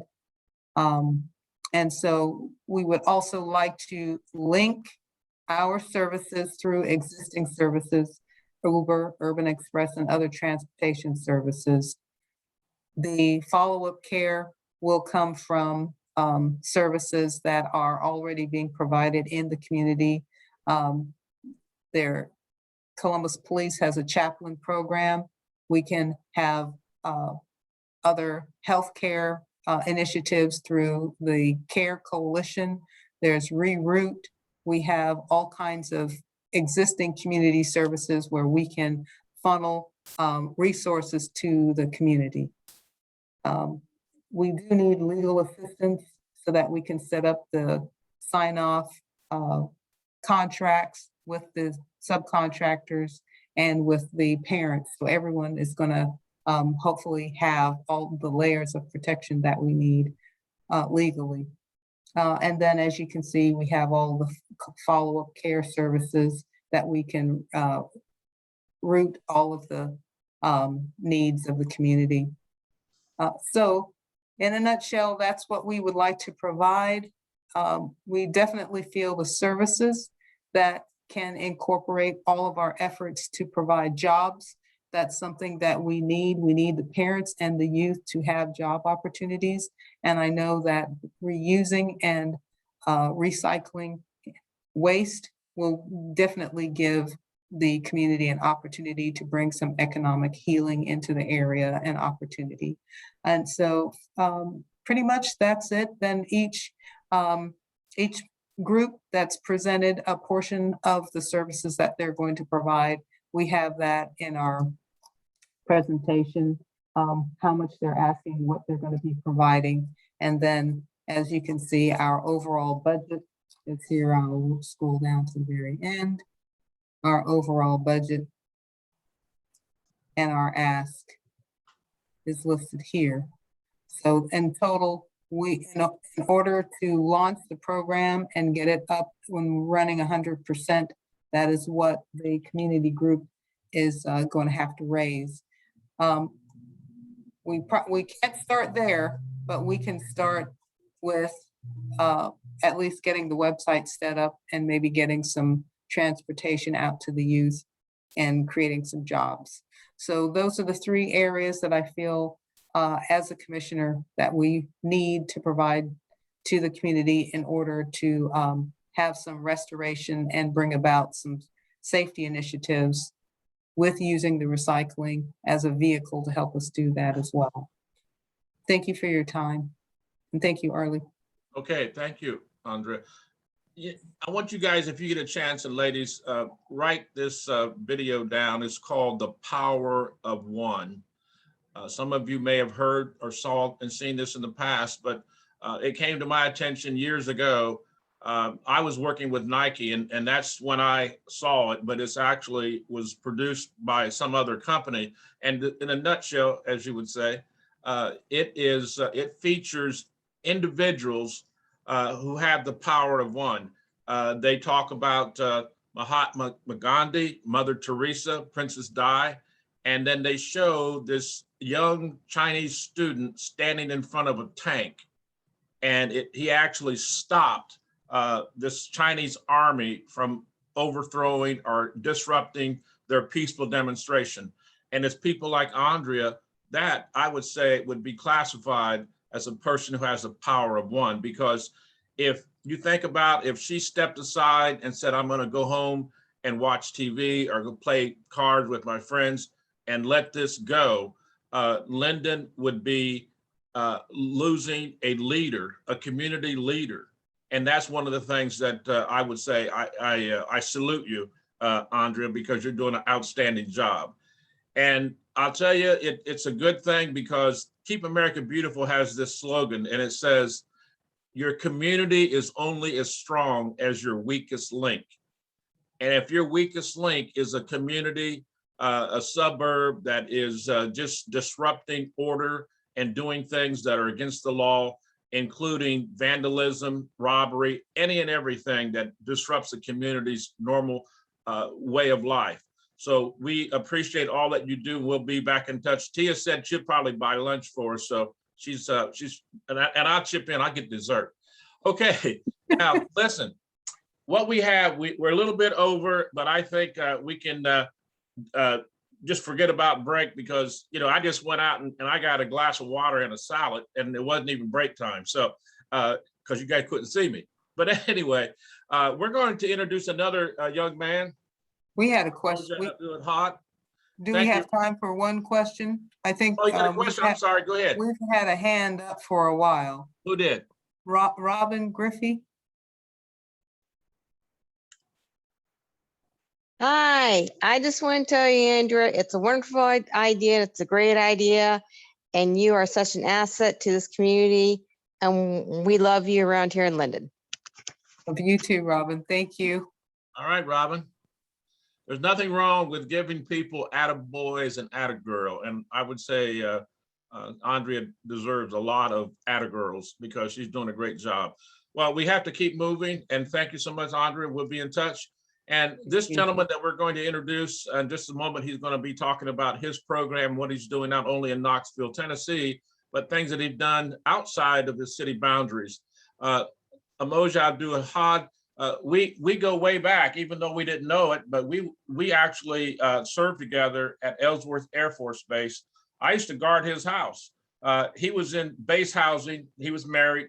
I was single. I carried a .38, wore a white hat and nightstick, and drove around. I was a military police, and our job was to protect any and all people that lived on the base or off base. And Amoja was in base housing. I don't know what his classification was, but I know when I went to Vietnam, I was classified as light infantry. I carried an M60, .38, .45, M79 grenade launcher, all kinds of good stuff. And anyway, after all that time in the military, we were standing in the lobby at the Embassy Suites Hotel in Old Town Alexandria on King Street. And Amoja and I started talking. He was on the board, so was I. And come to find out, we were in the Air Force together and had all those experiences. And we have been close friends, even closer after we both told each other we were veterans. And we have been together. And I'll tell you what, Amoja is a good man. He's been up here a couple of times. He's driven up to meet with me to talk about some of the programs and projects that he wants to do. What has stopped us, like it stopped a lot of people, is COVID. So we couldn't do the things that we wanted to do. But he has a lot of good information to share. And I'd like now to introduce Amoja. You're on, buddy. Thank you, Arley. All right, man. It's just been a great day. I mean, it was America Recycle Day, and we couldn't probably fill this day with much more than what we're doing now. A little bit of history in terms of the recycling piece. I've always read a lot of newspapers, and I was reading like the New York Times, the Atlanta Constitution, a couple of 2 or 3 local papers, and I had them pile up around different places. And I also was throwing some in the dumpster. And I saw this PBS special that talked about a garbologist, landfill archaeologist that was looking in the landfill and found a paper that was 50 years old. And because it laid flat and wasn't wrinkled up so it could decompose for the insects to get into it and that kind of thing, it stayed there for 50 years, just laying solid. So at that particular time, I committed myself to start recycling. And I started actually taking my recycled newspaper to the recycling center. But I think that, and if everybody probably checks himself, I know Abrilla shared with us her history and how she was involved with her family. And I think all of us have some kernel of recycling in our history one way or the other. And then also, I think what happened is we made it a commitment, I think, to ourselves personally, first and foremost, because I really believe that that is the way to actually organize and to lead in whatever you're interested in. What we did here in Knoxville, we started an organization called Project 2000 Inc. We actually started the organization to start a grocery store. We looked at 2,000 people at $500 a piece being $1 million, because at that time it wasn't called a food desert. It was just insufficient food throughout the community in various grocery stores. They hadn't given it a title like they have now. However, it was something important. So Project 2000 put together the concept. We started talking with people. We had a board of directors, which we still have. And out of that concept, we actually never were able to develop the grocery store in and of itself, primarily because the things that were needed was a prospectus and some of the technical kind of things. And we were community people who had concern, and the Most High give us our ideas, and we go out with the ideas and pray that we work together to put together a group of people who have various ideas. So we still have aspirations to do that. But in the meantime, the nonprofit that was put together was so concisely done with the attorney that we work with, young African-American attorney here in Knoxville, that we were able to branch off into other things. So we started actually getting land that was available that the people wanted to give away or sell to various other people. They sold it to us for $1. So we were able to get people in the houses through our Project 2000 idea, working with Habitat for Humanities and other organizations in the very beginning.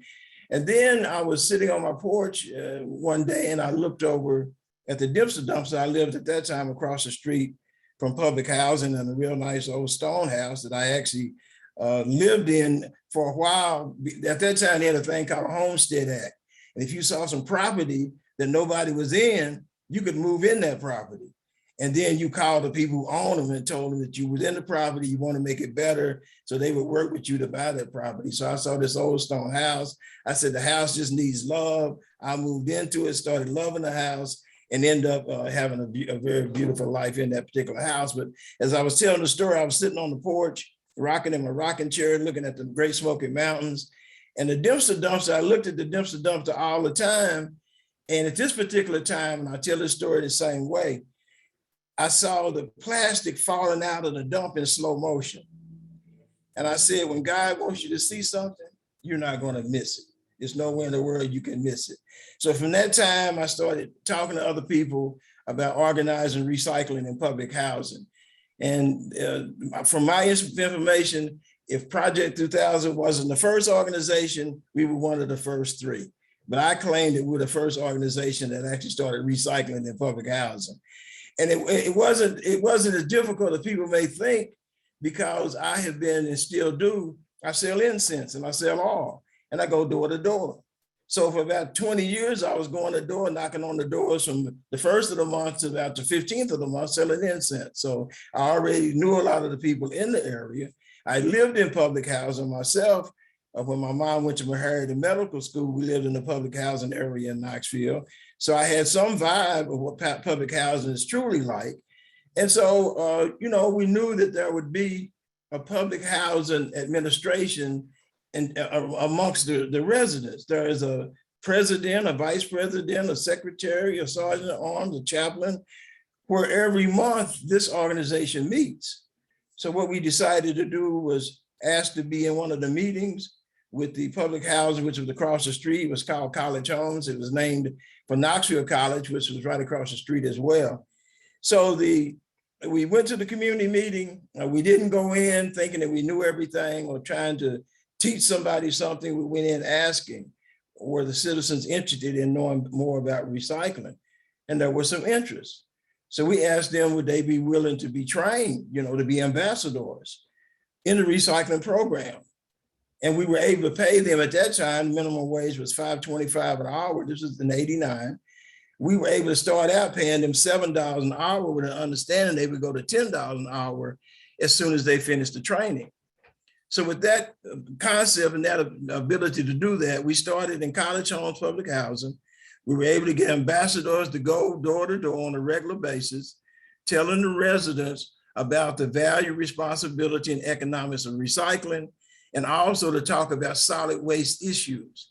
We use language that would cause people to really kind of think a little bit. I mean, ambassador, you have to know what that is, what it does. You hear the term maybe on a national level, international level, but if you're called ambassador, what does that mean? What do you have to know? What do you have to give?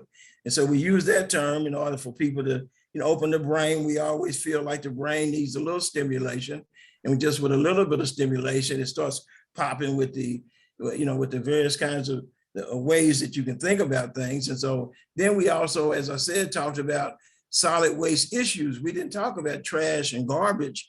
We did later. We talked about recycling, but the term was solid waste issues. So that meant, well, what is solid waste? I never thought about it. So long story short, in terms of this recycling initial piece in college homes, we were able to get 85% of the residents in this one particular public housing to recycle. So we just duplicated it. But what we knew would happen was that if we made it exciting, if we had a recycle fair, at that time, public housing, there was always a court in the middle of public housing where everybody could come together. And at that court, there usually was swings, sliding boards, and various other play apparatuses that the young people played with. So we decided to have a recycle conference right in the middle of public housing. We brought jazz, we bought pony rides, we bought balloons, we bought all the things that you know about are the good things to market or to sell or to promote what you do. The thing that I think that made it successful for us is that as an organization, we eagerly collaborated with the public housing residents, the people who live in public housing, the people who organize public housing in terms of various things that they did. We were sure that we were not just the ones on the microphone all the time. We were not the ones that were giving the message all the time. We were the ones who shared our knowledge with the public housing residents, and they in turn repeated that information and became very, very involved in public housing. We went forward to organize all the public housing in the city of Knoxville. We were able to get 85% of the people, as we started early, that was in the first public housing.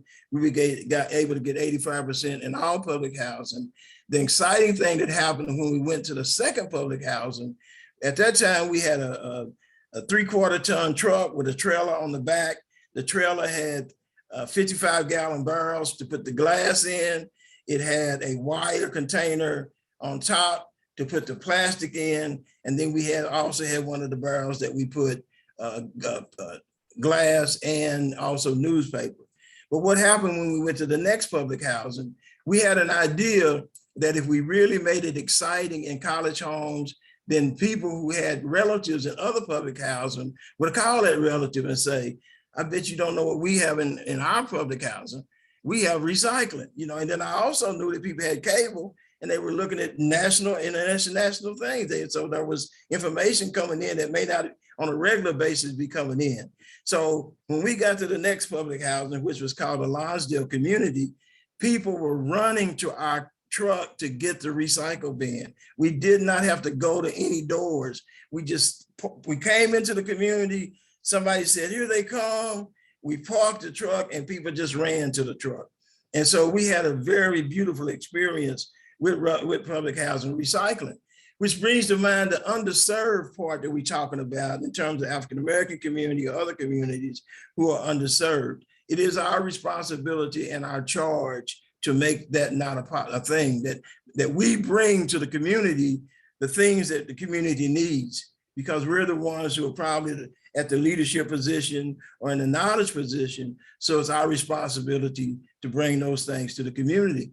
And in the time that we started in '89, so it's like 32 years plus that we've been recycling, we still see how the blocks are put up in various places or attempted to be put up to keep this from going on. My analysis, I have several concepts that I think about or figure out, but the main one is wealth. that this business, this industry, we talked about it in terms of numbers earlier, this billion here and that bit, but actually I've done some research. I work with some people out of Atlanta. We do quite a bit of work on this topic. It's a $32 trillion industry. That's what this is. So we're talking, quote unquote, one of the board members for our organization and our board president, he was in the industry a long time, and he always talks about trash. It's big money, and so it is. There's no doubt about it. It is gigantic, and so we really have to, synergize the ones of us that's on this panel, the one that's on this particular call, to see how we can, after we get through with this, maybe tomorrow, the day after tomorrow, how do we ensure that these resources that's coming through this new program that's coming that the president just signed it today, the infrastructure and all the rest, the Build Back Better and all the rest, how do we ensure that we surround those resources in a way that we actually are able to use them? I'll diverge here a minute. What we saw in working with public housing, recycling, and other activities in the city of Knoxville was that the culture politically was hampering everything. So we actually started a political movement to assist what we're doing. Knoxville City Council is 9 members. We have 2 members on City Council that's part of our team. So now the discussion about recycling is different. The discussion about sustainability is different, and other issues as well. Well, how do we get the resources? Because we just got the COVID money. It was difficult for us to get that from the community into the community. So we are at a dynamic time in terms of resources. We just have to, organize ourselves in a fashion that we're able actually to make these things happen. I'll return back to the recycling. When we started in 1989, from 1989 to 1996, we had 56 people hired to do the work that I'm talking about. We had 24 hired with our organization, specifically Project 2000. They were staff people driving the trucks, picking up the recyclables. They were the ambassadors in public housing that I mentioned earlier. We had a group of young guys called Recycle Rappers. They made up rap songs about recycling.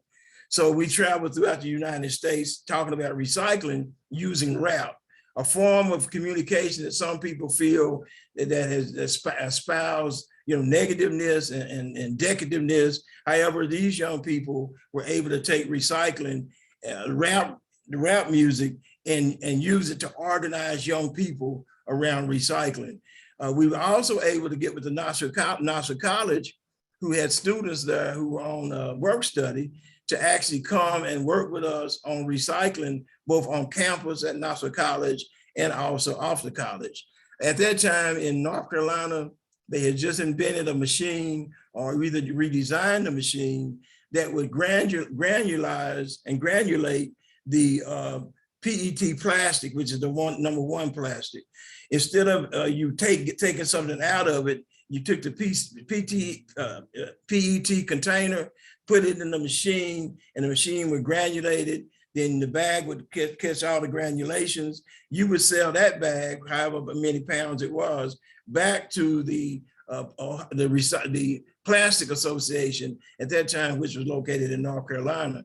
So we were able to, get that contract with them. We had 4 of those machines. We had one at Knoxville College. We had one at one of the shopping centers. We had one at the African-American, predominantly African-American high school, and one in the major shopping centers. So people would learn something about recycling. They could actually bring their PET plastic to that location, teach themselves and their children how that worked. And we also always had somebody there to share that information.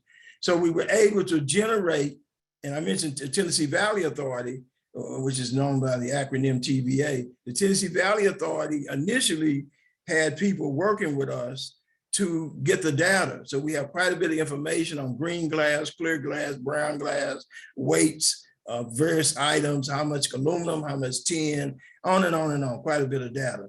But what happened was that this concept was able to keep those people hired because TVA was getting ready to have a reduction in force. So around this particular group of people, there were 14 of them that was working with us, people were being laid off. But this group of people stayed right with us, through that whole time, developing, the data and information that was going forward. After we really solidified what we were doing in public housing recycling, I went to Nashville and met the young lady, Abrilla Robinson, who was the keynote speaker for the Tennessee Recycling Coalition. And so when we came in 4 African-Americans strong. And Abrilla was on the stage, and so she looked back in the back and she saw us coming in the door. She finished her presentation. She came directly back to us and said, "Who are you and where are y'all from?" She said, "We don't usually have 4 African-Americans coming together in this conference like this. Who are you and where are you from?" So we definitely identified ourselves, and Abrilla's been someone we love dearly and have worked with on many occasions. And one of the occasions was the second place we took public housing recycling to was Durham, North Carolina. We took it to Fayetteville Public Housing, and Abrilla talked about 92% success rate, both in Durham and throughout the city. And so we were able to work that. And then we actually went from there to Washington, D.C., and put the public housing recycling concept in Washington, D.C. So we took it to 2 places. I got elected to the National Recycling Coalition's Board of Directors. And through that, we took it to 35 cities to the U.S., throughout the U.S. and Puerto Rico. So now that's what we're looking at now, revisiting the recycling idea. When I was sitting on my porch and I saw this plastic falling out, I knew absolutely nothing about recycling other than what I saw on the television program on PBS. I love PBS. So, but we, now we're 30 years into it. We have this group that we have today. We have other groups that are going forward. We have the Ohio Recycling Coalition, which is an amalgamation of geniuses, committed people who are funny. I mean, Arley is a comedian. Arley, when he talks to us, we should record some of that and put it on the tape. But he keeps these entertains us while he's educating us. And that's what happened. So that's what we're looking at, revisiting the idea about public housing recycling. We're excited to go forward and look and do some things locally and throughout the nation. We have a 3-pronged program that we look at. We talk about a zero waste neighborhood. A zero waste neighborhood is where human development, environmental stewardship, and sustainable economics work hand in hand. And we added this part, where no life is wasted, where no life is wasted. And so what we say is, if you're in a situation, don't stay in that situation without talking to somebody. Don't think you're by yourself. You're not. You're not by yourself. But if you don't share what's going on with you to other people, you can't get the help that you need. So as we talk about recycling plastic, glass, aluminum, newspaper, and tin, we talk about education issues. We talk about violence issues, and we do it in a way where it's not like dogmatic or it's not belittling. It's just part of the love and part of the life that we're developing as it relates to going forward with this recycling. The second thing we have, and so what we do with the zero waste neighborhood actually came out of the public housing concept, because in public housing, you can get a lot of data and information. It's confined. A lot of people look at places and see the negative part in it. We always look at it and see the silver lining. What is it that is there to make it better for not only what we're doing, but for other things. So we extrapolated from public housing, because that's where we initially started developing what was happening. For sure, the city actually started contracting with us to do sciences, as Abrilla mentioned earlier about her recycling experience about curbside recycling. We actually got a contract with the city. We had been doing recycling 10 or 15 years before the city actually had a curbside program. When it started the curbside program, they hired us to do, quote unquote, the underserved community. Now, in Knoxville, just like in the United States, only about 30 to 40% of the people recycle. So it would seem like everybody's underserved in reality, in terms of the knowledge you need to know and the commitment you need to make to recycling. But they were talking about the African-American community. So we went in right away. Now, in this particular occasion, the city wanted to put out 20,000 recycle bins. We got 30,000 people who wanted to do it. They told us to stop, please. We don't have but 20,000 bins. You know, you got 30,000 people wanting 20,000 bins. We have a problem. I said, that's not a problem. We just need to get more bins. I mean, that's not a problem. You know, so that's what we're here for. When a person has a misunderstanding about something based on their reality, not based on your reality, on their reality, it's a problem. What is an opportunity. So it's two different things. We just have to, but we have to speak up. That's the issue. Sometimes we don't speak up. We go back home and we say, you know what I should have said. Did anybody ever say that? Anybody on this panel ever say that? You know what I should have said. After every argument. I know that's right. So that's it. So we just have to speak up. We have to say it because that is our job. That's why we're here doing what we do. We filling in the gap. And if we don't fill in the gap, it's still going to be a gap, and it's going to get bigger. It's going to get bigger and bigger. So we have an opportunity for sure with the kind of skill and knowledge that we have on this panel here, and the kind of resources that the president has got to cut and loose all the, up to now, it's been about 6 trillion, and we talking about $1 trillion a day and maybe $1 trillion tomorrow. And he's been in office like 9 months. That's a lot of money. I mean, really, you know, so we just have to find out, or not find out, we got some examples earlier how it's going to come about. How do we organize ourselves to be sure that make it happen? So the zero waste neighborhood is the public housing is the birth of the zero waste neighborhoods for us, not the zero waste idea. We just talked to one of the originators of the zero waste idea, but the neighborhood part. Because what happened was I started trying to work on having a zero waste room, just a room in my house, zero. And that's the issue. That shows you how much work you have to do, at least for me personally. Just a room now, zero waste room. I got one at my house. I'm working on it. But the other thing is having a youth aluminum can recycling company.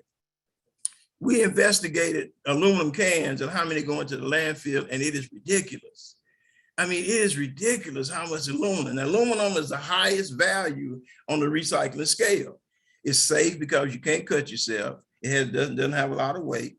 So that's what we're developing, a youth aluminum can recycling company. That company, what we do is we would get with local organizations, work with Project 2000 to select youth to write the business plan, own, manage, and operate the company. So that's what we're working on, developing that. So if you're interested, you know how to get in touch with me. I'll leave my telephone number like everyone else has done, email and all the rest, so you can get in touch. So that youth aluminum can recycling company will be set up in the different cities where we go to, because in nationwide and statewide, recycling cans are tremendous in terms of the value. And then also the fact that if we started like what we talked, the material recovery facility is what we talked about when we say MRF. We can have a mini MRF. We can have just a material recovery facility that just deals with three. We could go to 3 items. Aluminum would be one, PET plastic would be the other, and paper and cardboard would be the third. And because Project 2000 has worked to the degree that we have end users, we have people who want to buy all of that stuff. So we actually have people. We have Novalis, which is the aluminum company, the biggest one in the world, pretty much. It's out of Atlanta. We have Alco Aluminum, which is like 9 miles to 15 miles from where I live here in Knoxville. So we have those companies. We have the PET companies, and there are a couple of companies in Georgia that make a carpet out of the PET. I have a letter from them saying they'd buy all the PET we have. So we have end users for those products. However, when Arley and I talked maybe a year or so ago, whenever China started talking about they wasn't taking things, Arley and I did high fives for real, because that means we have to do the work. We have to make the manufacturing, we have to talk to HBCUs. It's now that, HBCU is very popular now, where, but anyway, the brain thrust, people talking about going out of space. When they started talking about it, they put brains behind it, they put money behind it.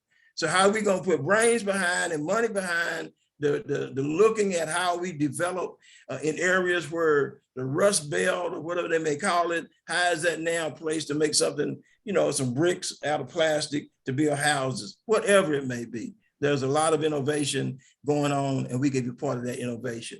So the first thing was the Zero Waste Neighborhood. The second thing is the Youth Aluminum Can Recycling Company. And the third thing, in terms of sustainability and economic terms, is an I Recycle license plate. It's a specialty license plate that has I Recycle on it. In the state of Tennessee, the way that works is that 50% of the money that you get off the plate comes back to you. For instance, in the state of Tennessee, you have to either get somebody to sponsor 1,000 plates, or either you sell 1,000 plates at $35 a plate. That's $35,000. You send $35,000 down to the state transportation people. They look at the list of people that you have to be sure that they have a current tag on their automobile. If they do, out of the 35,000, they take 3,000 to manufacture the tag, which means 32,000. They send you $16,000 back. So you get half of that money. The number one license plate, special license plate in the state of Tennessee is the Great Smoky Mountains license plate. They make $400,000 every year off their license plate. So that's what we want to do. That's our whole concept pretty much, is looking at how we can like have a zero waste neighborhood. In that zero waste neighborhood, have a youth aluminum can recycling company, and to sustain us going forward, we sell license plates henceforth, now and forever, to anybody who want to buy a license plate, both in Tennessee. We do have a mock-up for Ohio already. We have a mock-up for North Carolina. We have one for Pennsylvania, and we do have one for Georgia. So that's pretty much what it is. I'm excited about what's happening in various places. For sure, Linden, Arley told me about Linden because he told me they lived in Linden for a while and how excited he was about what was going on. I think I did talk with Andrea, like maybe on one of the calls we had before the Ohio Recycling Coalition. I think she made a presentation at that time. But anybody who's on this call, who's interested in, developing the recycling and public housing, we've already sent a letter to Secretary Fudge. Secretary Marshall Fudge is the new HUD director. The way we couched the letter was that recycling is a way to develop a wealth in the African-American community and also to save taxpayers money. And that last part was to be sure that we had a way to come back any way we needed to as far as saving taxpayers money, because that is something that most departments are supposed to do. They're supposed to find out how to use money in the right fashion and also save taxpayers money. I did get a letter back from her through our state HUD or city HUD in its office here, in Knoxville. But long story short, again, we are working to develop, to revisit and to develop a working relationship with the local public housing, with the public housing in Cleveland, Tennessee, and Nashville, and virtually at some point throughout the state of Tennessee. So that's where we are. I'll definitely entertain any questions that anybody has, and I'm available to assist in anything that I do have a pickup truck. So, I'm able to assist in anything you might need. Thank you. Thank you. Are there any questions from anyone? Anybody have any questions? That was awesome. Thank you so much. I appreciate it. You're welcome, Tia. Well, I'll tell you one thing about Emoja. When he says he's going to do something, he does it. He does it. Mr. Lawson's on. How you doing, Mr. Lawson?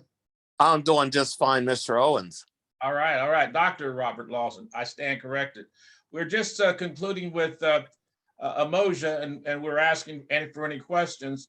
Emoja has, we have met here in Dublin, and we've talked about a lot of things, especially the license plate.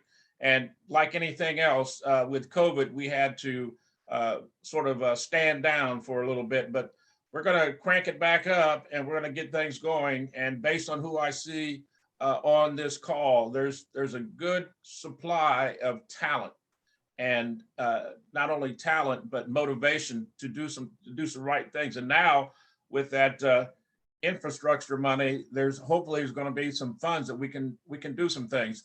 And I really like what Emoja's talking about, working with the youth and the recycling centers and so forth. And flipping right back real quickly to what not only Linden needs, but a lot of communities need. there needs to be in every state a civilian conservation corps. It was created way back under President Roosevelt Franklin. And believe it or not, my father was one of the first young men that were recruited. And I had no idea that one day in the future, I would also be involved in CCC. Now, what this simply means is that it's a work, earn, learn program. And I'd like to push that with our governor and the person that's over the Department of Natural Resources right now. But I was a supervisor. I supervised a crew of anywhere from 10 to 20 young adults in that same age group that Angela talked about regarding all the gunshots and all that good stuff. And I'll tell you, every now and then I meet one of those guys or one of those girls, and they said, you know, Arley, if it wasn't for CCC, I'd be either dead or in prison. And that needs to happen again. I know there's AmeriCorps Youth Corps, but this is something that is totally different. Those young men learn how to operate heavy equipment. Moja talked about a truck. They drove dump trucks, you name it. They could do everything, hand tools. We used to do clear cuts, stream modifications. We did everything. I learned how to operate a John Deere 450 bulldozer. And in my infinite wisdom, I asked my supervisor, where should I put these stumps that we had pulled? He said, well, dig a hole and bury them. So I dug a hole, all right next to the river. and while I was pushing back and forth, all of a sudden, I was underwater up to my neck. But I did learn a lesson. I learned you don't dig a hole next to a river. But anyway, folks out there working with youth and working to better the environment is the right thing to do. It goes back to what I just said earlier, the power of one. And now, speaking of the power of one, the man behind, I think we could call him the Wizard of Oz, Willie, the Wizard of Oz Johnson, because he's the one just pulling the strings, flipping the switches, making us go when we don't want to, and making us stay when we want to leave. But anyway, Willie, I met Willie and Dr. Lawson's on the call. Dr. Lawson is the founder of the Transformational Dream Team. We met at the Embassy Suites in Dublin, and we did a roundtable introductions, and Willie introduced himself, Henry, Dr. Lawson's, and others. And we were planning to have a dynamic workshop. Again, got knocked out by COVID. But Willie and I, we formed a really good relationship. And it's talking about being a comedian. He always plays the dozens on me all the time, Willie does. He called me up and he said, are you asleep? I said, yeah, man, I'm asleep. 3 o'clock in the morning. Yeah, I'm dead asleep, man. I said, are you? He said, yeah, but listen, we got something we got to talk about. But anyway, speaking of talking about, let's hear the man with the plan and will talk to us. And I took a peek at his presentation. And one thing that he is excellent at is leadership. And needless to say, there's a gentleman that just joined us, Dr. Lawson, and he does an excellent job in that area too. So right now, I'm going to turn it over to Mr. Johnson, who's going to tell us about, introduce us to leadership and the fundamentals of leadership, which what this is all about. Mr. Johnson. Thanks, Arley, for that introduction. However, right now, what I'd like to do is, since everyone missed their 15-minute break, Arley, I would like for everybody to go ahead and take that 5 or 10 minutes and come back refreshed. Hey, are you trying to pull rank, man? What can I say? Okay, General Johnson has just issued an order. You are to go to your nearest kitchen or bar. Skip the bar, go to the kitchen, and I want you to come back. Okay, we're gonna take a 10-minute break? 15, what? That'll work. 10? 10-minute will work. Okay, 10-minute, folks. So turn off your microphones. I don't want to hear anyone pouring beer. And not quite. Okay, I'm looking forward to hearing your presentation, Willie. Awesome.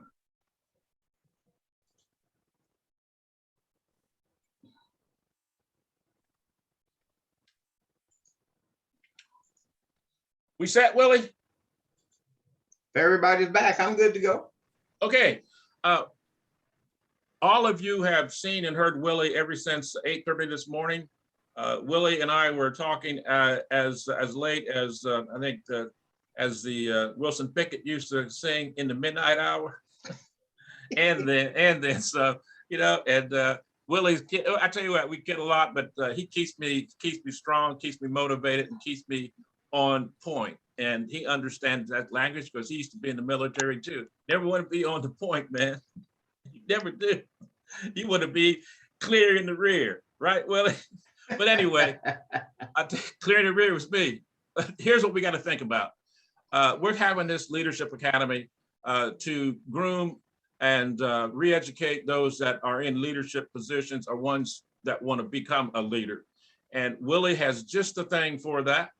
And I'm not going to steal his time and his ability to communicate to us why we need to listen to him to become an environmental leader. But first, you have to be a leader. Willie, it's all yours. Thank you, Arley, for that introduction. I'm always up for a leadership presentation. Hopefully everyone can hear me. Everyone can see my screen. We are ready to rock and roll. Unless anybody has any questions before we get started.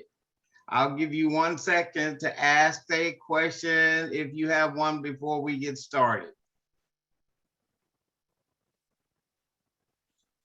Okay, since there's no questions before we get started, let me just tell you that my presentation today is all about Leaders 101. Leaders 101, and it relates to developing the environmental leader. Everything everyone has been talking about today has been around in the environment. So I said late last night, I think Arley can attest to this. I said, I got the exact program and I developed this particular program, developing the environmental leader. And as you can see there, the name of my company is Willie Johnson Communication. My contact information is listed there on the bottom. One of the things that I like to do is I like to have a lot of conversation and a lot of talk and a lot of interaction in any type of presentation that I do. So Arley, keep track of the chat. And if there's anybody that has anything to say, all you have to do is just raise your hand and we'll take it from there. So as we move along, one of the first things that I think of is I think that when it comes to being that leader, that outstanding environmental leader, the first thing I think about is 7 Habits of Highly Effective People. I just really think that when it comes to leadership, all leaders need to understand the philosophy behind the 7 habits of leadership. And so one of the things that I wanted to do as we start this particular workshop is just share with you just a quick little overview. Just a quick little overview on the 7 habits of highly effective people, because when you think about 7 habits of highly effective people, it is always an inside out approach. So we must always, as leaders, first develop ourselves before we can begin to reach out and develop others. That being the case, the first thing we have to do is understand what their private victory is. Again, I said it's an inside out approach. So that means we have to develop ourselves first before we can begin to develop others. So in that realm of the private victory, the first step is we have to be proactive. That means we have to take responsibility for the things that is going on in our lives, the things that's going on with our people, and the things that's going on in our industry. So we have to be very, very proactive when it comes to that. In other words, you have to be more proactive than it is being reactive. Because if you're being reactive constantly all of the time, you are going to face burnout and you are going to make some wrong decisions. So one of the things you have to do is you have to be proactive. And while you're being proactive, you have to work within your circle of influence. You know, there's 2 circles, your circle of influence and your circle of concern. And if you're working in your circle of influence, you're going to do some of all the things that you've heard today plus. So in all that you do, as a leader, you want to be proactive. As a leader, you also want to begin with the end in mind. Did you hear that? Begin with the end in mind. You know, the philosophy there for me is everything happens to us twice in life. First the inner, then the outer. First the thought, then the thing. So we have to understand that philosophy as a leader, beginning with the end in mind. If we don't know where we're going, how are we going to know when we get there? So you almost always have to begin with the end in mind. And then here comes the third part. The third one is very hard for a lot of people, because what it says there is we have to put first things first. Now you may ask the question, you may say, Willie, what's the first thing? Well, I can only answer the first thing, what the first thing is for myself. You have to be the one that answer what is the first thing for you, especially as being that effective leader that I know you will be. So therein lies that overview of that private victory. Be proactive, be more proactive than to be reactive. Begin with the end in mind and put first things first. After you do that, then you can begin to reach out to that public victory. As a leader, you always want to think win-win. Now, for everyone that's a leader, I did not say win-win, I said think win-win. Not only must you think win-win, you have to believe it. You really, really have to believe it. So one of the things you have to do, ladies and gentlemen, you have to listen to what others have to say. And we'll talk a little bit more about that a little later. So all you have to do is think win-win. The fifth strategy is, now this one's very tough. You have to seek first to understand, then to be understood. A lot of people need to understand that category. And as a leader, you especially have to understand how to seek first to understand, then to be understood. If you're doing that, you're going to be able to accomplish many, many things, because people will get into their mind that you are a person that listens to the things that they say, not necessarily incorporate everything that they say, but at least you will listen to the things that they have to say. And we have to understand as leaders that we don't have an answer for everything. So in all that we do, we have to seek first to understand, then to be understood. Number 6, we have to synergize, and that's all about bringing the team together. Bringing your team together where everybody is doing their thing. So you want to synergize and bring everything together. I like to call it where we bring the fruit salad together, put all the different fruits in there, and then you have an outstanding salad. So there you have the private victory and the public victory. And last but not least, when it comes to the 7 habits of highly effective leaders, 7 habits of highly effective people, 7 habits of highly effective managers, you can twist it any way you want to. The last thing you have to do is always sharpen the saw. It's all about renewal. What are you doing to renew yourself so that you will be that outstanding leader each and every day that you come to work? Each and every day that you come to work.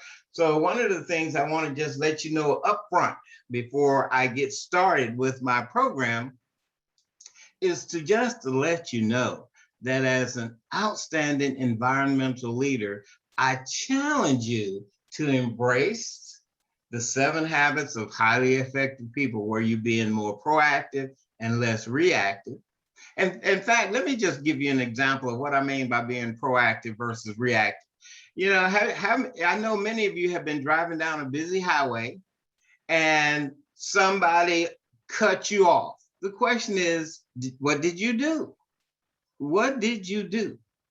Well, if I could see all of you and ask you a question, what did you do? Some of you on here may have said, I honked my horn, I gave them a high five sign minus a few fingers.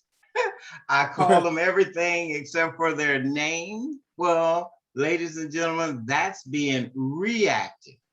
What you should have done was being proactive and said, bless that child. I hope they don't cause an accident up a little later. So when it comes to that private victory, we must always be proactive. So again, it's being proactive, beginning with the end in mind, putting first things first. Then the second part comes in the think win-win, seek first to understand, then to be understood. And then we always want to sharpen the saw. Sharpen the saw. All we have to do is think about Aesop's fable, the goose that laid the golden egg. You know, when we sharpen that saw, the farmer wanted all the eggs at once. And what did he do? He killed the goose. He killed the goose. So what we have to do is we have to sharpen the saw. We have to take care of our production capability. And that production capability, ladies and gentlemen, is ourselves. So, Arley, is there any questions in the chat?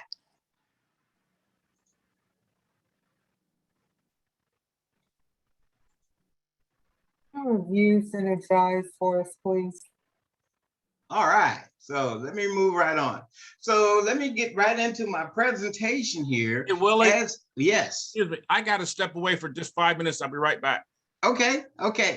So I'm going to actually jump in here, and Arley called this presentation the Introduction and Fundamentals of Leadership. So again, as I said earlier, you can throw things in the chat, you can raise your hand. I really like I like my programs to be interactive.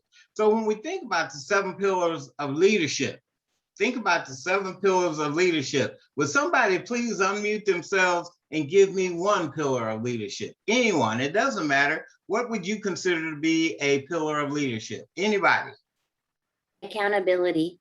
Accountability. All right, thank you for that. Yes, we as leaders, we have to be accountable for all the things that we do on a daily basis, whether that's our people, whether that's our equipment, anything, we have to be accountability. Thank you for that. Someone else, unmute yourself and give me what you think one of the 7 pillars of leadership is. Compassion. What was that again? Compassion. Compassion. I mean, oh, wow. You have to be compassionate for the people around you, the things that you're doing. If you're not being compassionate, then things is going to get in a downward spiral real quick. All right, let's have a couple more. Someone unmute and tell us, what do you think one of the 7 pillars of leadership is? Being positive. Being positive. I like that.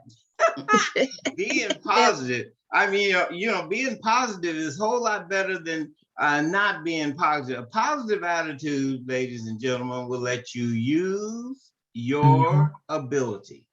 And in actuality, in life, that's all you really need. That's true. So in all that you need, you must always develop and maintain that positive mental attitude. That's true. Now, I'm not one that will say with a positive attitude, you can do anything, because I just don't believe that. But I do believe that a positive attitude will let you do more than a negative attitude will. Will you buy that? Yes. Woo, that was good. Yes, go ahead. I would say to get it done. If you're gonna get it done, get it done. All right, Larry the cable guy says, get her done. And as a leader, we got to get her done. We can't procrastinate all the time. We really, really have to get her done. Let's have 2 more. Can you hear me, Willie? Respectability. What was that? Respectability. Respectability. Yeah. Yes. Like I said, I'm going to show you 7 pillars